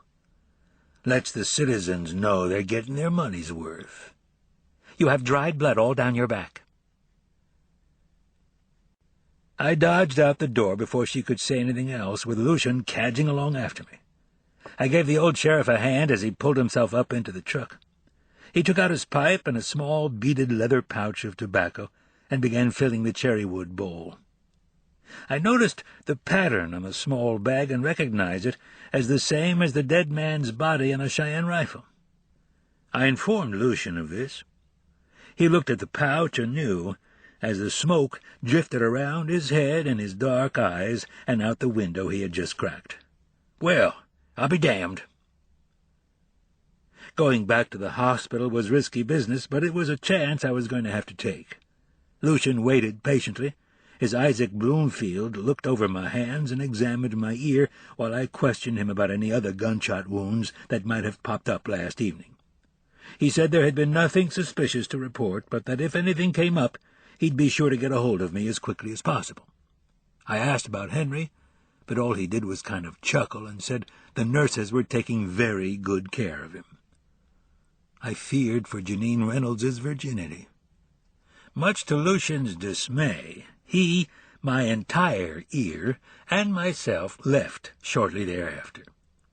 We continued our search to the drugstore downtown, where they reported that they had not sold a single Band-Aid since yesterday afternoon. It was a tough economy on the high plains. I turned and looked at him as I started the truck. "Veterinarians?" "Taxidermists." I'm not sure why, but it made sense. "Which one?" He pulled on his pipe and studied the problem. One thing we had no shortage of in Wyoming is taxidermists. "How about that outfit of Pat Hampton's down on Swayback Road?" I wheeled the bullet into a U-turn and headed south. A few vehicles slowed, and the drivers gave me irritated looks. Lucian shot them the bird, and I slapped his hand down as he snickered and told me to turn on the lights and siren to show them we meant business. I figured he just wanted to run them again, so I did. I navigated the entrance ramp of the highway at the south side, and since there wasn't any snow on the road, took the truck up to about 85. He didn't say anything, just looked ahead, and I figured I was going to hear about it. I was right, but it wasn't what I thought it would be. "What you did up there?" "Yep. That was a hell of a thing." I nodded and looked ahead, too. I didn't tell him about the old Cheyenne. Pat Hampton's was an odd mixture of taxidermy and game processing. It was said that no matter what you wanted to do with an animal, Pat could assist you. When we pulled up to the ramshackle complex of dilapidated buildings, you could have knocked me over with a feather. Pulled around to the far side of one of the buildings, covered with mud and with the side caved in, was a black Mazda Navajo with the plates Tough One. "Banzai!" The old sheriff smiled and pulled the pipe from his mouth as I eased the bullet up to the other side of the building. "You got a gun I can borrow?" I unlocked the .870 Wingmaster from the dash. "This kid is a victim." He looked at the shotgun. "Fugitive from justice. Lucian, do me a favor, and don't shoot anybody." He jacked the pump action and fed a shell of double-aught buck into the breech. "Ain't nothing wrong with shooting folks, long as the right ones get shot."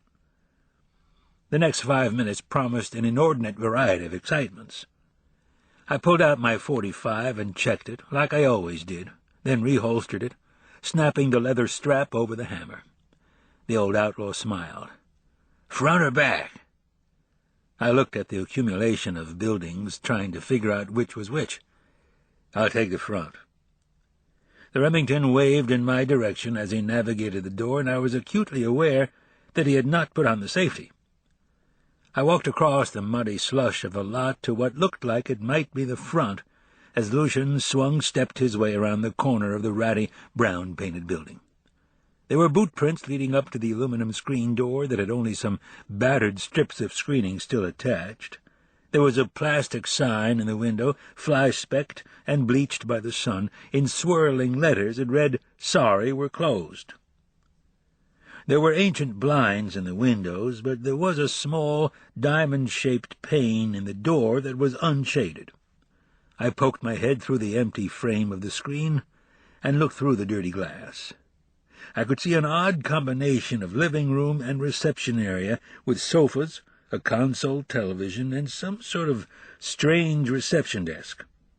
I noted the hallway leading to the right after you got past the desk, and figured that was where I should go once I'd gotten through the door. "Sheriff's Department." I pounded on the door with the flat of my hand. "George, if you're in there, let's not make things worse." I listened as a shuffling noise came from the center of the building. I took a deep breath and checked the knob. It was locked. I banged on the door again. "Sheriff's Department, I'm coming in." I took another couple of breaths and unsnapped the strap from the top of my holster.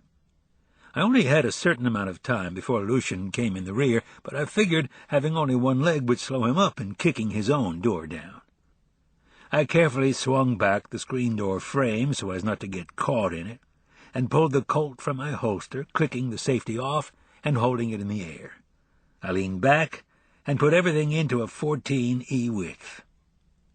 I guess I was expecting a little more resistance from the rotting hollow-core door, because I followed it rather rapidly as it folded up into two main pieces and blew us into the room and onto the sofa at the opposite wall. I heard a loud thumping at my right and pushed off the couch, cleared the doorway at the hall, and ran toward the noise. When I got to the entryway at the opposite end, somebody was coming the other way but didn't see me until it was too late. I just kept running and carried him back into the room as I led with the point of my unarmed shoulder. I heard the air leave his body as we went back through the doorway, and he felt familiar. "Hello, George." We bounced off a large table at the center and slid to the cool tile surface of the floor. I steadied myself against the countertop with one hand and stood. It was George, all right, and he was out again. He was only partially dressed and still held his pants in his hands. There was a large wrapping of bandages at the middle of his right thigh and another set around his head that was holding his jaw secure. I stood the rest of the way up, pulled out my handcuffs, and secured George to the table. As I finished this, there was noise down the hallway and an explosion that was unmistakable as the sound of a 12-gauge shotgun being discharged filled the air. I started to head down the corridor when another young man with a pale face came bursting through the doorway with what looked like a rifle in his hands. When he saw the barrel of the .45 about a foot from his nose, he pulled up short and froze. "Sheriff's Department, you don't move." His hands went straight up along with the rifle. "I won't." "You just did." He looked confused for a moment. "Drop the rifle." He hesitated for a second. "You got a problem?" He was still frozen. "It might go off." "All right, you keep it pointed away from me and set it down on the table." He did as requested, and I told him to stretch forward and place his hands on the counter, palms down. He did this, and it seemed like he was going to cry. I had a moment to look at him. He was just about George's age. It all figured. "Lucian, you all right?" There was a little more clatter, and he answered from the distance, "Yes, God damn it!" I went around the corner of the table and looked at the kid's rifle and propped the butt against my hip. "A pellet gun?" His face turned toward mine. "It's all I had, and I didn't want to hurt anybody." Lucian appeared in the doorway, shotgun at the ready. "Damn door was locked." I sat on the edge of the table and stuck the pellet rifle under an arm as I put my sidearm back in the holster and looked at the kid, trying to place him. "Well, where's Pat? He away?" Lucian planted one of his formidable claws at the back of the kid's neck. "Yeah." I watched as Lucian's grip tightened. "Hey!" His voice strained. "You say, sir?" Lucian leaned in over the boy's head. "Yes, sir." The voice was even more strained. "Yes, sir." "Lucian." He let up a little bit and looked at me questioningly. "Why? I ain't hurting the little pissant." He rolled his eyes, stepped back to the doorway, and poked the kid with the barrel of the Remington before resting a shoulder against the facing. "Don't you forget that I'm here, son." Even from my perspective, I could see that the safety was still not on. "He's down in Casper buying a truck." "Are you Petey Hampton, Bruce's boy?" He smiled at being recognized. "Yes, sir." "I thought you were in school down in Colorado." The smile hung there. "I'm home to hunt for the weekend." "How did George know you were coming up?" "I called him last week. He was going to go with me." I pulled the pellet gun from my underarm and broke the barrel down, used a fingernail to pull the pellet in the tiny gun out, and let the small mushroom-shaped projectile fall to the floor. I tossed the rifle onto a desk filled with taxidermy supplies, which made a tremendous noise. "Okay, Petey, we've got two options here. Number one is me reading you your rights and taking you up to town and booking you on at least resisting arrest and with a criminal conspiracy charge that's going to look really good on your transcript. Or you and I just have a little chat, and we don't tell your school or your daddy and uncle what you've been up to." It didn't take him long to answer. Maybe the college thing was working out. "What do you want to know?"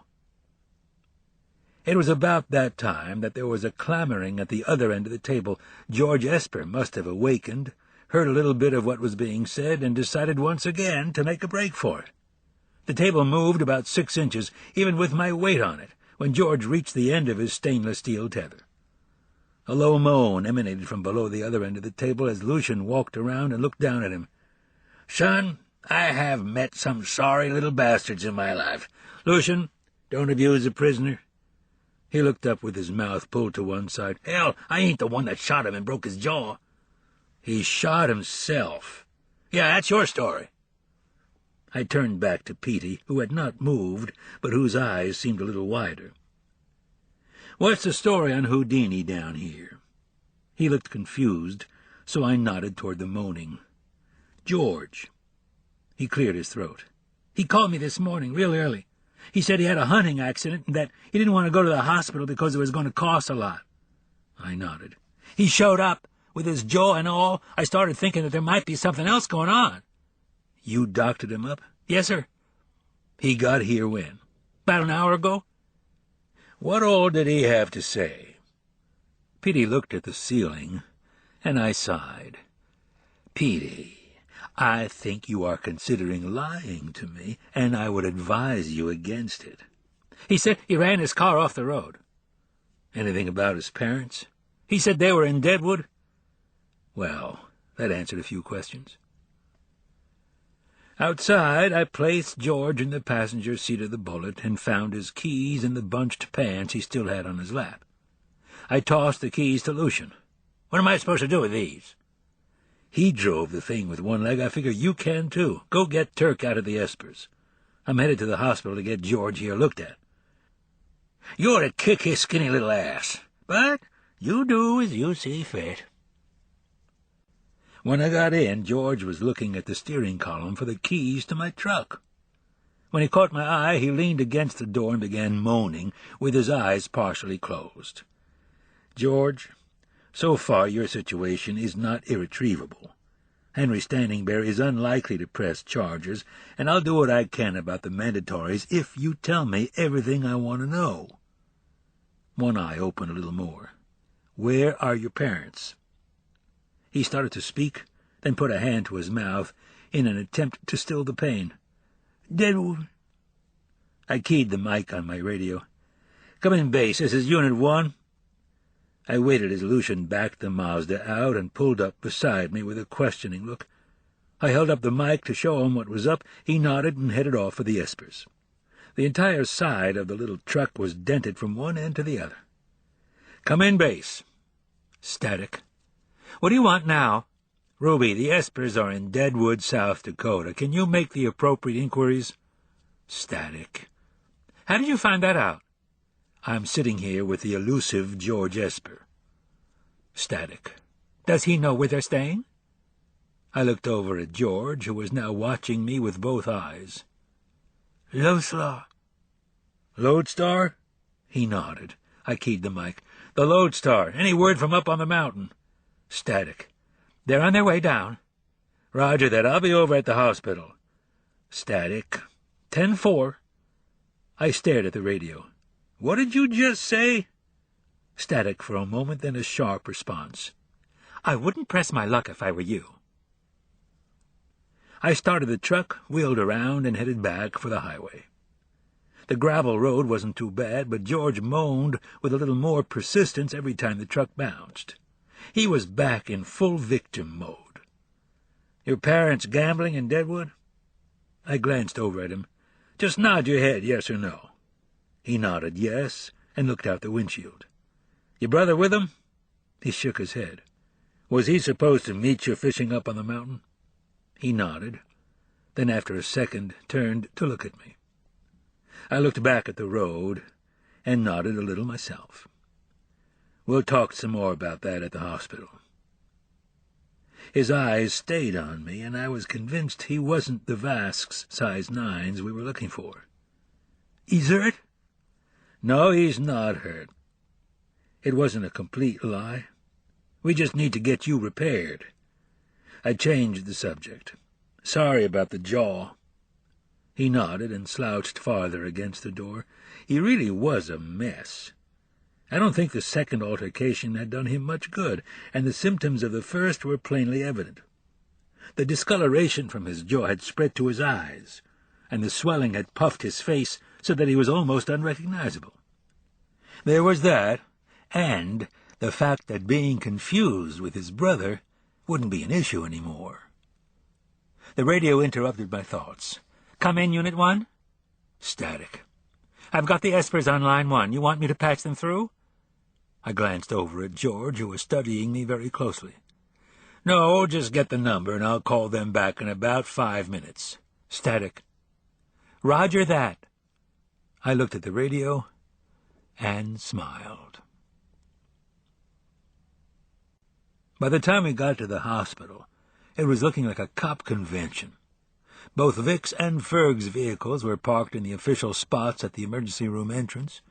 I pulled up to the door and walked around to get George. There was a small crowd at the desk when I made my way in.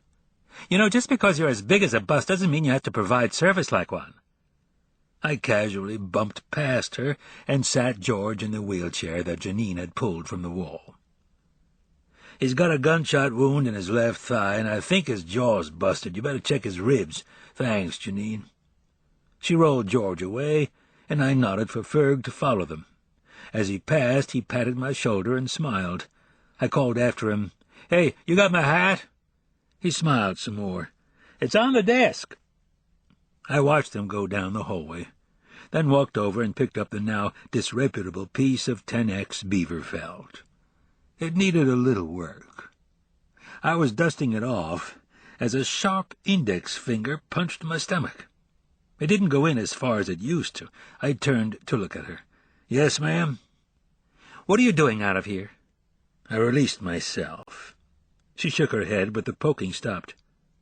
"You looked like you were going to die last night." "They gave me Tylenol. I'm feeling much better." I gave her a thumbs up. "What's the story on DCI?" She looked at me for a moment longer. "Headed for Cheyenne with Jacob." She looked down the hallway after George and his entourage. "What's the word on him?" I walked past the glass partition at the reception area over to the waiting room and sat back in one of the chairs. She followed along and did likewise. I looked at the soothing gray that must have been chosen, along with the muted mauve of the walls, to calm upset relatives and loved ones. It made me want to take a nap.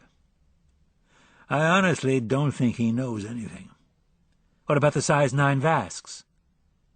I studied my coveralls and thought about a shower and a change of clothes. I don't think it was him. It could be the guy from Casper or Jacob, or it could be somebody else. Vic studied the side of my face in the humming fluorescence. "You make it sound like somebody else." I turned to look at her. "I want to talk to Jim Keller." She raised an eyebrow. "About?" "Things in general, nothing specific." She looked tired, too, but I decided to keep that to myself. "You get a ballistics check on the Cheyenne rifle of the dead?" "Yes, I did." I had started to turn and study my dirty pants, but the tone of her voice pulled me right back around. "Oh, now, why do I not like the sound of that?" "No match, but it's been fired." I was glad I was sitting down. "How long ago?" She inclined her head. "Difficult to say, anywhere from 3 days to 3 weeks." "Did DCI take the rifle?" "No," she smiled. "Everybody's real nervous about handling that thing." "Because it's haunted?" "Because it's probably worth millions." I hadn't told her about the old Cheyenne and their assistants on the mountain. "And it's fucking haunted." She was looking at my hands. "I put it in your truck and locked the doors." "Thanks a lot." I smiled at her because I liked her. Vic was like some exotic eastern bird that had accidentally landed in our high desert and had taken it upon herself to stay, and I don't know what I would have done if she hadn't. It was a profane little song she sang, but I had grown fond of it, like the first cries of the meadowlarks in the early spring. She had a quirky perspective on things and a foul mouth, but she would make a fine sheriff, no matter what anybody said or what words they used to say it. "How's your love life?" That caught her off guard. "Shitty, how's yours?" I shrugged and looked at the carpet. How should I know? She was here. I turned and looked at her with a questioning expression. "Vonnie." "Oh, shit." "Yeah." She crossed her arms and looked at her legs stretched out before her. "She brought flowers, but I told her you weren't dead. I don't think she thought I was funny." "Most people don't." "Most people around here got no fucking sense of humor." She didn't move for a while. "Can I ask you a question without you getting all pissed off?" "I'll try." She pursed her lips. "What is it you see in her? I mean, other than she's beautiful, intelligent, and rich. I just don't get it." I pounded the crown back into my hat and made an attempt at straightening the brim. Relatively satisfied with the results, I placed it on my head and pulled it down. She finally spoke again. "I always wanted to be a woman like her. I think it's because she's tall." She turned and looked at me. "It doesn't seem fair that somebody should be beautiful, intelligent, rich, and tall. That's bullshit." I waited. "How's my hat look?" She considered. "Like Gabby Hayes." I tried for another subject, the third being a charm. "You been in to see Henry?" "I was, but then Dina Many-Camps showed up, and I started feeling like a third wheel." I moved my head back and forth like a disco dancer. "He getting some sweet medicine?" I put my arm around her shoulders and pulled her in. It was a risky move, but she didn't resist, and I rested my chin on the top of her head. "Thanks for coming up after me." Her voice was muffled and sounded strained. "You're the only friend I've got." "I bet you say that to all the sheriffs." I held her there for a while. Her husband was an idiot. We stayed that way until I became aware of somebody looking at us through the glass partition. It was Vonnie. She didn't say anything, just nodded, and disappeared around the desk and down the hall where everybody else had disappeared. She was carrying a shopping bag and the aforementioned bouquet of flowers. I pulled Vic back up and looked at her. "You okay?" She smiled, but it seemed as if there was a little more ocean at the corners of her eyes. "Yeah, I'm good." I leaned her back and kissed her forehead. "Yep, you are." I staggered up and steadied myself on my increasingly sore legs. "Vonnie just walked by." She nodded. "I get you into trouble?" "I don't think we're to a place where I can get into trouble." She stood. "That's what most guys think, when they're in trouble." She turned the corner and walked toward the automatic doors. As they opened, she paused, making them wait. "I'll be at the office. It's getting crowded in here." I followed Vonnie's trail and found her leaning against the wall outside room 62. She was holding the flowers with the shopping bag at her feet. Her long hair was pulled back in the single ponytail that she had worn to watch football with Henry and me only a few days ago. The lines in her face were more evident today in the harsh lighting, but they gave her a delicate appearance like some fragile and beautiful tapestry. Seeing her again was like unearthing an emotional library card with a lot of overdues. I slowed as I got nearer, a little worried about what might be coming. She looked up as I approached. "Thank God you're all right." It was good that I stopped, because those eyes were just a little bit hard. "How did you find out?" Her jaw set, and an awful lot of the wrinkles disappeared. "I bought a police scanner at Radio Shack, thinking it would be nice to hear your voice once in a while." We stood there for a moment and listened as a female giggled through the walls of the Bears' room. "I didn't call." "No, you didn't." I nodded and looked at my boots. "I've been kind of busy." She stood away from the wall, the flowers clutched in her hand like a Louisville slugger. "Did you know that they could hear you? That I could hear you? We heard every word you said, and you couldn't hear anything when they answered?" "No." "I could hear it all." Her head nodded in a tense fashion. "I could hear everything. Do you know what that's like? Hearing those words, and not being able to do anything?" She threw the flowers, and they hit me in the chest. "I have spent my whole life getting to a place where I don't have to put up with things like this." "I'm sorry." "I will not let you do this to me. I will not." She stormed past, and I raised a feeble hand to stop her. She yanked her arm away and pointed to the shopping bag on the floor. "I thought you could use a change of clothes." She stood there for a moment, and I thought there might be some kind of opening, but there wasn't, and she continued down the hallway as I turned and watched her go. I sighed and stooped down to pick up the flowers. As tired as I had been before, I was twice that now. I figured there were better places to take a nap, but fatigue set in and I sat down with my legs stretched out in front of me. It felt good to stretch them, and my back was starting to hurt, so I just laid back and sprawled out on the tile floor of the hallway.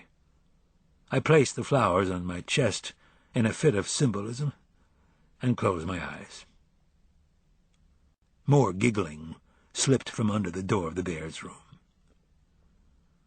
I lay there for a while, thinking that what I ought to do was get up, find a shower, and change into the clothes Vonnie had so thoughtfully provided. I wondered how she knew my size and thought about what she had said. I was feeling sorry for myself, and it felt pretty good. So I just lay there, musing in self-pity, thinking about life, death, and a shower, in that order. More giggling. I had to eat something.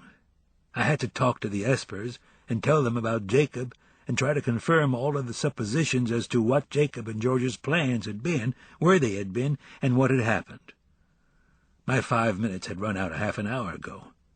I had to speak with Jim Keller, and it wouldn't hurt to have a word with Lonnie Littlebird about the last time the Cheyenne Rifle of the Dead had been fired. Even more giggling. I could also talk to the little wolf woman to see if there were any more clues as to where the feathers might have gone to and come from. I needed to follow up on the Vasks, size 9s, and get a better idea on who might have been leaving tracks all over God's little acre in them. I didn't think it was George, but there was the disturbing habit he had of running off every time he got the chance. He had been so sure that Henry had tried to kill him on the trail that I began wondering if that might have been one of the motivations behind his constant state of flight. I also wanted to check on Henry and get a more thorough diagnosis on how he was doing. The first part was in getting my eyes to open. And when I did, an upside-down Janine Reynolds's blues were there to meet me. "Hi, Janine." She looked a little worried. "I thought you might want something to eat." "Bless you." She looked around and then back down to me. "Are you okay?" "Just thinking." I reached over and picked up my hat where it had fallen during my dramatic interpretation. I looked at the flowers, still clutched in my other hand. "You want some flowers?" "No, thanks." I pushed up and slid over to the wall as she handed a tray down to me. It was some sort of supposed egg matter that I'm sure had never seen the rear end of a chicken, and 2 grayish meat patties that had never oinked. I placed my hat beside me with the brim up and placed the flowers in it. I rested the tray on my lap and picked up a piece of dry toast and began chewing. No wonder so many people died here. They starved to death. Whatever this was, it was not the usual. "Janine, is there a shower around here?" She blinked. I guess it was a strange request. "There's the one in the staff locker room." "Would anybody mind if I used it?" "I don't think so. You're kind of a local hero." I continued chewing my toast and began wondering if it was real bread. "Why is that?" "Because of what you did up there." Everybody talked about the mountains as if they were on the 2nd floor. I was uncomfortable with flattery, so I asked her how the Cheyenne Nation was doing.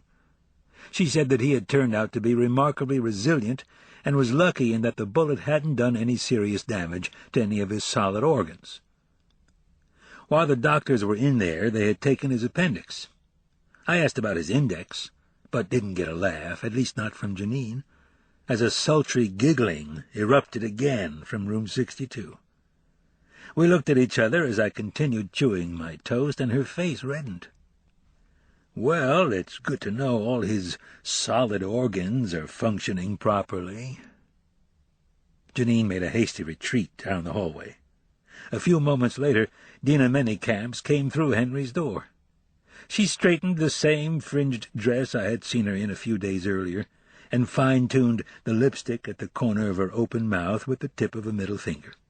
She froze for an instant when she saw me, I pulled a beaten tiger lily from my hat and held it up to her. She smiled and took it, bestowing a ravishing wink back over her shoulder as she sashayed down the hall and turned the corner. I figured that about a dime's worth of dinaminicamps and a Fresca would kill my ass.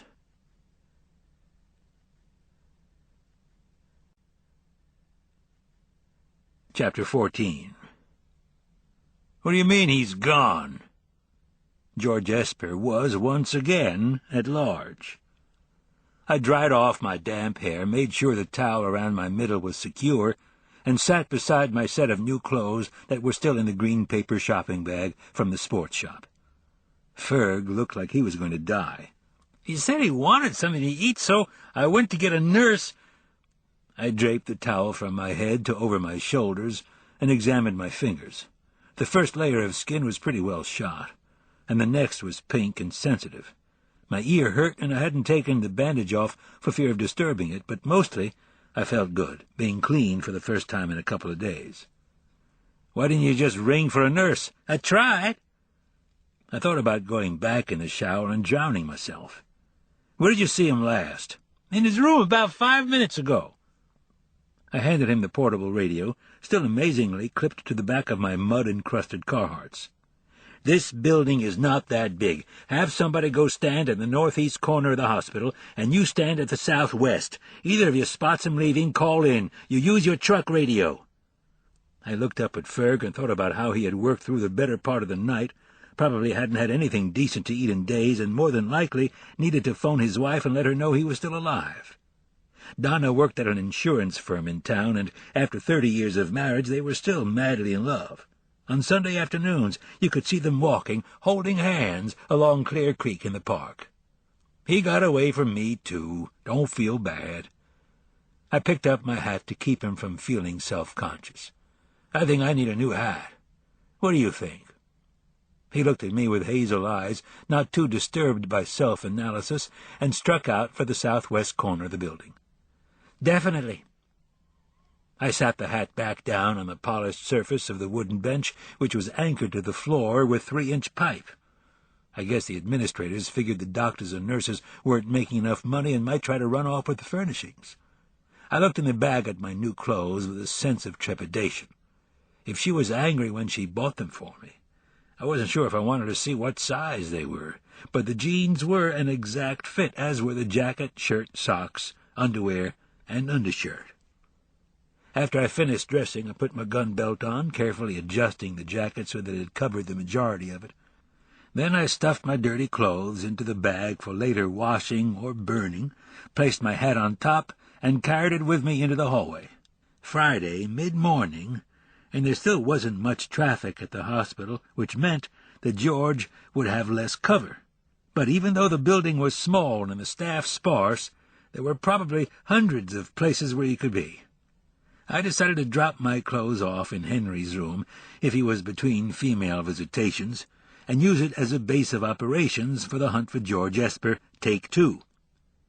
When I got to Henry's door, I paused to listen and hear if anybody else was in there. I heard voices, but whatever they were saying, it wasn't post-coital, so I pushed open the door and found George Esper seated in a chair beside Henry. I walked up to the bed opposite George and noticed that he'd been crying. "Did it occur to you to say something to my deputy before you went wandering off, George?" He looked sufficiently sheepish and wiped the tears on his bare arm. "I mean, before I put out an all-points bulletin and file a missing persons with the FBI." Sorry. "George, here's the way it works from now on. When I put you someplace, any place, I want you to stay there until I come and get you. Do you understand that?" He nodded. "Good. Now, go back to your room." He got up and limped toward the door, but before he could get it open, I called out, "And stay there!" I listened as the door closed behind him. "I think George might be a little confused." I looked down at him. "Really? I think George is a lot confused. I am serious. I think something might be wrong with him. Other than continual flight syndrome?" Henry paused for a moment, then folded the sheet down and smoothed the edge. His hands looked strange in this setting, like wild birds accidentally indoors. "Does the family have any history of mental illness?" "Not that I know of." He shook his head. "He seems scattered, and he has no attention span." "Concussed?" "Possibly." He looked at the empty chair where George had sat. He wanted to know what he had to do if he wanted to live on the reservation. He thought he might be safer there. "That's confused. He wasn't that bad on the mountain." We thought that one over for a moment. His eyes stayed steady on mine. "He knows about his brother." I felt like sitting down. "What did he say? How does he know?" He shrugged. "It was not anything he said. It was just a feeling, but he knows." I studied the polished railing at the side of the bed. "Do you think he was with Jacob when he was killed?" "I do not know that." Henry smiled. "I am sorry to be so little help to you, but it is just a feeling. They are twins." I leaned against the footrail and peeled a small piece of the skin from the side of my hand. "How are you feeling?" "Very well. And yourself?" "My hands are falling off and my ear hurts." He nodded. "Things could be worse. Your ear could fall off." "There's an intra-office pool. Odds are the doctor's going to cut it off." "That would be a shame. Your ears are one of your finest features." I looked out the window with him. "My thought exactly. They're going to get a fight when they come for it." He smiled and nodded. "Put me down to 50 on keeping the ear." "You're up against Lucian." He continued to look out the window. "He is still calling me ladies' wear?" "Yep." "Make it 100. I laughed. "Well, I better call off the manhunt and go talk to George." I looked down at him again. He really was recuperating quite well and looked as though he could get up and follow me out. "How's Dina Manycamps doing these days?" "She is a wonderful and caring young woman." I paused at the door. "I don't suppose George mentioned what room he was in?" "No." He still looked out the window, and I wondered how long they would be able to keep him. "He was probably afraid I would come looking for him." I watched him for a moment longer and then went out into the hall. Doctors and nurses are human, and humans are creatures of habit, so I walked across the hallway and pushed open the door of my old room. George was sitting at the side of his bed, looking out the window at the parking lot. "Hey, George. Mind if I come in?" He didn't say anything, but kept staring out the window. The snow swept across the asphalt surface, piling up wherever the concrete partitions divided the lot. Nobody wanted to be here, and everybody was looking out the windows. I pulled a chair from the wall and sat down in his line of sight. I turned my head and also looked out the window. "Well, I'm glad to be inside. How about you?" He nodded, but continued to look at the lot. I could see the bullet from here. He was probably trying to figure out how to hot wire it. "I'd say winter is here. George." He finally turned his face toward me. I studied him carefully and noticed he was shaking. "George, are you all right?" "Jacob's dead." I could feel my eyes sharpen as I looked at the young man. "What makes you think that, George?" "Saw him." His lips moved, but no more words came out. "You saw him?" He nodded his head. "Saw him where, George?" "On the mountain." "You saw him up at Dull Knife Lake?" He shook his head as violently as his bandaged jaw would allow. "Where, then?" The tremors continued to rack his body as his naked legs hung from the bed and shook, the nearest thigh wrapped up in a winding layer of gauze. I wasn't sure if they had him on anything, but with the head injury it was unlikely. "George, if you know anything, I need you to tell me about it. I'm trying to stop who's doing this, but I have to figure out who it is before I can do anything." You can't stop him. I nodded. "Stop who, George?" I watched as a finger crept from his hand and pointed toward the window. Them. I felt a continuous charge run up my spine as I turned my head and looked out the window again, my reflected image only inches from my eyes. There was a minivan parked a little farther out, but I could almost swear that George Esper was pointing at my truck. "George, there's nothing out there but my truck." He continued to look, but the finger disappeared into his fist. I checked again and looked out to the municipal golf course. Maybe Arnie's army was after George. "George, who did you see up there?" The only thing he said was, You can't stop them. I stood up slowly and gently lowered the Venetian blinds with the cord that had been at my back. George still didn't move, so I pushed him back in the bed with a hand on his shoulder and pulled the blanket and sheet up to his chin. He still shook as if he were freezing. "Why don't you try and get some sleep?" You can't stop them. I looked down at another human wreck and patted his chest. "Well, I might just surprise you."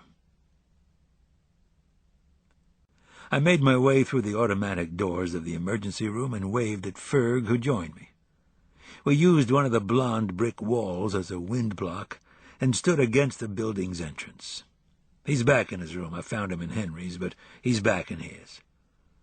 The air was more than a little brisk, so I flipped the collar up on my new jacket and pushed my hands farther into the pockets. He's acting a little strange, so you might want to keep an even closer eye on him. I don't think he's dangerous, but he might wander off again. "You bet."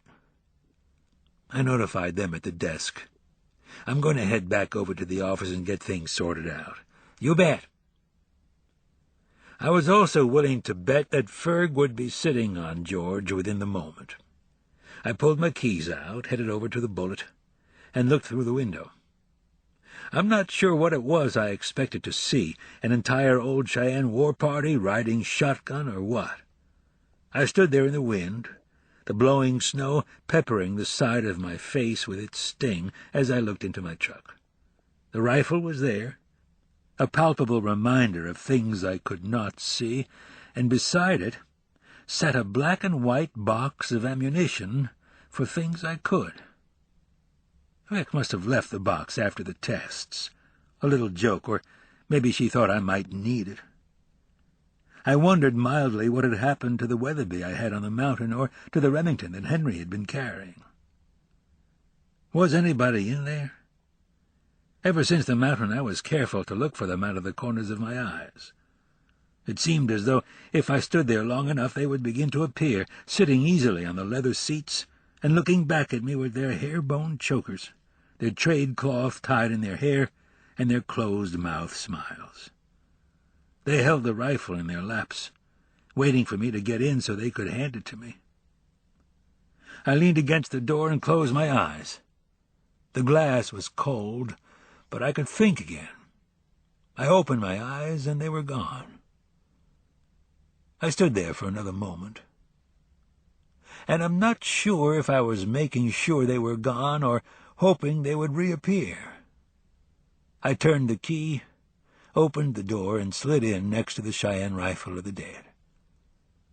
My hand shook a little as I slid the rifle over and placed the box of ammunition on the seat next to me. The box looked old, as if the edges had been roughed off and the printing had been done by an antiquated press. The date on the box even read 1876. It felt heavy, and I thought about pumpkins.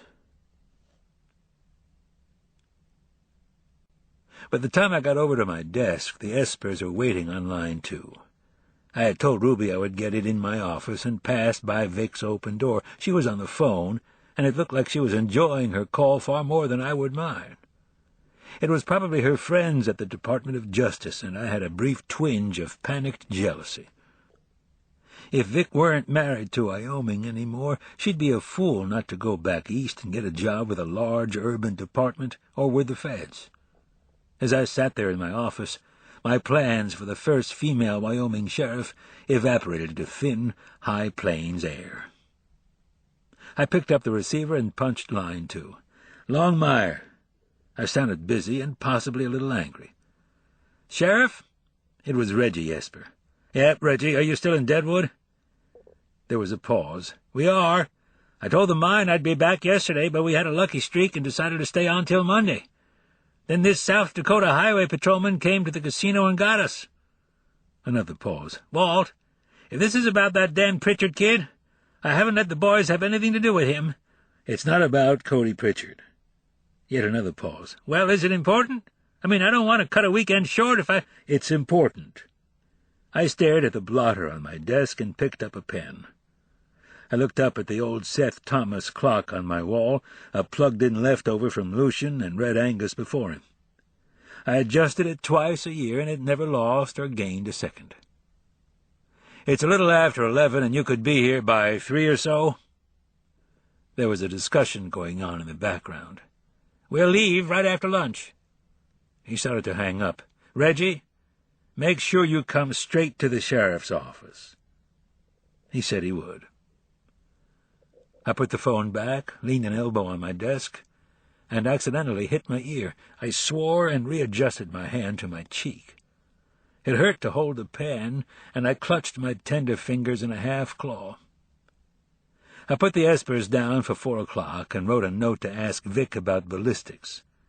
I had to talk to the curator of firearms at the Buffalo Bill Museum in Cody, talk to Jim Keller, and call Dave at the sports shop about Vask's size 9s. I was also beginning to wonder about Lucian and Turk. I started to punch the intercom on my phone, but all the lines were busy. Probably Vic, faxing her resume. I got up and walked out to Ruby's desk. She was on the phone, too, but she hung up. Lonnie Littlebird was here looking for you. She laced her fingers together and rested her chin on them. He's sweet. Yes, he is. I paused for a second. I've got the Espers coming in this afternoon. If they're running late, can you stick around? Yes. Anything on Jim Keller? Not back from Nebraska yet, but Mrs. Keller has been here twice already today. How's the kid doing? He's in the back, asleep. I gave him the old sheriff report books to look at, which would put anybody to sleep. By the way, you have the worst penmanship of any sheriff we've ever had since 1881. I thought you'd be glad to know. Who was before 1881? She raised an eyebrow. Nobody. That's when we first became a county in the territory, about 9 years before we became a state. You did hear about that? I scratched at my ear and immediately regretted it. Yep. I remember reading about it in the papers. Stop picking at your ear. Yes, ma'am. I slouched a little bit. Do you know what's happened to Lucian and Turk? They are having lunch down the hill at the Busy Bee. Lucian mentioned something about having a come-to-Jesus meeting with his nephew. Oh, boy. Anything from Vic on the ballistics at DCI? Why don't you ask her? She's on the phone. I looked down at all the blinking lights on Ruby's console. She's on all of them. Then she hasn't, or she is now. She stayed looking at me. We're not going to be able to keep her, are we? It was out before I knew I had said it, and when I looked up, Ruby's electric blues steadfastly joined with mine. Why don't you go have lunch? She'll be off the phones by the time you get back. Besides, you could use a little religion. In its usual perverse manner, the sun had decided to come out and cast a glare without providing any heat. It might get warmer by the end of the afternoon, but for now it was just plain cold. As I navigated the courthouse steps, I looked up at Vern's window. He was probably up there still waiting for our lunch. but I could bet that he wouldn't want anything to do with Lucian's type of revival meeting, even though I was sure it would carry its own unique version of fire and brimstone. Cody and Jacob, convicted of 2 counts of first-degree sexual assault, could have been sentenced to as much as 40 years. The sentencing date hung over all of us for 2 solid weeks, but over nobody as much as Vern Selby. The jury had lived with deciding, and now they had passed it on to Vern like some communicable disease, and the fever of justice ate away at him. He had taken it upon himself to merge the 2 counts into one, which was his judicial latitude, and sentenced Cody and Jacob to a maximum of 15 years in prison, far to the low side of the 5 to 50-year sentencing guideline. George had gotten the minimum of 10, but it all became academic when the judge had pronounced that the offenders would be incarcerated in a young adult institution in Casper, and would therefore receive indeterminate terms. I guess Vern had decided that since they were all first offenders, the rape shouldn't cost them the rest of their lives. Never mind what it had cost Melissa. Cody Pritchard had turned to his friends in the back of the courtroom and playfully tossed his hat in the air and smiled. With time off for good behavior, Cody, Jacob, and George could see less than 2 years of soft prison time. Brian Keller would receive 2 years of probation and 100 hours of community service. The young men were once again released without bail, and Vern had nodded quietly in his chambers when I personally volunteered to drive the 3 of them down to Casper. When I got to the Busy Bee, I glanced through the window. Turk was slouched on his stool and was against the wall about as far as he could be. Lucian, with his lips barely moving, was leaning in and glared at the sight of Turk's face. Any thoughts of hunger passed, and I continued along the sidewalk to the sports shop. When I went in, David was punching something into his computer behind the counter, and his wife, Sue, was waiting on an overweight, middle-aged woman in the shoe department. I strolled up to the counter and leaned a hip against it. He looked up through the top of his bifocals. "Hi, Walt. What's the #1 selling hiking boot?" "Here?" he thought. "Vask? Maybe Oslo?" "Most popular size?" 9, maybe 10. "Any way to track how many Vasks, size 9s, you've sold in the last year or so?" He looked at me and sighed. "You're lucky Sue's here today. I don't have time for—" "Make time." I looked at him for a moment to reinforce it. "I can ask Sue to go back through the special orders and check the stock, but I wouldn't hold my breath on names if I were you. If they paid cash—" "I need you to do it now." He pulled a pen from behind his ear and tossed it on the counter in defeat. "All right. One other question. Do you remember Jacob or George coming in to buy flies?" He crossed his arms and exhaled a long, slow hiss. "Maybe a week and a half, 2 weeks ago." "Anybody else here when they were talking about where they were going?" It was a long shot, but I had to play it out. He shook his head. "I have no idea." "Will you think about it?" "Sure." "I mean, really think about it." "Sure." Before I could get too far from the counter, he said, "Nice clothes." I stopped and looked down at my fancy duds. "You help her with the sizes?" "Did it all on her own." He smiled. "Something, huh?" "Yep." I continued to the door and rested my hand on the brass handle. "You should be proud of yourself. She's quite a catch." "Yep." I pulled open the door and started out. "Call me." By the time I got back to the Bee, Lucian and Turk had vacated the place, and nobody was visible, not even Dorothy. I went in and sat at the corner stool next to the cash register. After a moment, a shadow cast across my plastic-covered vinyl menu. "What are you having?" "Anything but the usual." I closed the menu in one hand and reached it over to her. "I want to apologize for being sharp with you yesterday." She took the menu and looked at my fingers.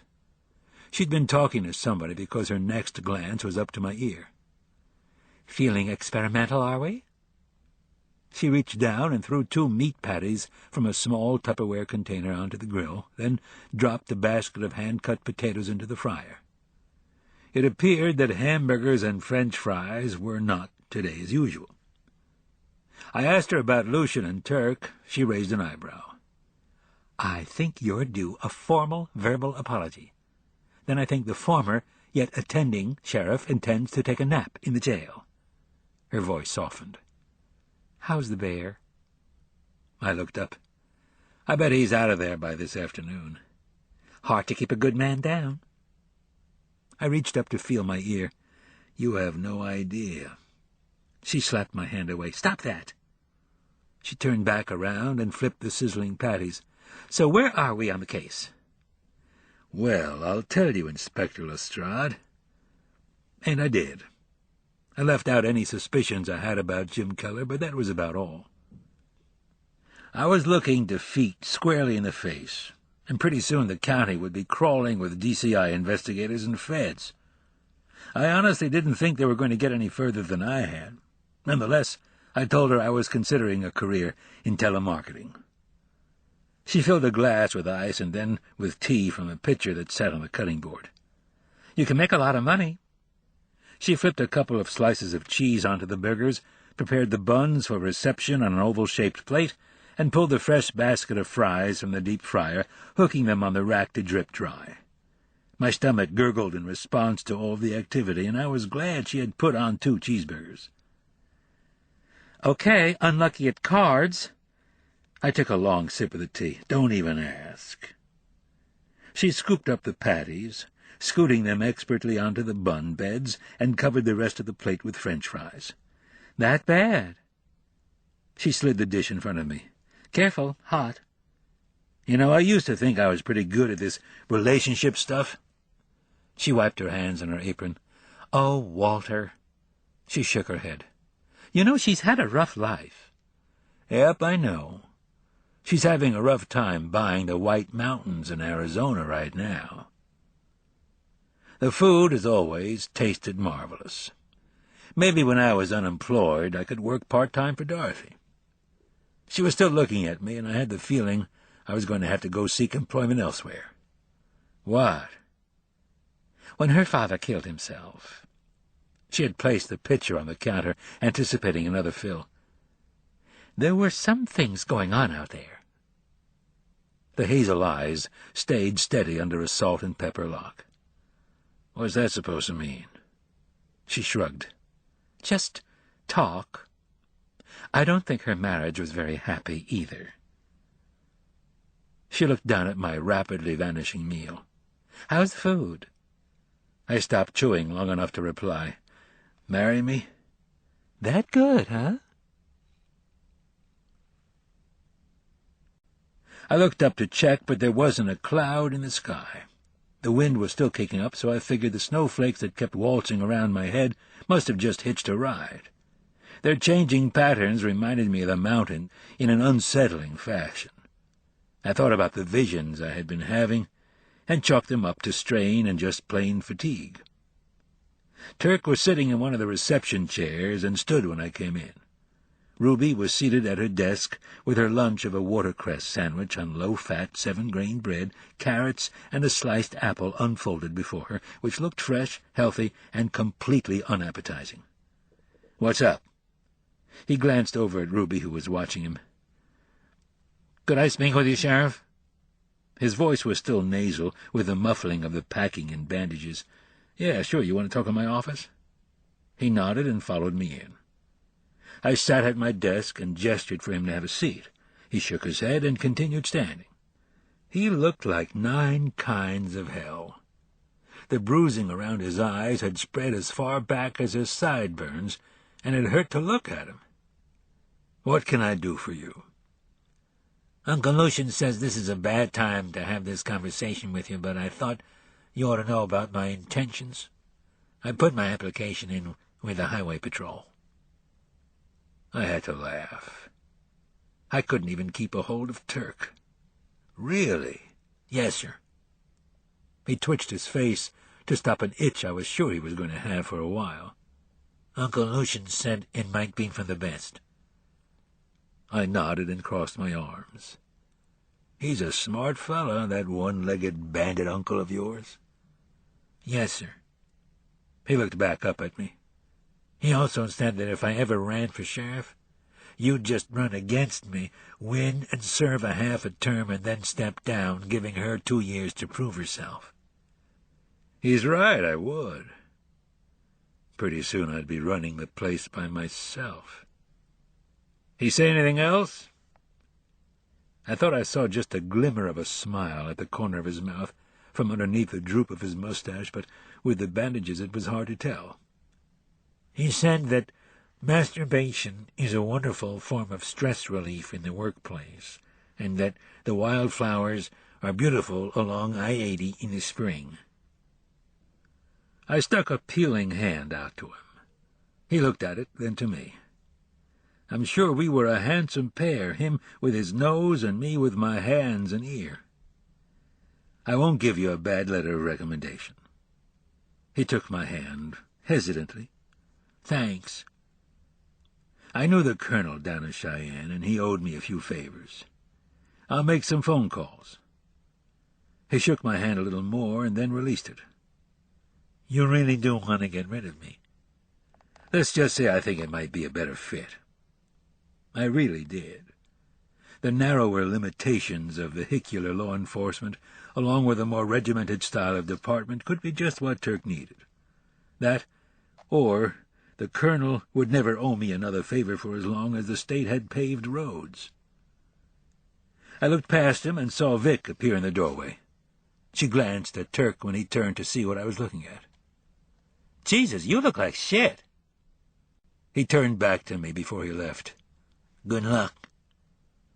I had no idea he had a sense of humor.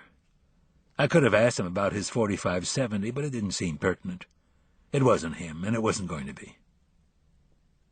Vic sat in the chair opposite me, propping her feet onto my desk as usual, and arranging a sheaf of papers in her lap. I sat back down.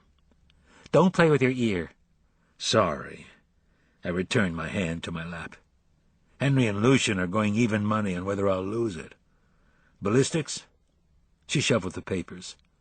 "Both lads match, which doesn't come as a great surprise. Both contain the same chemical compound, and both are from the same slug batch, 30-to-1 ratio. Same shooter." "How are your friends back in Washington?" She looked at me for a moment. "Quantico." "Whatever." I pulled out a pen, uncapped it, and underlined Jim Keller's name. "I've always wondered why they haven't tried to lure you back." "There's an opening with the National Center for the Analysis of Violent Crimes Services in the Criminal Investigative Analysis Unit." I nodded. "Do you have to say all that every time you answer the phone?" "There's also an opening in West Virginia at the FBI Fingerprint Analysis Lab, and there's always Philadelphia."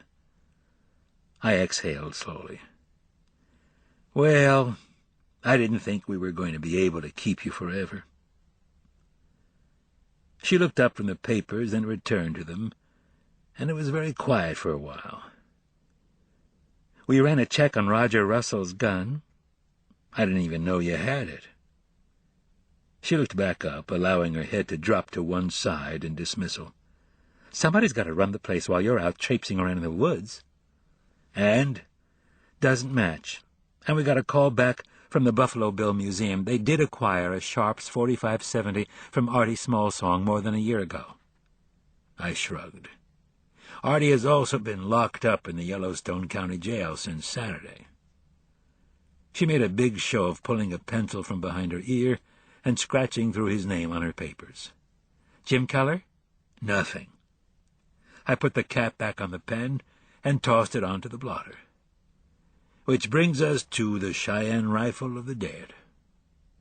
She looked at her notes. "No match, but it's been fired numerous times, like a box of shells." 20 rounds? She nodded her head. "When?" "Just over a week ago." "Right before the murders?" "Have you ever looked down the barrel of one of those things after they've been shot?" I thought back to Omar's. "Yep, once." They let up real bad. You throw 20 rounds through one of those things without cleaning it, you're looking to get it blown up in your face. Her hands rested on her lap. I looked down the barrel, and you could hardly see daylight. My ear itched, but I figured it was a good sign. So why would somebody do that? Practice? We looked at each other. That lets your friend Henry off. He doesn't need practice. I leaned back in my chair. When we were up on the mountain, he took the shotgun and gave me the rifle. He said something about not being as good a shot as me. I stood up. I better go get that damn thing out of my truck and bring it in here.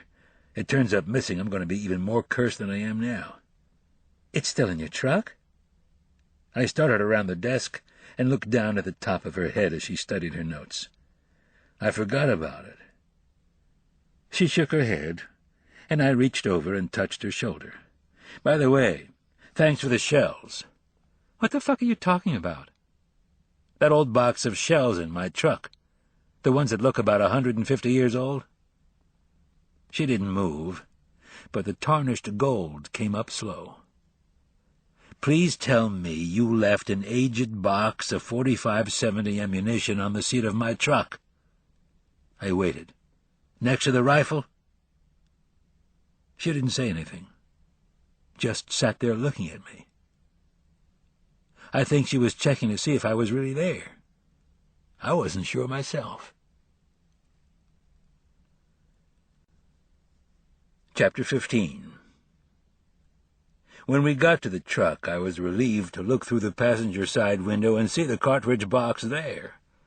I was beginning to think that I was having some sort of mental breakdown and that the box lying beside the rifle on my seat was another phantom apparition. Do you see that box on the seat? She peeked past my shoulder and turned her face to look at me. What box? I nodded my head ever so slightly. Very funny. I unlocked the door and opened it. The barrel of the Cheyenne rifle of the dead was pointed directly at us. The box was on the seat in the exact spot where I had placed it after my brief examination. Using the inside liner of the pocket of my jacket, I reached in and showed it to Vic. Was this in here when you put the rifle on the seat and locked the truck? No. I looked at the box. Anybody drive my truck while I was gone? Nobody. Did you leave your keys? On the rack in case somebody had to move it. This is getting exciting. I placed a small cardboard container on my desk along with the rifle and sat in my chair as Vic leaned against the desk with her thighs flattened on the edge and her arms crossed. We were both looking at the damn thing like it might jump up, do backflips, and run away. It was a battered little box with the corners dented in and the edges fuzzy. The black printing was faded and scuffed, but you could still make it out. The print was in assorted fonts and at least as ornate as the handwritten edition. There was a floral pattern and a series of lines on each side that encapsulated the words, "This box contains 20 metallic cartridges manufactured by Sharp's Rifle Manufacturing Company, Hartford, Connecticut." There was a large hole exactly the size of a .45 caliber, slightly low and left of center, with 400 yards scribbled in pencil beside it. The writing was old, with a flourishing hand and detailed penmanship. It looked like the writing in the old sheriff's logbook. There was something familiar about it, and if the distance was true, it was scary shooting. When I looked up again, Vic was staring at me. "Well, are we waiting till Christmas?" I took 2 pens from my broken Denver Broncos mug and carefully held the box down with one and worked the flap open with the other. No sense in getting even more fingerprints on the thing. I slumped a little and rested my chin on my arm as I continued to look in the box. If you were cartridges over 100 years old, wouldn't you be tarnished? Yes. They're not. She leaned around the corner and peered into the box like something might come out. Looked like they were loaded yesterday. I flattened one of the pens on the cardboard divider and slowly coaxed the box back, allowing 2 of the cartridges to roll out onto the blotter. They were both empties that had been fired. I spun one of the cartridges around with the pen so I could see the indentation at the primer. I turned the other one, and it was identical. 2 down. I pinned the divider to the blotter again and nudged the box back, allowing 2 more shells to roll out. These were live, with lead and primers intact, as were those in the rest of the box. Does it worry you that there are 2 of these shells spent? You mean how it matches up with our current body count? Something like that. I looked along the shiny lines of reflection on the surface of the casing nearest me, and clearly made out discolored spots whirling in the pattern of fingerprints. Whoever had handled these cartridges had not done it with any great care, and as I glanced at the other shells I began to see more prints. With my luck, the individual who made them had been dead for 70 years. Do you still have that shell of Omar's that I gave you? Yeah. She retreated into her office and returned with the cartridge. While she was gone, I flipped the box over. On the other side was another hole where the shot had passed through. Impressive to the point of being mythic. I looked at the handwriting and was sure I had seen it before. When she returned and handed Omar's bullet to me, she leaned over to peruse the shells on the blotter. These are different. His shell had a rounded line at the butt end that ended with 2 small stars and writing on the other side of the primer that read 4570 Government. On the mystery shells there was nothing. The edges at the butt plate weren't as sharp either, as if the machining had been done in a hurry with devices under pressure to produce in difficult times. I scooped up one of the spent shells at the open end with the tip of the pen and held it up to my nose and sniffed. There was no quartzite, but traces of black powder were evident. They are originals. I wasn't surprised when the baritone rumble of his voice interrupted our conversation. I had seen Henry walk up and lean against the doorway, but Vic hadn't, and it was just a tiny bit amusing when her back stiffened. "What are you doing out of the hospital?" He crossed over and eased himself into the chair opposite my desk. "I see you still have your ear." I laid the cartridge down on the blotter and tossed the pen back in the mug. "Yep, I've removed all the scissors from the office, and I'm just not going to take any naps when Lucian's around." I nodded toward the scattered shells on my desk. "What do you know about these?" Vic refolded her arms and looked at him, and her glance seemed to carry a little more professional interest than I would have found comforting. Henry simply smiled at her. "Hi." She smiled back. "Hi." I looked at the 2 of them for a moment.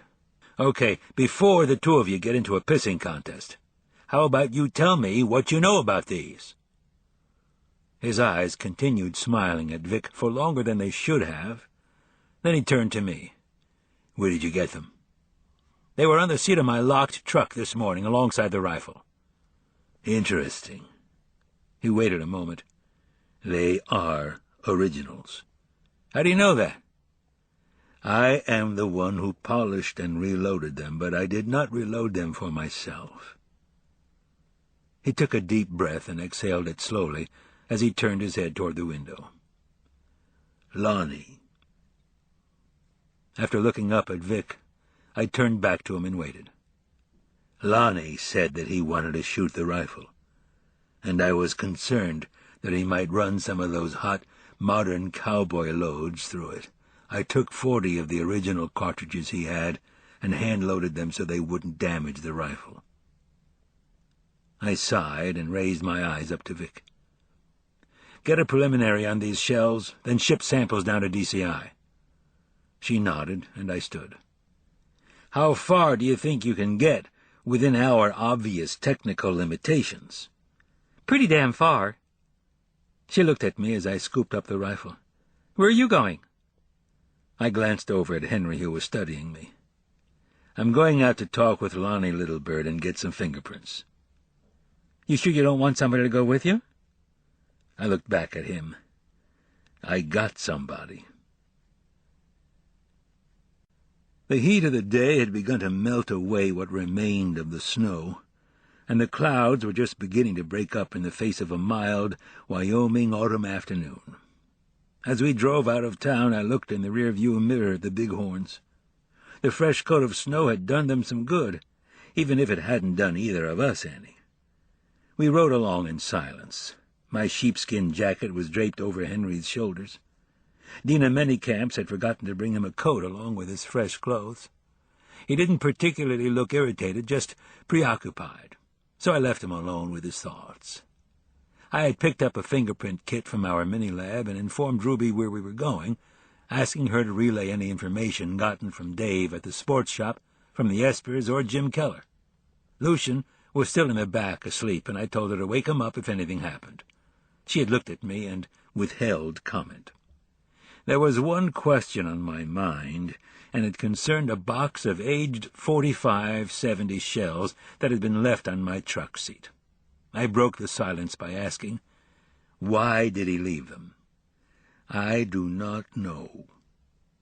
He didn't turn, but slouched a little against the door, the Cheyenne rifle of the dead leaning gently against the inside of one of his knees.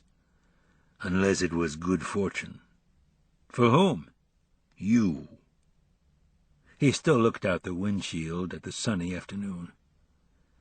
"Lonnie has grown very fond of you over the last few years.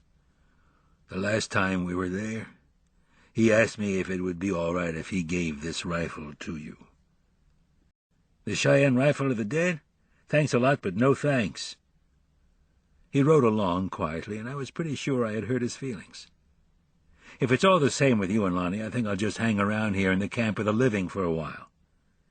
"That is not why he wanted to give it to you." He turned and looked at me for the first time. "He wanted to give it to you to shield you." "From what?"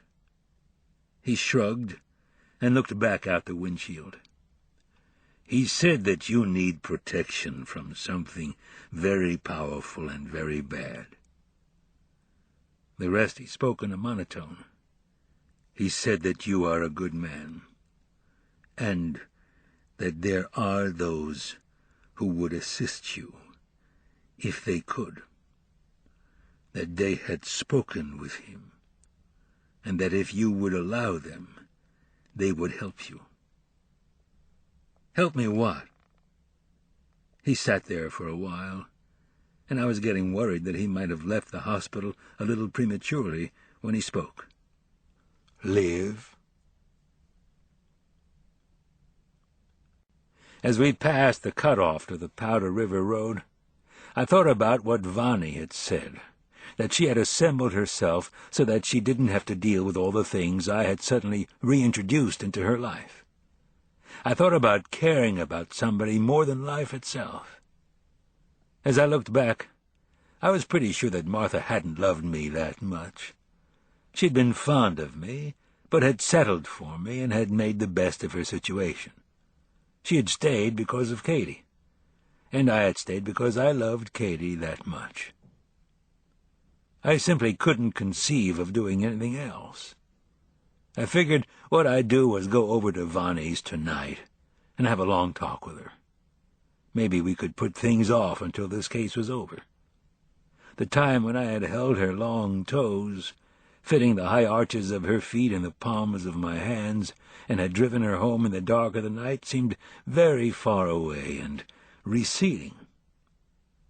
Henry dozed as I drove away from the sun, and the ruffling of his breath became steadier as we took the cutoff to the reservation. I saw Brandon White Buffalo looking after us as we went through the intersection. He stood behind his counter. It was hard to miss him as he looked through the clinging soda, chips, and candy advertisements. I extended a hand across the cab toward him, and he watched as we passed without slowing. He raised his hand also, and pressed it against the heavy double glass of the convenience store window. Brandon White Buffalo stood there in the maelstrom of modern consumerism like a sentinel, like a warning in a mystical undertow. I looked back through the rear window of the truck to catch a last glance. He still stood there, palm out and fingers spread like an orchard basket against the glass. He looked after us until we were gone, and I thought of Melissa at the Little Bighorn. I reset my shoulders, concentrated on the road, and considered my dwindling staff. Turk would be out by January, Vic could possibly be gone before that, and the chances of me getting Ferg to return to full duty were slim. He would probably just retire. I was thinking about it myself. I picked the mic off the dash. "Base, this is Unit 1. Come in." After a moment there was static, then Ruby's voice. "Leave me alone. I'm busy." "Any word from Dave at the sports shop?" Static. "His wife called. She's about halfway through and will fax the stuff over when she gets done. Stop bothering me." I hung the mic back up and watched the trees pass by along the irrigation ditch. I expected to see the old Cheyenne again, standing among the cottonwoods. But there was nothing there, and that worried me a little more. Maybe even they had abandoned me. I thought about where we were going, about Lonnie. Yes, it is so. I didn't think that Lonnie had killed Cody and Jacob, but I wanted to talk to him directly and find out if there was anything more to his story than Henry had been able to tell me. I looked over at my friend. It seemed that his breathing had gotten a little rougher, but he still slept, his body attempting to repair itself while he wasn't looking. There was a maroon minivan with a bumper sticker that read "Fry Bread Power" in Lonnie's driveway, and there was someone sitting on the passenger side. Even from the distance and angle, I knew it was Melissa. I brought the bullet to a stop alongside the van. Henry woke and placed a hand on the dash to steady himself. "You all right?" "Yes." He blinked. "Just sleepy." He looked out the passenger side of the bullet, and I saw the muscles at the side of his face bunch as he smiled at her. His hand came up to the glass, and I knew hers was extended toward him. He handed me the rifle. I took a moment to collect myself, giving them enough time to be together before I opened my own door and came around the back of the truck. It was a moment I had avoided, this personal contact. But here she was, and here I was with her. She was holding him, and I was amazed at how she had grown. Melissa was taller, still lean, but muscled now, and even though she hadn't lost all of the stunting qualities of fetal alcohol syndrome, the graceful quality that was indicative of the Cheyenne and their personal beauty was there. Her face turned to me. I hadn't seen that face, with the exception of that fleeting glance at the powwow, for more than 3 years. Her eyebrows still arched in a questioning fragility, and the folds at the insides of her eyes still attempted to betray her. In honor of the golden fall afternoon, and despite the oncoming winter, she was dressed in a pair of gray flannel athletic shorts and a T-shirt that read "Sweet Medicine Treatment Center, Sobriety Retreat." I stood there for a moment with a rifle in my hand, unable to move, as she loosened herself from Henry only long enough to attach herself to me. I held the rifle out so that it could not touch her, and looped my other arm around her shoulders. Henry quietly took the gun. After a moment she pulled back to look up at me. "You are sad?" I laughed as a tear threatened to escape the corner of my eye. "I guess I'm just happy to see you." She smiled back, and it was like sunshine through a church window. "I'm happy to see you, too." Henry retreated and headed up to the house with the Sharps as Melissa and I talked. She kept a hand on my arm as we spoke, as if the connection might be fleeting and neither of us could take the chance. She'd received a partial basketball scholarship to a community college in South Dakota, and was only back from her special classes for a tournament. She wanted to know if I could come home with her in a week and a half and spend Thanksgiving with her and her aunts. She assured me that Lonnie would be there, too. I asked her where Lonnie was now. "He's inside, arguing with my Aunt Arbutus. She said that I should come out and sit in the car. I'm glad you are here. I was bored." As she spoke, I became aware of a commotion. The screen slapped open, and the most formidable of the aunts made her way from the porch and headed toward us. Henry was wheeling Lonnie out the door after her, with the buffalo rifle in Lonnie's lap, along with a small black plastic box. Melissa's aunt pulled up short when she saw me. I hadn't formally met Arbutus Littlebird, and had previously withstood her cast-iron gaze from afar. She didn't like me, but I think it was less because I was a white man with a badge, and more because I associated with Henry. "Hi, Arbutus." She redirected her gaze at Melissa. "Get in the car." I took a deep breath and took Melissa's hand in mine. She was trembling. "Arbutus, do you want to tell me what's going on?" She didn't respond, but stood there with her hands at her sides as Henry wheeled Lonnie up behind her. She turned slightly and spat out the words, "I hope you're happy, now that the sheriff's here." Lonnie's eyes did light up when he saw me. "Hello, Sheriff." "Hey, Lonnie, what's going on?" "Oh, my sister isn't going to let me have my daughter for the holidays. Yes, it is so." I glanced up at Henry, who shrugged. I looked back at the galvanized aunt. "What's the story?" "I'm taking her home." "Well, do you mind telling me why it is you're not going to let her have Thanksgiving with her father?" A moment passed. "I don't have to talk to you." "No, you don't. But I can get on the radio and get one of the IPs over here, and you can talk to him." I was playing an angle, but most inhabitants of the reservation hated Indian police even more than us. We were just whites. They were apples, red on the outside, white on the inside. She didn't say anything. "Whatever it is, I'm sure we can work it out." "I found a beer in his refrigerator." I turned and looked at Lonnie. "Is that true, Lonnie?" God, like I didn't know the response. "Yes, it is true. Yes, it is so." He continued to smile. "I keep it there as a reminder, and to keep temptation at hand. Temptation out of reach does you no good." "How long has the beer been in there?" "About a year and a half." She crossed her arms, but she turned to look down at him. We were making progress. "How come I haven't seen it in there before?" He blinked his eyes through the thick glasses. "It was behind the pickled pig's feet. You don't ever move them." Yes, it is so." The look on her face told me he was telling the truth. "Arbutus, do you think it would be all right if Lonnie came over for Thanksgiving dinner at your place?"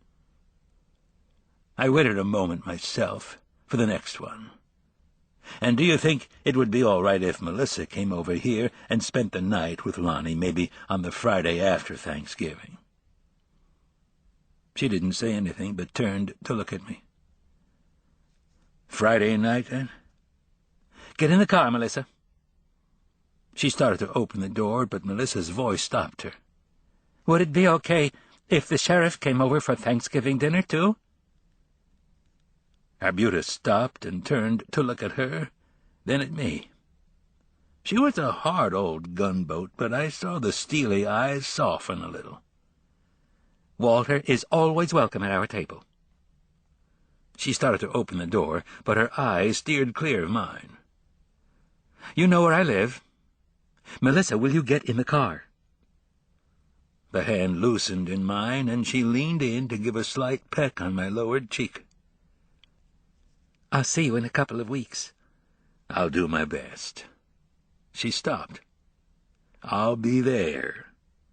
The smile returned, and I watched as she turned the corner and got into the van, or almost did, before she jumped out, ran around the front, and gave her father and uncle a goodbye hug.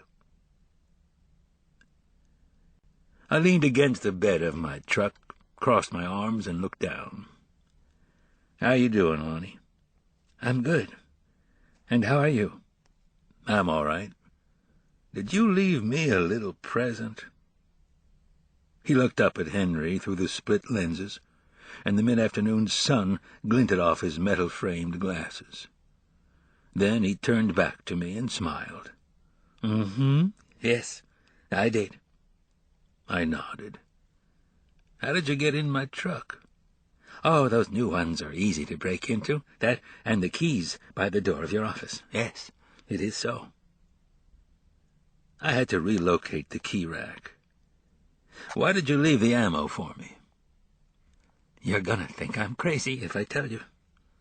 The smile was a little weak when he looked up.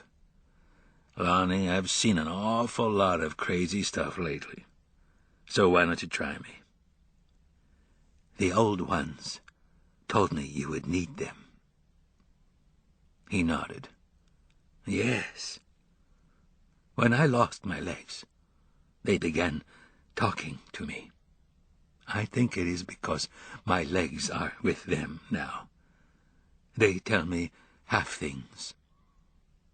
Half things? Yes, because I am only half with them. Someday all of me will be with them, and they will tell me everything. I smiled.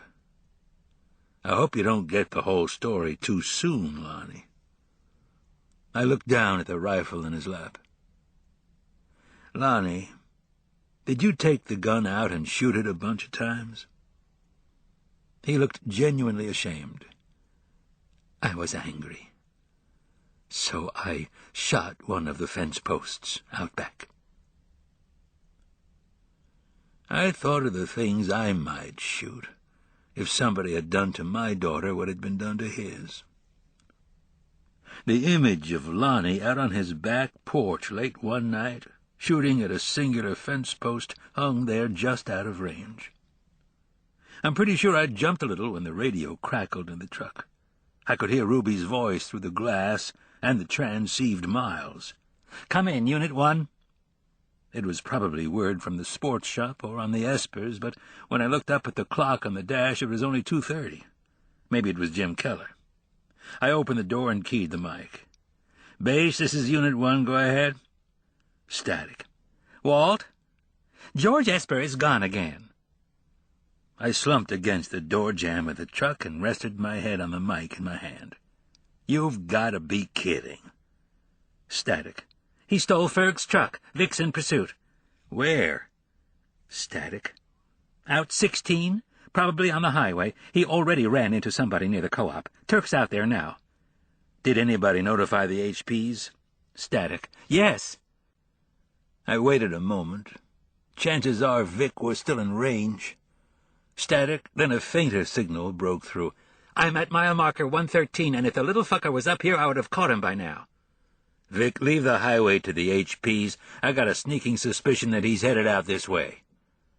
Static, and I listened as she slowed the 5-year-old unit down to under 100, negotiating the divider with one hand.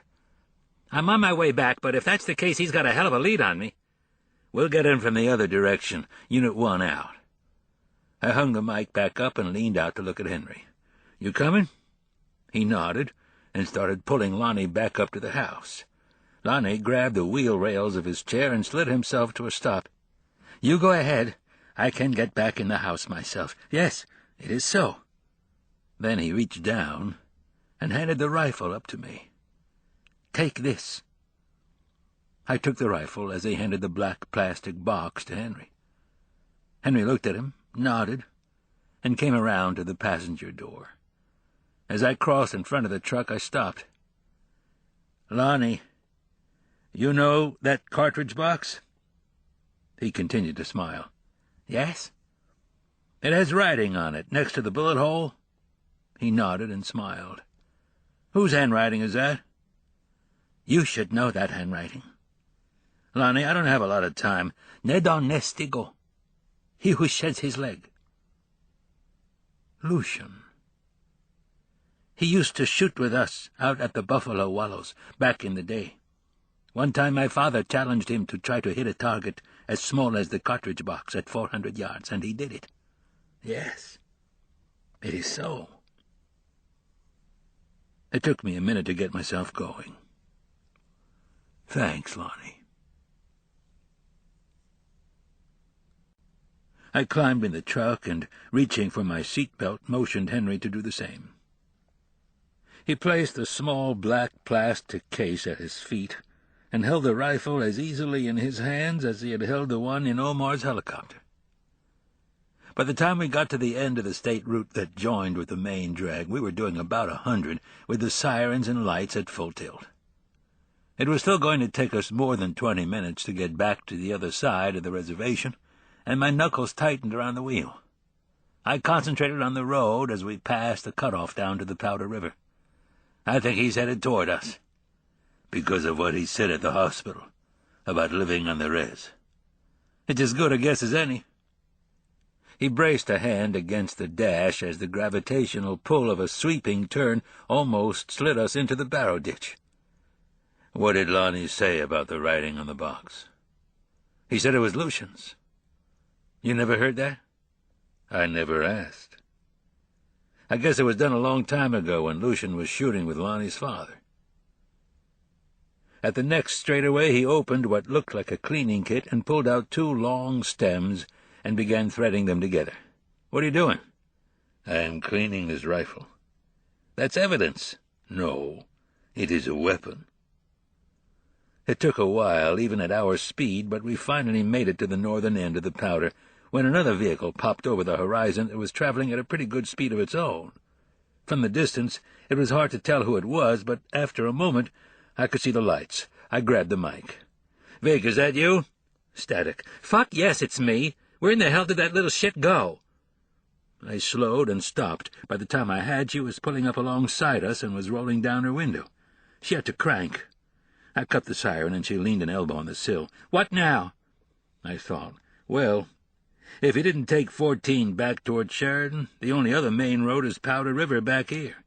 North or south? We'll take south, you take north. She was gone in a billowing cloud of blue burned oil and tire smoke before I could finish my sentence. Maybe if I bought her a new unit.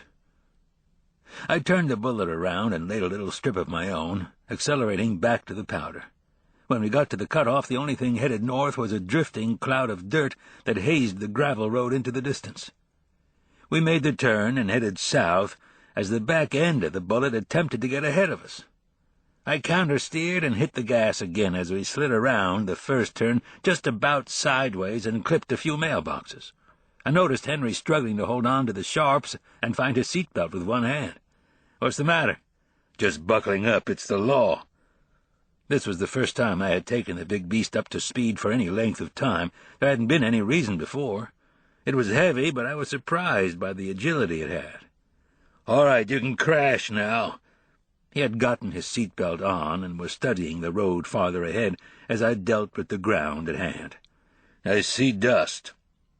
If it was George, he had just jumped off the highway. A thought snagged in my mind. Do you think he's got the radio on in that thing? Henry turned to look at me as I negotiated another turn and another quickly afterward. That would explain why he got off the state routes. There's something else. What? The old Esper place is out here somewhere, the one that Reggie's great-great-grandfather settled. I remember Vonnie telling me about it. She bought a bunch of property on the speculation that they were going to put that power plant out there someday. How does romance bloom? Don't ask. I could feel his disapproving glance as we crossed a cattle guard and momentarily became airborne. We made for the washboard curve that lay ahead, and he braced himself. Hey, I thought you guys always thought it was a good day to die. Attributed to Crazy Horse, who was often misquoted. The road straightened after the washboard, and I was able to bring all 10 cylinders online. The speedometer was creeping back up on 80, and we were starting to get that light, floating feeling on the ball bearings of loosely packed dirt. My testicles felt as if they were somewhere in my chest cavity, and it wasn't a pleasant feeling. If we missed one of the curves at this speed, we were most assuredly dead. All Henry said was, "Ooh, shit." We hit the next turn at just about 100, and the sickening feeling in my stomach magnified as the laws of geometry exerted themselves on the velocity of all that dear-born steel. At any reasonable speed it wasn't much of a turn, certainly nothing worthy of a Jan and Dean ballad, but it was enough to slam the side of the truck into the red clay embankment.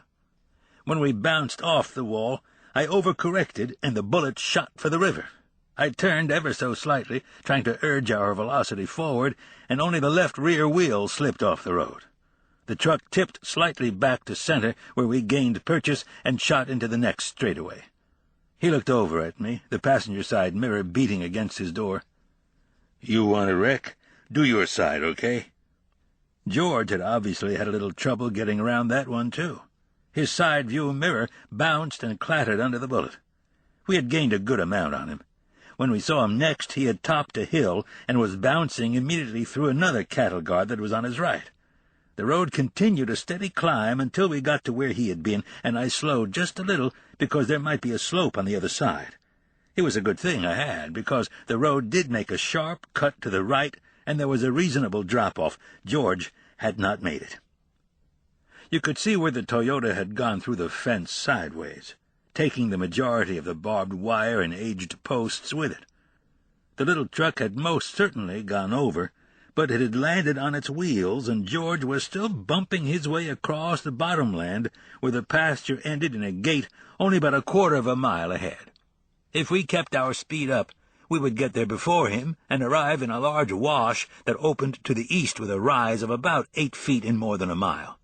This was the part of the river that admitted honestly to the moniker a mile wide and an inch deep. There wasn't much in that direction other than the access road to the Burlington Northern Santa Fe tracks. There wasn't anywhere else for him to go. He couldn't turn back and try to climb the hill he had just slid down, and the river blocked him to the left, where the water might only be an inch deep, but the mud was bottomless. He had to go for the gate, and we were going to be there before him. I slowed just a little, since time and topography were now on our side. The Toyota leaped in and out of the hillocks and sagebrush. You could see him in there sawing at the wheel in an attempt to keep the pickup on a relatively straight line, his head beating against the headliner as he topped each rise. I cringed a little at the thought of what he was doing to his leg, his jaw, and other assorted and sundry injuries. We made the last turn before the gate, and I accelerated briefly before sliding to a stop and blocking his path. I figured the faster I got there, the sooner he might pull the battered little Toyota to a stop. But he kept coming, and I was beginning to wonder if he could see us or if he had beaten himself senseless. I waited as he approached, and it was only when he was about 70 feet from the gate that I saw the wheels turn and the vehicle lurch down the hill. George had decided to test the waters. Jesus H. Christ! I gunned the bullet farther down the fence line till I found a likely spot and cut the wheel myself, this time pulling a couple of yards of barbed wire and stapled posts after me.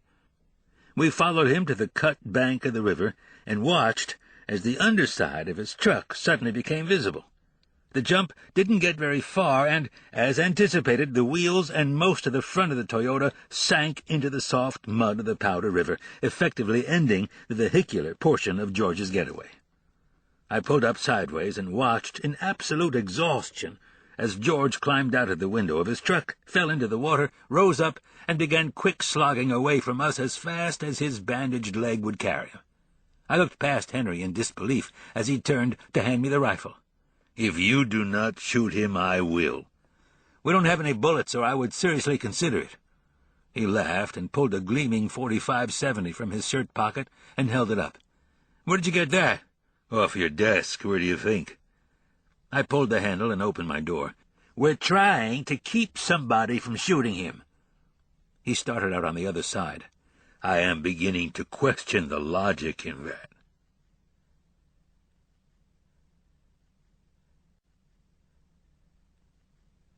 George had gotten a good start, but his injury and the mud were slowing him quite a bit, and I could see the gray slime of the riverbed clinging to his pants well above his knees.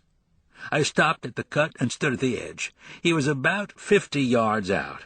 I cupped my hands around my mouth and yelled, "George, where do you think you're going?" Henry joined me at the dark crust edge of the bank. He was still carrying the rifle. "If you shoot him now, we do not have to bury him." I cupped my hands around my mouth again. "George, that's enough. Get back over here." George continued on. I started down the bank and slipped, barely catching myself before I fell into the river. I looked down into water that I was sure was just above freezing, and tried to figure out what the best approach might be. I was never an all-at-once guy, preferring to ease myself into things, but I was about ready to throw prudence to the wind when Henry spoke. The tone of his voice ran a chill colder than the powder had ever run. "Walt, there's somebody over there." I raised my head and searched the opposite bank, but all I could see was George slowly making his way across. "Where?" "Long way out.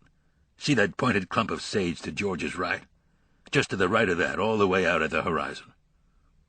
I stopped breathing, strained my eyes, and there it was, a small, vertical figure in a horizontal landscape.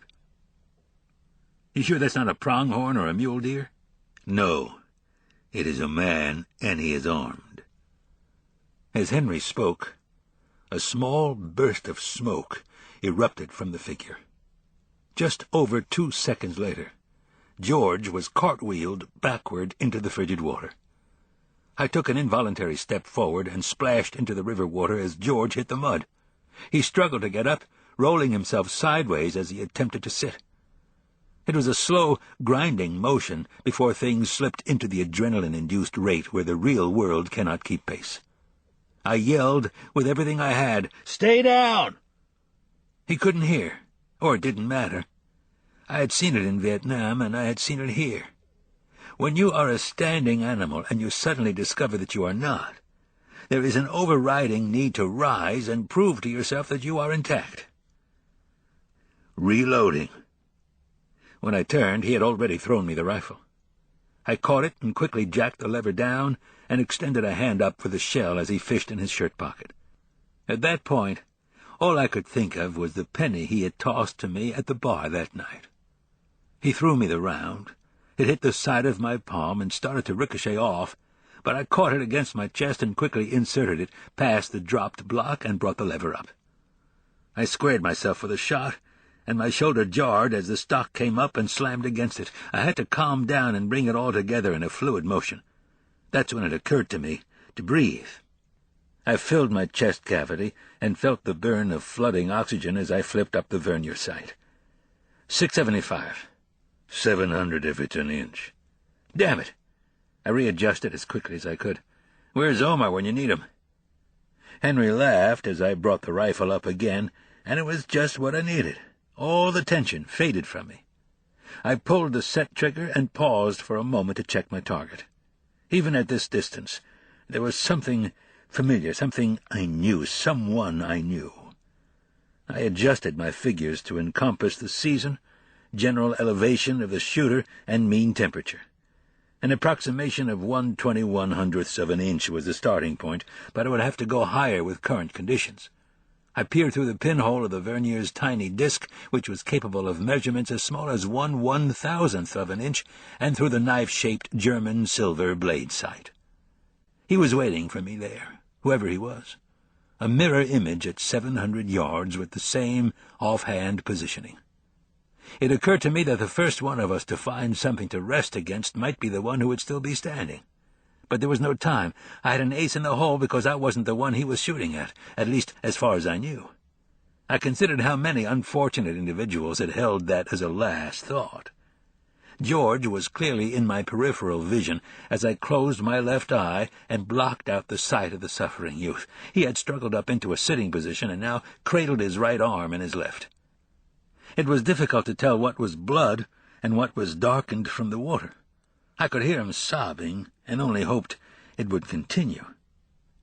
I allowed my breath to slowly drift out with the faint breeze, and it blended with the rounded river stones, the rustling of the dying buffalo grass, and with the faint wisps of high-altitude clouds. I could hear the song I had heard before on the mountain, the one that had shaken the trees and resonated through rock. The old Cheyenne were there now with me, and I could hear their voices ascending as I held their rifle. I pulled the trigger of the big sharps, and they whistled across the Powder River and beyond with a deadly accuracy that begged forgiveness as they went. They imparted death as a release, and an involuntary shudder in the ongoing action of things. I hardly felt the kick, and lowered the rifle in acceptance of a foregone conclusion. The figure dropped, and I listened as his wayward shot passed just above our heads. It screamed like misplaced vengeance and slapped through both sides of the bullet's double-sided bed.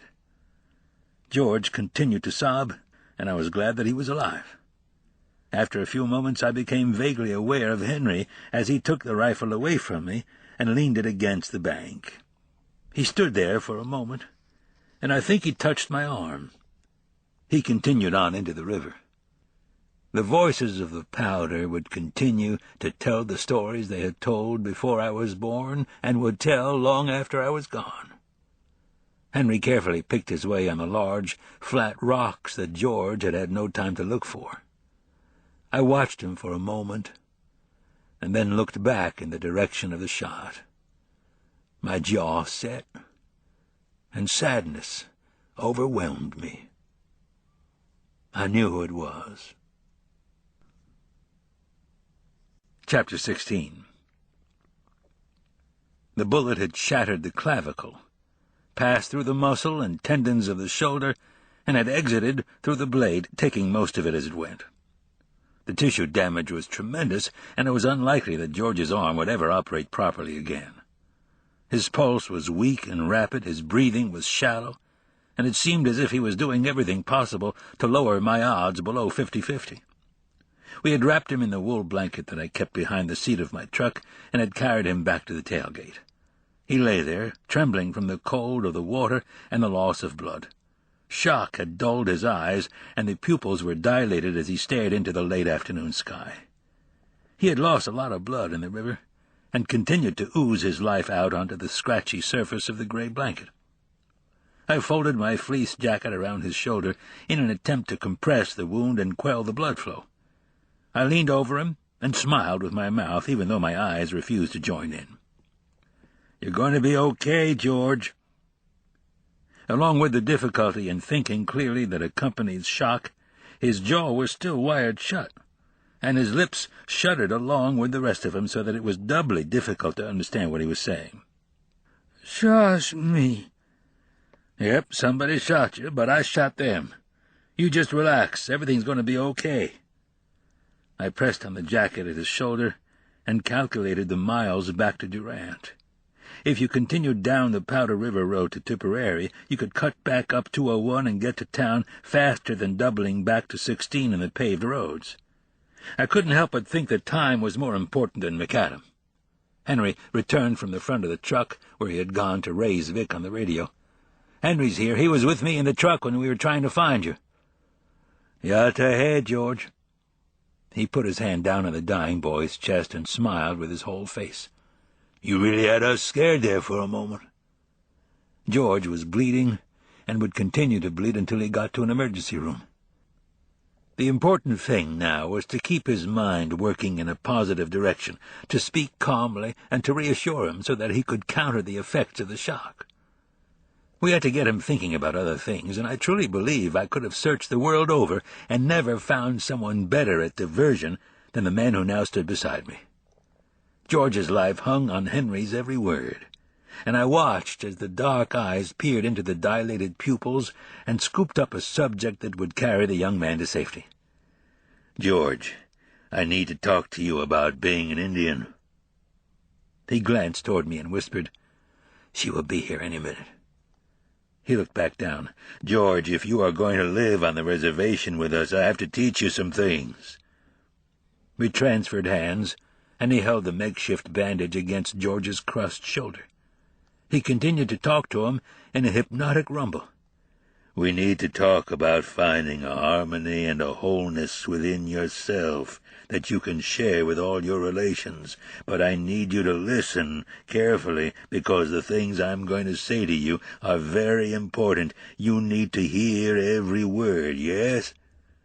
The trembling subsided, and George actually nodded his head. "Good."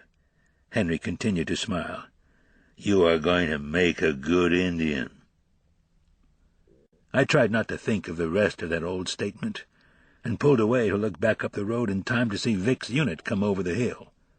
She barely made it through the curve where George had gone off the road, cut her truck through the opening, and pulled up alongside the bullet. With her sunglasses, she looked like a fighter pilot. She drove like one, too. "You shoot him?" "No." "Who did?"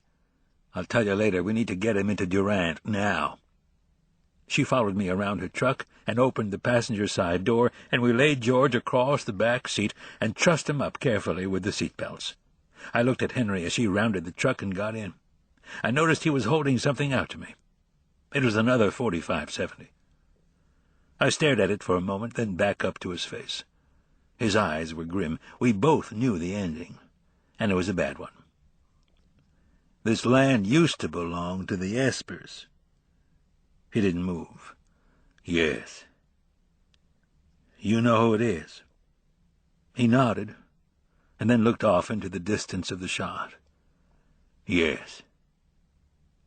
I took the bullet and stuffed it in the pocket of my jeans. "Get him in there alive, would you?" "Do not worry about him." He climbed in and sat on the floor beside George. He continued to apply pressure to the wound. I closed the door as he turned back to me and looked through the open window. His eyes were a warning. "Be careful." Vic looked at me questioningly, but I only nodded to her and slapped the side of the door in dismissal. I turned and walked back to the river and the rifle as she backed around the corner of my truck and rushed away to Durant. She took a left and continued down Powder River Road without my even telling her. I watched as the dust receded into the distance, and then the only sound was the water and a wandering band of Canada geese staging a late-season getaway south. I watched them for a moment as they made their way along the water, keeping a steady pace between the darker hills on both sides of the storied river. The hills were contusion purple, and there were lengthy wounds of burnt red scoria. It seemed like the whole valley was bleeding. I picked up the sharps at the cut bank and noticed a slight discoloration around the breech as I held it. It was still warm. I looked into the distance of the shot but could see nothing but rough terrain. I pulled the lever down, plucked the spent shell from the receiver, and replaced it with the live round Henry had given me. I tossed the empty into the river so that it would never be reloaded again. I crouched over the 3 inches of rushing water, cradled the rifle on my legs, and took a moment to wash George's blood from my hands. The blood mixed quickly with the clear, cold water and disappeared north toward Montana.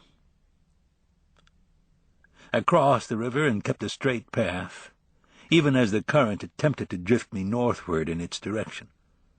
When I got to the other side, I paused to steady myself and to breathe away the nausea that had overtaken me. I looked back at the bullet to triangulate my shot's trajectory, took a reading on the horizon, and began walking. I could feel the warmth of the setting sun on my back as I negotiated the clumps of sage, buffalo grass, and cactus, and I scared up a few western cottontails as I went. Just at the foothills, there was a small band of pronghorn antelope. It didn't take as long as I had hoped. I stood there with the rifle in both hands and looked at the elevated section of tracks marking the coal freight line's direct path farther on east toward Gillette. It was lonely country and was a good spot, no matter what your intent, with a clear line through the wash that made for a perfect view of the river. I kneeled down by the dark stains in the dirt and pressed my hand against the coarse texture of the land. It was sticky, where blood had already begun drying into the earth.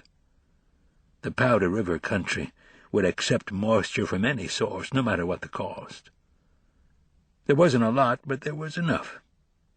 I stood up and took another look around before checking the road. There was a depression on the ground where the shooter had fallen, and I could tell from the pattern of the blood that the shot had hit left. Vask, size 9 tracks were all over the place, and as I knelt to examine one, I saw the faintest glint of brass underneath a patch of sage. I went over and picked up the empty casing. There was no need for gloves or pens, so I held the spent shell up to the fading sun and looked at the dented primer and the base, which read 4570, Government. I was feeling a little sick again, so I stood and deposited the shell in my shirt pocket.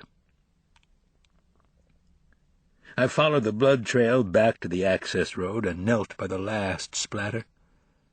In the dry dust it looked black, just like the ones at the center of the road. A vehicle had been parked here long enough to leave traces of motor oil and transmission fluid. A vehicle with a pretty wide axle spread, and from the spin it wasn't positive traction. The tires were a narrow ranch ply, and the depressions told me it was heavy, approaching a ton at least. There was a single exhaust blow where it had been started, carbon and condensate with a little oil mixed in. I was willing to bet it was an older truck, and I was also willing to bet that it was green. The shadows were lengthening, and I had someplace to go. I worked my way back across the powder into my truck, leaned against the bed, and thought about what was going to happen in the next few hours. My stupor was broken by the radio. Static. "Come in, Unit 1. Static, and a worried, "Walter, are you there?" I swallowed, reached in, and grabbed the mic. "Yep. What's the word on George?" Static. "They made it in. He's at the hospital right now." "Alive?" Static. "Yes. Ferg took the Espers over there just a few minutes ago. Turk is getting ready to leave now, on his way out to you." "Don't send anybody out. I'm on my way in.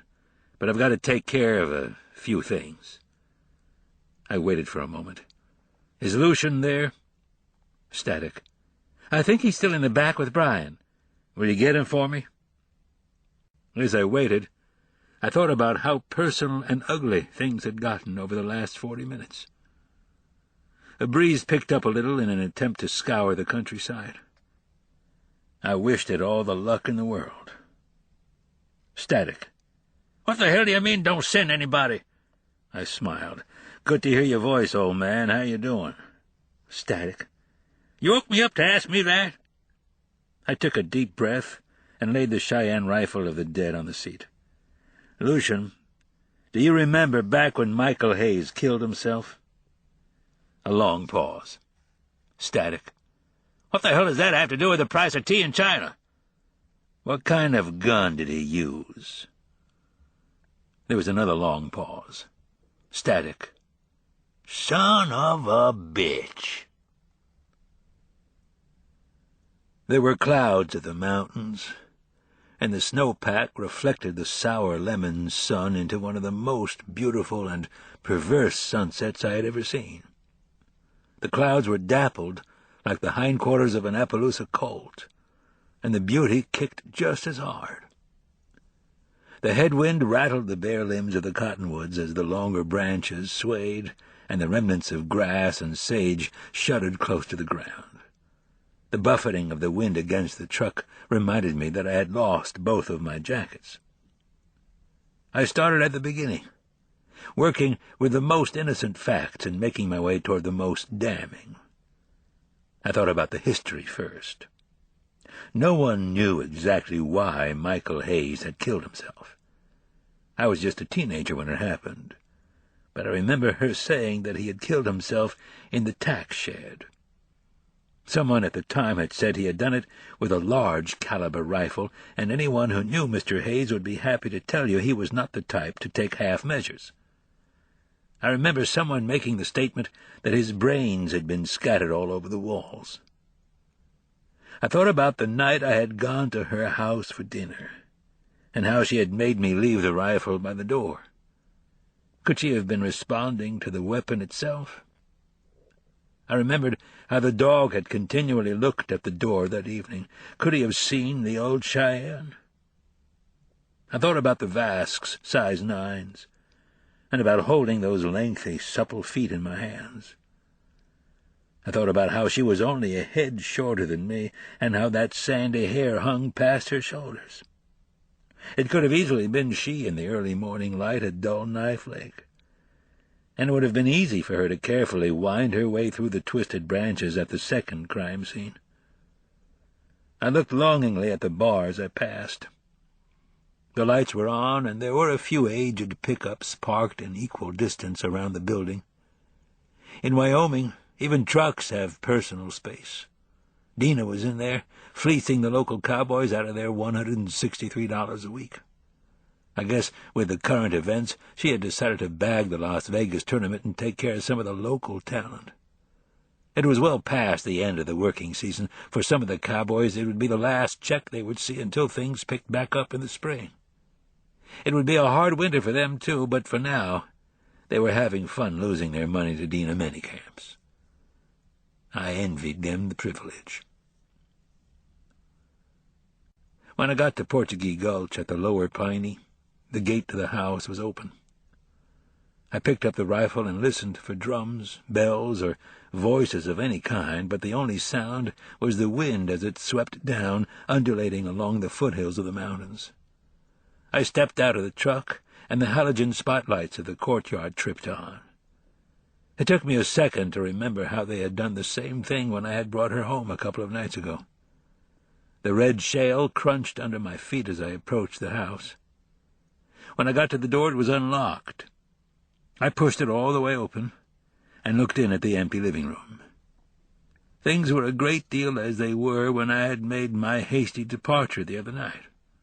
The blanket was still crumpled on the sofa, but the fire was dead and cold. I thought about the dog and looked behind me. I listened very carefully as I glanced across the openings of the archways to the dining room and looked down the hallway that led to the kitchen.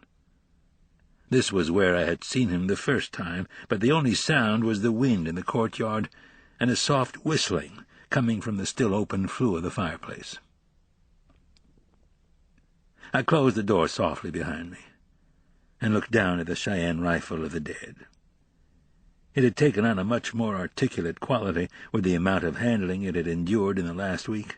The oils from many hands had given its ghostly finish a peculiar gleam, and the wood and Italian beads shone with a warning that it had come to life once again. The small gray feathers looked soft and invited my touch. I jacked the lever down and checked the round just above the sliding block and then pulled the lever back up. I leaned the rifle against the wall and slid the action back on the Colt, releasing a live round into the chamber of the .45. The hammer kicked back like a hitchhiker's thumb. The sound of the thing was enough to wake the dead. I looked back at the Sharps. I didn't want to take it, but I couldn't leave it behind. I moved across the room and went up the couple of stairs into the dining room, still listening and looking for any signs of blood. I paused at the opening to the kitchen and raised the sidearm up into a ready position, holding the rifle behind me. The kitchen was empty, but I thought I heard a slight noise and looked around the room again. The copper pots and stainless steel appliances remained mute until the refrigerator kicked on with a low hum. I heard the noise again. It was like the shifting of weight against something solid. I glanced toward the mudroom, where the dog had been kept before. Something very large moved, and a second later he crashed into the door. He barked and snapped over and over again at the other side as he leaped, and the center panel pressed out toward me. I raised the pistol, holding the rifle in reserve, but the latch held. I waited a moment for my heart to return to its regular pattern. It was going to be tougher from here on. I didn't know the layout of the rest of the house. I went back out the opening to the kitchen, and there were 4 different hallways and 2 separate sets of stairs where I could continue my search. I had to think about where it was she might be, where it was that I would go if I were in her condition. I knew she was hurt and losing blood. Where would she go to doctor herself? There was no blood trail on the slick surface of the clay tile. She hadn't come this way, nor had she gone the other way into the living room or to the bedrooms beyond. She didn't appear to have come into this part of the house at all. I went down the back hallway that led farther into the compound. It was lined with bookcases and opened into an atrium with hanging baskets and large pots filled with plants I didn't recognize. There were Turkish rugs and wicker furniture, and the air felt moist. Here was the pool, about 15 feet long and 7 feet wide, with a motorized unit that must have created an artificial current to swim against. I looked around at the lead framework that was filled with the panels of glass that made up the majority of the back side of the house. I moved toward the end of the right side of the room to an exterior door, put the Sharps under my arm, opened the door carefully, and looked around. The yard was filled with the same red shale as the front, and there was an opening that led into an indoor riding arena that was about 40 feet across the courtyard. There were depressions at the center where a truck had been driven. It was getting late, and the skies above had dimmed to where the strong angles of the sun set everything on dramatic edge. It would be dark very soon, and I had to find her before then. I walked down from the slate steps and started to cross, keeping an eye on the surrounding windows and doors. When I got to the side of the large open doorway, I stopped and placed my back against the tin surface of the wall and propped the butt of the buffalo rifle carefully on the ground. The owl feathers moved very slightly, and I had a feeling the messengers were calling. It was the stable section of the arena, with horse stalls on both sides. There were opaque skylights that allowed a certain amount of the failing sunlight to spill through, so I could see red shale tracks where a truck had crossed the concrete floor to the right. It was a large building, one of those prefabs at least 50 yards long and about 20 yards wide. 2 horses came over to the gates to see if I had treats. One was a greyed bay with Chinese eyes, and the other was a big thoroughbred, at least 17 hands. The big one stuck his head through the stall door and reached his soft nose out to me. I reached up and petted him, but continued to keep an eye on the opening ahead. When I got past him, he whiffled at me, and I turned to give him a dirty look. Inside the large sanded space of the arena itself, there was a green Willys pickup, circa 1950, with a driver's side door hanging open. It wasn't a '63 Ford, but it was close enough. They were Arizona plates, antique. It was parked in front of another opening, and I could see lights on in the hallway beyond. I stayed along the plywood partitions that kept a rider from getting brushed off as he circled the arena on horseback, and worked my way around to the truck. There was dried blood everywhere, and a small cotton bag of 45-70s had spilled onto the floor. Wedged in the crease of the bench seat was a blood-stained, fake eagle feather. The ignition had been left on, although the motor was not running, and the dash bulbs had grown dimly yellow like the bug lights in an old-time porch. I turned back toward the opening and noticed that the architecture had changed in the hallway beyond. This stableway was different from the others. It was assembled with rough-cut lumber and river stone. The corners of the wood were hand-worn, and the surface of the planks was weather-stained as if they had originally been outdoors. There was a row of dirty windows to the right. The dying light made angular, sharp-edged patterns down the walkway, and reflected small seas of floating dust motes. Everything here was old, even the tools on the walls, and it looked like a small rural museum that had gone to seed. There were cobwebs in the overhanging rafters, and ring-shank nails punched through the stained plywood where someone had not bothered to check their length when nailing down the tar paper above. A fine patina of dirt had settled over everything, and, except for the tang of blood, it smelled moldy, old, and mousy.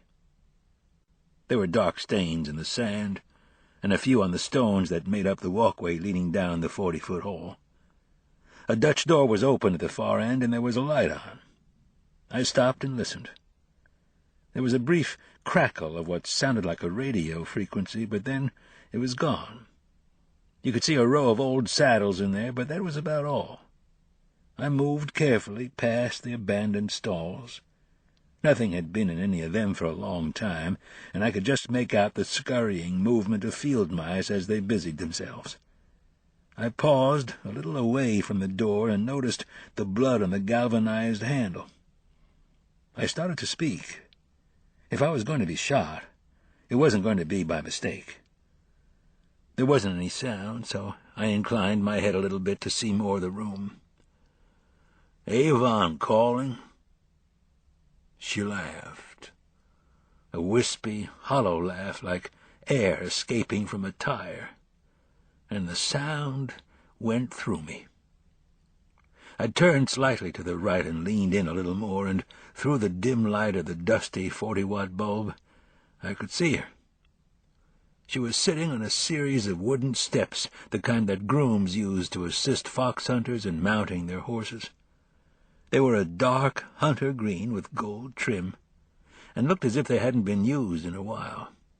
I couldn't remember the last fox hunt in the county, but I remembered the white-painted fences, and I remembered the glasses of pulpy lemonade that Vonnie's mother had brought out to us when my father had shod their horses. She had put maraschino cherries in the bottom of each glass, and I remembered how her hand had lingered on my father's arm as he had taken his. Vonnie was wearing a pair of dark coveralls that had been unzipped and peeled down to her waist and tied with the sleeves there. She had on a pair of vast hiking boots, and the blood had dribbled on them too. I wondered how she was still conscious. Then I noticed the Sharp's buffalo rifle that was propped up between her knees, with the butt resting on the floor. It was angled slightly in my direction. I knew how heavy the things were, but those fingers still wrapped around foregrip and trigger with a terrible determination. I could see that the massive hammer was pulled back, and the rifle was ready to fire. I eased the rest of the way into the room. She was against the wall, and there was a counter to her left where her shoulder was. The surface was strewn with medical supplies, most of them for horses. There were blood-saturated gauze pads, plastic bottles of topical antibiotics, and even a couple of syringes. They looked as if they had been pushed aside with a sweeping gesture when she had lost interest in the procedure. There was also a police scanner sitting on the table, and from the illuminated dial I could see that it was set to our frequency of 155.070. More saddles rested on log racks to her right, and the layers of grime made it clear that they hadn't been disturbed in years. The ceiling was low, and I had to lean to one side to see around the naked light bulb that hung there. The glare from the proximity of the bulb was irritating. I was standing in the only door in the room, and there were no windows. There wasn't anywhere to go for either of us. I looked down and studied her face, and could feel the sympathy twinge in my own. The damage to the left side of her head was only slightly evident in the tangle of blood-matted hair that stuck to the side of her face and strung down past her shoulder where the blood continued to drip. I was pretty sure her ear was gone, and could only guess as to the extent of the rest of the damage. "Hello, Walter." She stared at the automatic in my hand that pointed down at the wooden plank floor, and then to the Sharps that hung loosely in my other hand. "Are you going to shoot me again?" I glanced down at the hammer of the Sharps she held, but quickly looked back up at her eyes. With the dim light I could barely make them out, and wasn't sure if they were dilated or constricted. "No." I slowly lowered the hammer, placed the .45 back in my holster, and pulled the snap over and clicked it shut. I raised the Cheyenne rifle, muzzle up, and leaned it against the wall beside the door. It's department policy to only shoot people once a day. It's a budgetary thing. "I'm glad to hear that." She laughed. "At least what I can hear." "Got your ear?" Her blood-covered hand started to come up, but then rested back on the rifle beside the set trigger. If it had already been pulled, it wasn't going to take much to set the thing off. "Yes." I watched her hands for a moment. She was hurt, and the effect was gruesome, but her movements were still sharp, and so far the loss of blood hadn't robbed her of any of her mechanical skills. "Pretty impressive.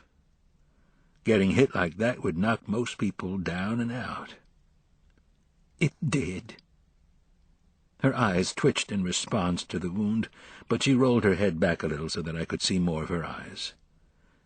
"I was out for a minute or two." "Pretty tough." I waited for a moment, but she didn't say anything. "We're a pair, aren't we? You with your ear and me with mine." She nodded slightly, smiled, and the effect of the bright white teeth against the blooded gore made my heart trip. I don't think this relationship is going to work out. The smile broadened and then relaxed, as the muscles in her face must have disturbed the ear. You play too rough. Vonnie, I'm glad you're here, though. It wouldn't have been right if you hadn't been. I nodded and stepped to the side, just enough to get the light bulb out of my face. You've lost a lot of blood. She nodded slightly and glanced at the medical supplies scattered on the counter. Not much of a Florence Nightingale, am I? A moment passed. I suppose my talents lie elsewhere. As I started to move again, the muzzle of the sharps leveled up between us and hung there. No. I stopped, still too far away to grab the gun. She leaned a little, the slope of her back resting against the wall. We could just talk. Well, we've got an awful lot to talk about. I waited, and after a while, her face shifted a little, saving me the view. Why couldn't I have met you a day earlier? She readjusted her weight against the wall and turned a little farther. Almost none of the damage showed now, except that the blood continued to saturate her thermal top. Maybe none of this would have happened. Vonnie. One day earlier. That's all we would have needed. 24 hours, and maybe I wouldn't have made all this mess. She glanced over at the medical supplies. Why you? Why did all this have to do with you? It's my job. She looked back at me. Yes. Her attention dropped to the barrel of the buffalo rifle. We all have our jobs, don't we? I tried changing the subject. What's the story on the feathers? Oh. She blinked and refocused. A bit of dramatic effect. Symbolic, really, life and death. I had hoped that the eagle feather would heal Melissa. The breath of life to make her better. You took a lot of chances placing them. She didn't move. That was the hard part, seeing them up close. I thought about not telling her, but we were telling the truth, and maybe it would keep her going. They aren't real. The eagle feathers, they're fake. Her eyes glazed over, and the stillness of her was betrayed only by a sharp nod. Well, doesn't that fit? I glanced down at her feet. The boots? I was in the store when George was buying his. We have the same shoe size, and I thought it might be handy later. You knew where he was going? I told him and his brother that they were welcome to fish at the old family place on the Powder if they wanted to. She glanced at the scanner. I also knew it was where you thought he was going. Her eyes returned to the rifle. Is he going to live? Probably. I waited what seemed like a long, long while. We need to get you into town. Walter, don't. I waited. Okay. I looked around and gave it a resigned quality. Why are we in here? Why not here? This is where everything happens. I looked at her, hoping that if I kept my eyes on her she wouldn't drift. She smiled, just a little, started to laugh, and then stopped herself. She kept her eyes away from me. He built it himself. He never built anything else in his life. He just wasn't good at it. But we had this older cowboy who was working for us at the time who helped him. I smiled. Jules Belden? Her eyes were turned to me, but her head didn't move. Yes. She stayed like that. He's still around? Yep, he's still around. I started formulating a plan to keep her talking. If I could get her to go long enough, then maybe I had a chance. She was looking into my eyes when I focused on her again. He gave me quarters.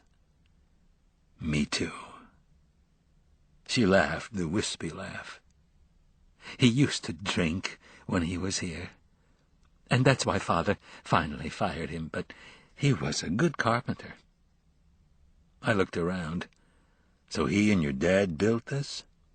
Yes. She glanced at the tack. When I decided to have the arena built, I just didn't have the nerve to tear it all down, so I left this part. I waited. I still see him, sometimes. I watched as her eyes dulled a little. Your father? Yes, I sometimes see him. I'll be out riding in the arena, and I'll look over, and there he stands by the door, waiting for me. I couldn't help but laugh. I've been having a little problem along those lines myself lately. The eyes narrowed. I'm not being funny. Neither am I. She continued to look at me, but then broke it off to glance around. You see him, too? I shrugged. No, I've been seeing Indians. I placed my hands in my pants pockets so she could see that I wasn't going to try anything. Yet. She gestured toward the buffalo rifle. Is that their gun you've been carrying around? She continued to study it. The one you shot me with? She didn't show any signs of weakening, and I was beginning to think this was going to take a while. It's beautiful. What was it you called it? What? She continued to look at it. The rifle. Oh. The barrel of her sharps had shifted a little.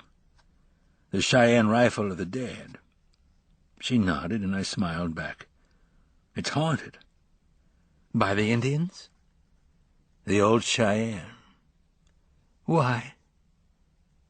I studied her and tried to think if this was a good line for our conversation to take. The old Cheyennes stay near the rifle, and every once in a while they get the urge to take somebody back to the camp of the dead with them. The camp of the dead. It gave me time to look into her eyes. The pupils were dilated, but it was difficult to tell if it was from trauma or from the darkness of the room, or both. I watched her very carefully as I spoke, and noted the continuing tremors in her long fingers. So, the old Cheyenne have come to get me, huh? I started to leave the old Cheyenne inside your door, but you said you didn't allow guns in the house.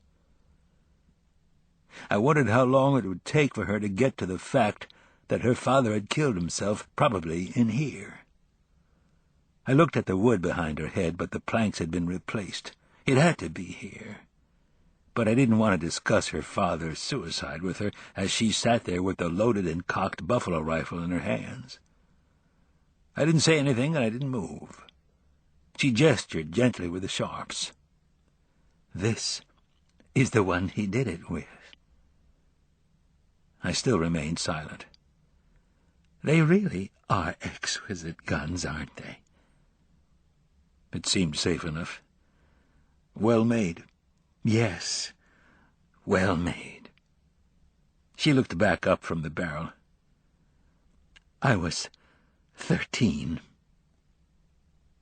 She puzzled for a moment, nodded, and then stared off into space as more blood dripped from the side of her face. "Did you ever wonder why it was he did it?" I lied. "No." She was looking at me again. "You're lying. You're afraid I'm going to shoot myself." The thought had crossed my mind. "You ever wonder why he did it here?" It seemed like an odd question, but as long as she was talking. "I think you said it was because he didn't want to make a mess in the house." She looked around. "He didn't, but this place had special meaning for him. Because he built it." She was perfectly still. "More than that." I looked at her, and the pieces started to fall into place. "What happened, Vonnie?" "You're a smart guy, Walter. I bet you can figure it out, without all the horrid details." She took a deep breath. "Daddy's little girl. I was 9 years old. I mean, for the physical act. It started a long time before, though." She looked back to me. "Can you imagine?" Her eyes welled. "No, I don't suppose you can." I towered there like a stacked-up wreck, and watched as tears fell from her dull eyes, diluting the blood on her face. I could feel their heat from where I stood.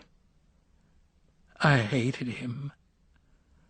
"How could you not hate somebody that would do that to you? Somebody you trusted. Somebody who was supposed to protect you. Someone who was supposed to love you." She paused, and some of the heat died. "I tried. I really tried to have a life with a husband, family, children, and dogs, even. I tried, but no matter how long or how hard, no matter how much therapy, I couldn't get past it. No matter how strong I'd be, I'd remember him. I'd remember this place and what he did." She had run out of air with a hissing finality, and I listened as she breathed. I waited as she continued to look at the rifle that leaned against the wall. "He didn't kill himself because of me. I didn't even get that satisfaction." She sniffed and winced in pain. "He did it because my mother was going to tell." I moved back after a lot of years to take care of her and to try and get my life back from him, from here. Something struck her as humorous. "I came back so I could hate him with her, Vonnie. And then, when it happened to her, she's a child, Walt, just like I was. I thought, surely now there'd be some kind of punishment, some kind of justice. Something for her, something for me. But they got off. Hardly any time served." Her eyes turned toward me. "I didn't let him off. I couldn't let them." I started to move, but the barrel of the rifle was still there, and I had to wait and make it count. After a moment she spoke again. "So, do you think the old Cheyenne can get me in here?" I cleared my throat. "I don't think they're out to get you." She half nodded. "That's too bad. I rather hoped they would be, but maybe I just don't make the cut, huh?" I took a deep breath. I thought about how it is a woman's lot to be dismissed by men. I think they could hardly do better. Her voice was small and distant.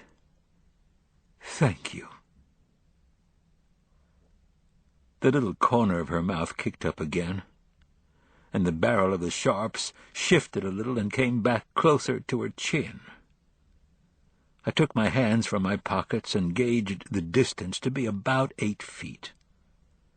We looked at each other for a while, and it's possible she was reading my intent. "I don't think anything will ever get me here again." She was learning to smile with the undamaged side of her face. "But I suppose they can get you anywhere." He paused for a moment, and I thought I might have a chance. "You understand, don't you? I mean, you said that a part of you wished you had done it." "I think that a lot of people feel that way." "You know, I have a hard time telling which part of you I like most. Your smile, your sense of humor, or the fact that you lie so poorly." "What do you want me to say, Vonnie? I don't think the county's going to have a parade for you." Her eyes stayed steady. "There's a difference between talking about it and doing it." She looked sad. "I was hoping we were past the moral portion of the conversation." I wanted to hold her, to patch the ear up and to make it all better. "Please, let's not talk about what people deserve." "I guess it doesn't make much difference, does it?" "Not now." Her finger twitched on the trigger. "Walter, I need you to not look at me." "Vonnie, don't do it." There was a long pause. I froze the image of her then, with her head turned just slightly in the light of the dim 40-watt bulb, the angle of her head accenting the fine bone structure of her jaw and the strong muscle tone of her throat. It might have been the night I saw her at the bar, the morning with the pancakes, our one date, on the street that day, angry at the hospital, or now. She said it like it was a statement about the weather. "I love you." It was my turn to look away, just as she knew I would. My breath was short, and my voice refused to cooperate and burned in my throat. For a split second, I studied one of the saddles, the worn appearance of the horns, and curled surfaces of the rosettes, where the touch of human and horse had at first softened the leather, but where the man had left it to stiffen and dry. The dust on this particular saddle had been brushed as she had passed, probably by one of the sleeves that were tied at her waist. The leather surface underneath had held a warm glow that promised romance and freedom, and you could almost feel the gathering of equine muscles as they reached out and grasped the rotation of the earth. I looked closer, at a small spot on the cantle, and at a singular drop of blood that had landed there. Blood drops at a uniform volume of 0.05 milliliters and in a tiny ball. Upon striking a surface, the blood leaves a pattern that will be dependent on the type of surface it falls upon. Splatters. On the smooth leather of the saddle, the drop had remained relatively intact, with only one scalloped droplet having escaped at 80 degrees and perpendicular in direction. I'm sure the blast in the little room was deafening, but I didn't hear it. Epilogue.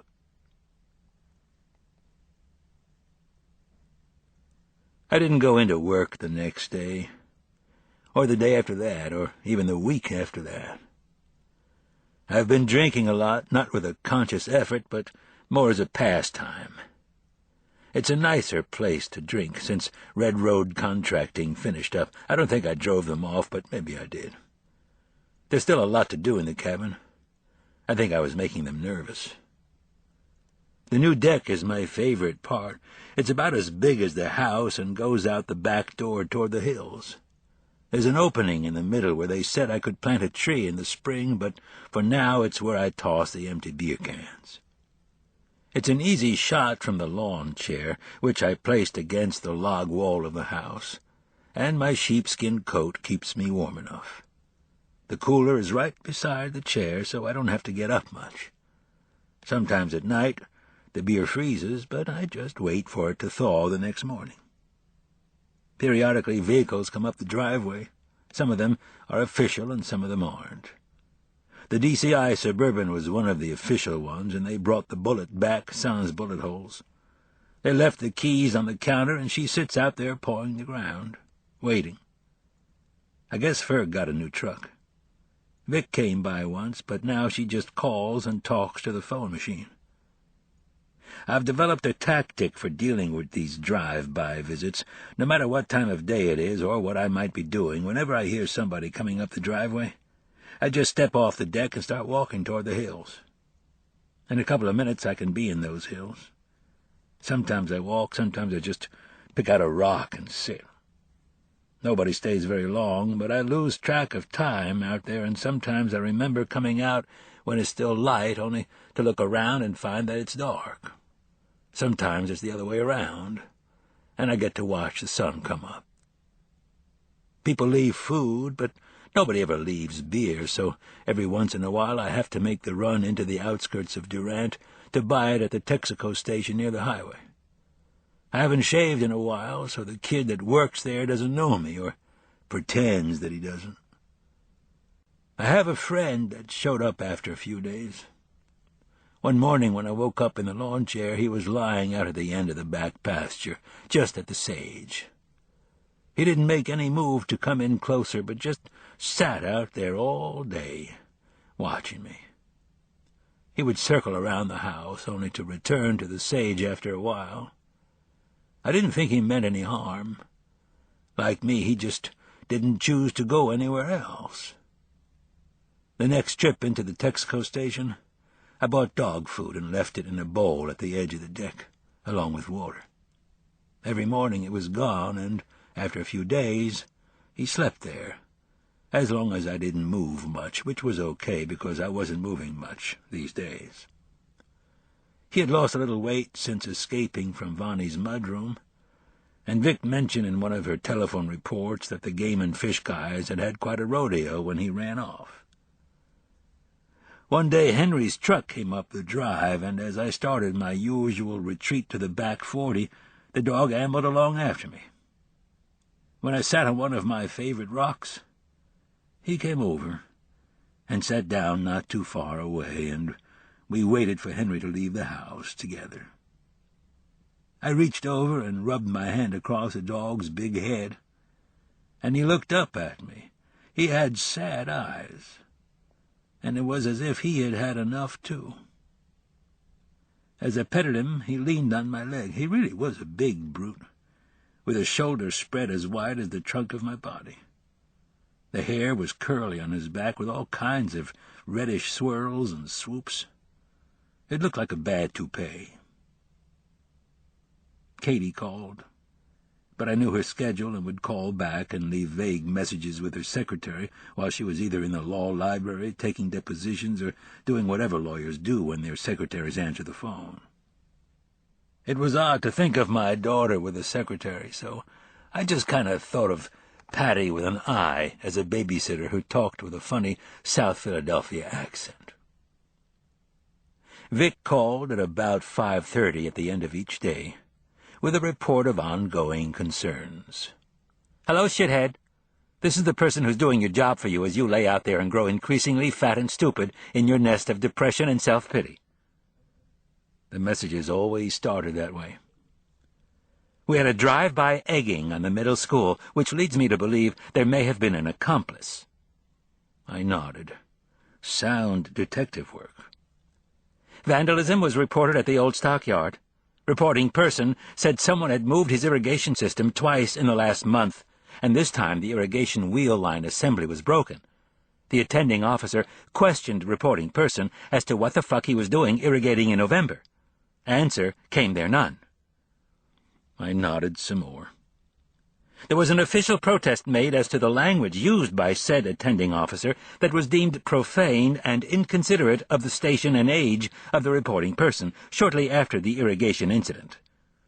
I shrugged. It was to be expected. "The officer is currently available for any and all comment." I bet. "Caller requested an officer to go tell her neighbor to turn his radio down.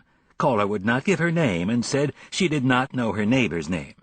The attending officer did find a handsome young dentist working on a car stereo in his Land Rover. It was NPR, out of Montana, and the attending officer informed the dentist that he could go ahead and listen to whatever he damn well pleased, as loud as he damn well pleased, and to not pay any attention to the witch next door." I knew Bessie Peterson, and this was far from over. "Further complaints of noise were duly noted." Mm-hmm. "Jim Keller returned from his hunting trip, and rumor has it he and the missus are going to be going their separate ways. Personally, I think it's the best thing that could happen to Brian." I nodded. "Department received a memo faxed over from the hospital asking for the formal release of Mr. George Malcolm Esper." Jesus, Malcolm. I'd try and run away, too.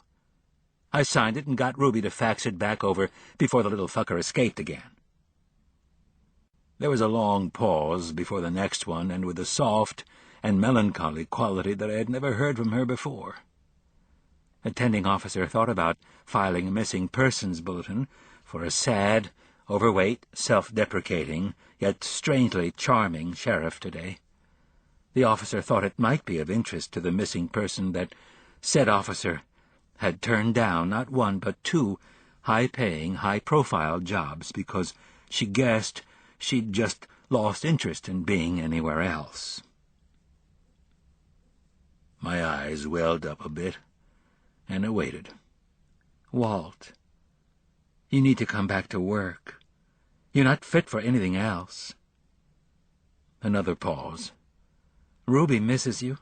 Ferg's bored. Lucian is about to irritate the shit out of all of us, because I don't think he sees his position as being temporary.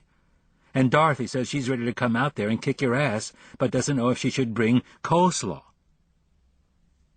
There was another long pause. "It's been almost 2 weeks, and that's long enough.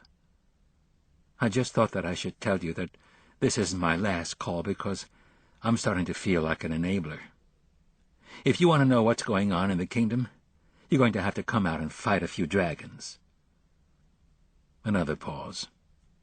"Anyway, the attending officer misses you."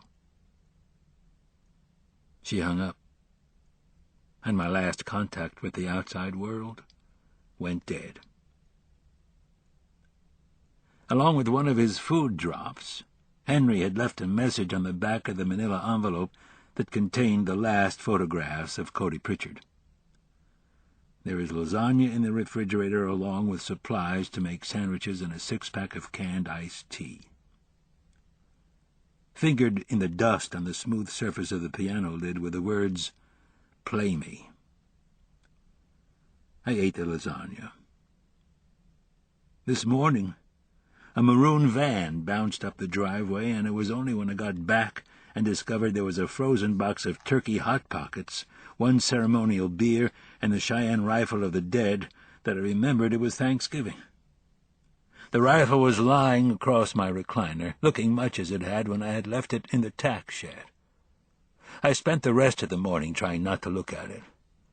But by lunchtime, when I had come in from the deck to eat a Hot Pocket with the beer of temptation, I leaned against the counter and looked at the 45-70.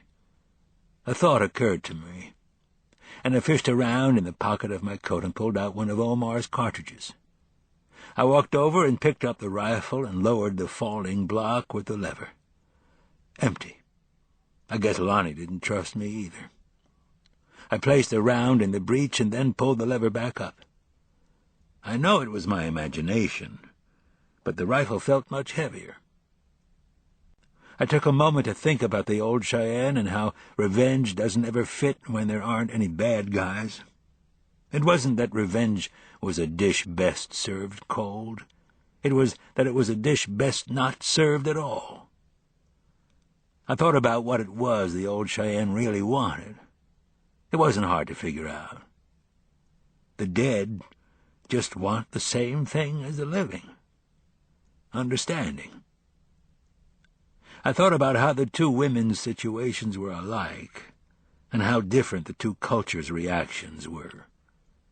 When Melissa had met this crisis in her life, her family and friends had restored her, but when Vonnie had faced abuse, she had met silence and recrimination, and the violation done to her child's soul had been swept under the Turkish rugs.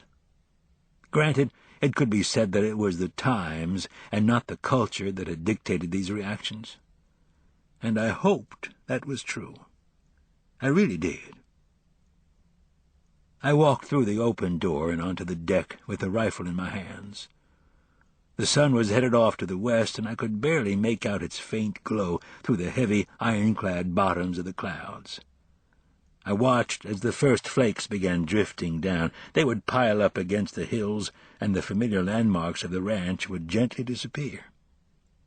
The dog turned to look at me from the far side of the deck, but when he saw the rifle, he began to rise and growl. I wasn't quite sure what to do, so I just stood there. He moved off and settled over the edge, periodically raising his head to look at me again, register a disapproving growl, and disappear. I crossed to the lawn chair and sat down with the buffalo rifle across my lap. I reached over and flipped open the top of the cooler to find nothing. I was out, and if I wanted another beer, I was going to have to make the run. I sat there and looked at the hills and the increasingly gloomy world. I looked down at the Sharps. I thought about what Dina Menny Camps had said when she had run her fingers over the owl feathers and had quickly unbraided her hair, that there are spirits that linger near this ghost weapon, and that they can easily take away the souls of those still living for the enjoyment of their society. I hoped the old Cheyenne had come and gotten Vonnie, taking her to the camp of the dead.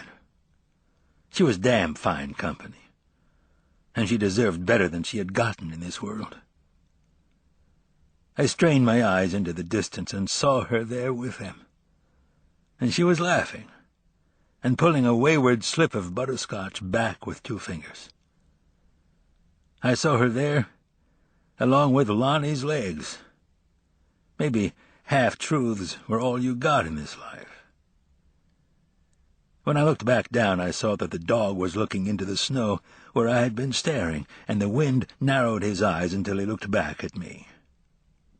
Just as I had thought all along. He could see them too. I listened to the Canada geese as they honked their way south.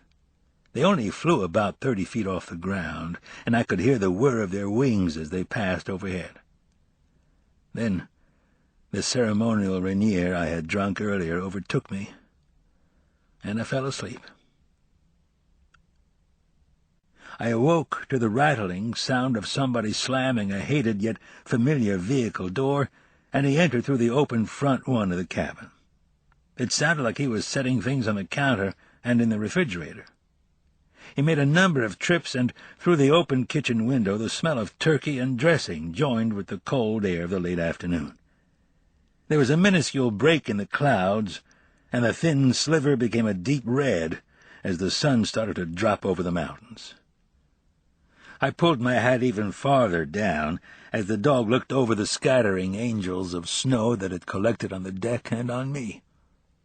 He rested his head on the edge and looked at me with the expectation of retreat glowing in his dark eyes, but I wasn't moving. I was too tired.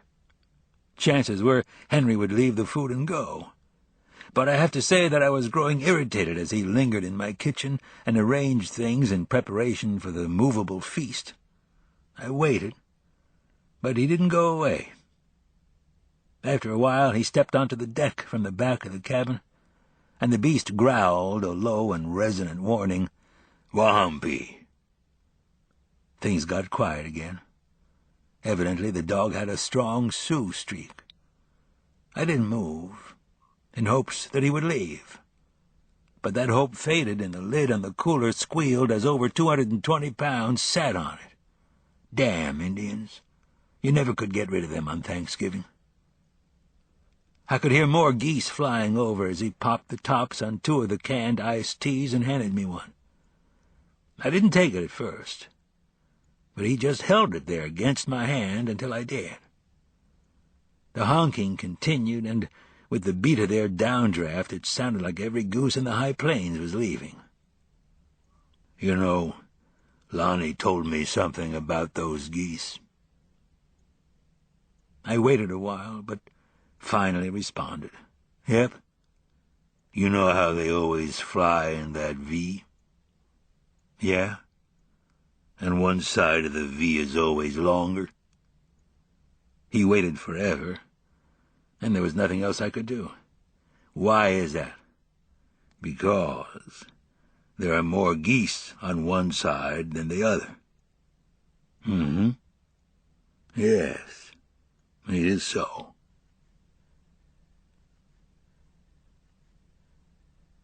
The end. You've been listening to The Cold Dish by Craig Johnson, narrated by George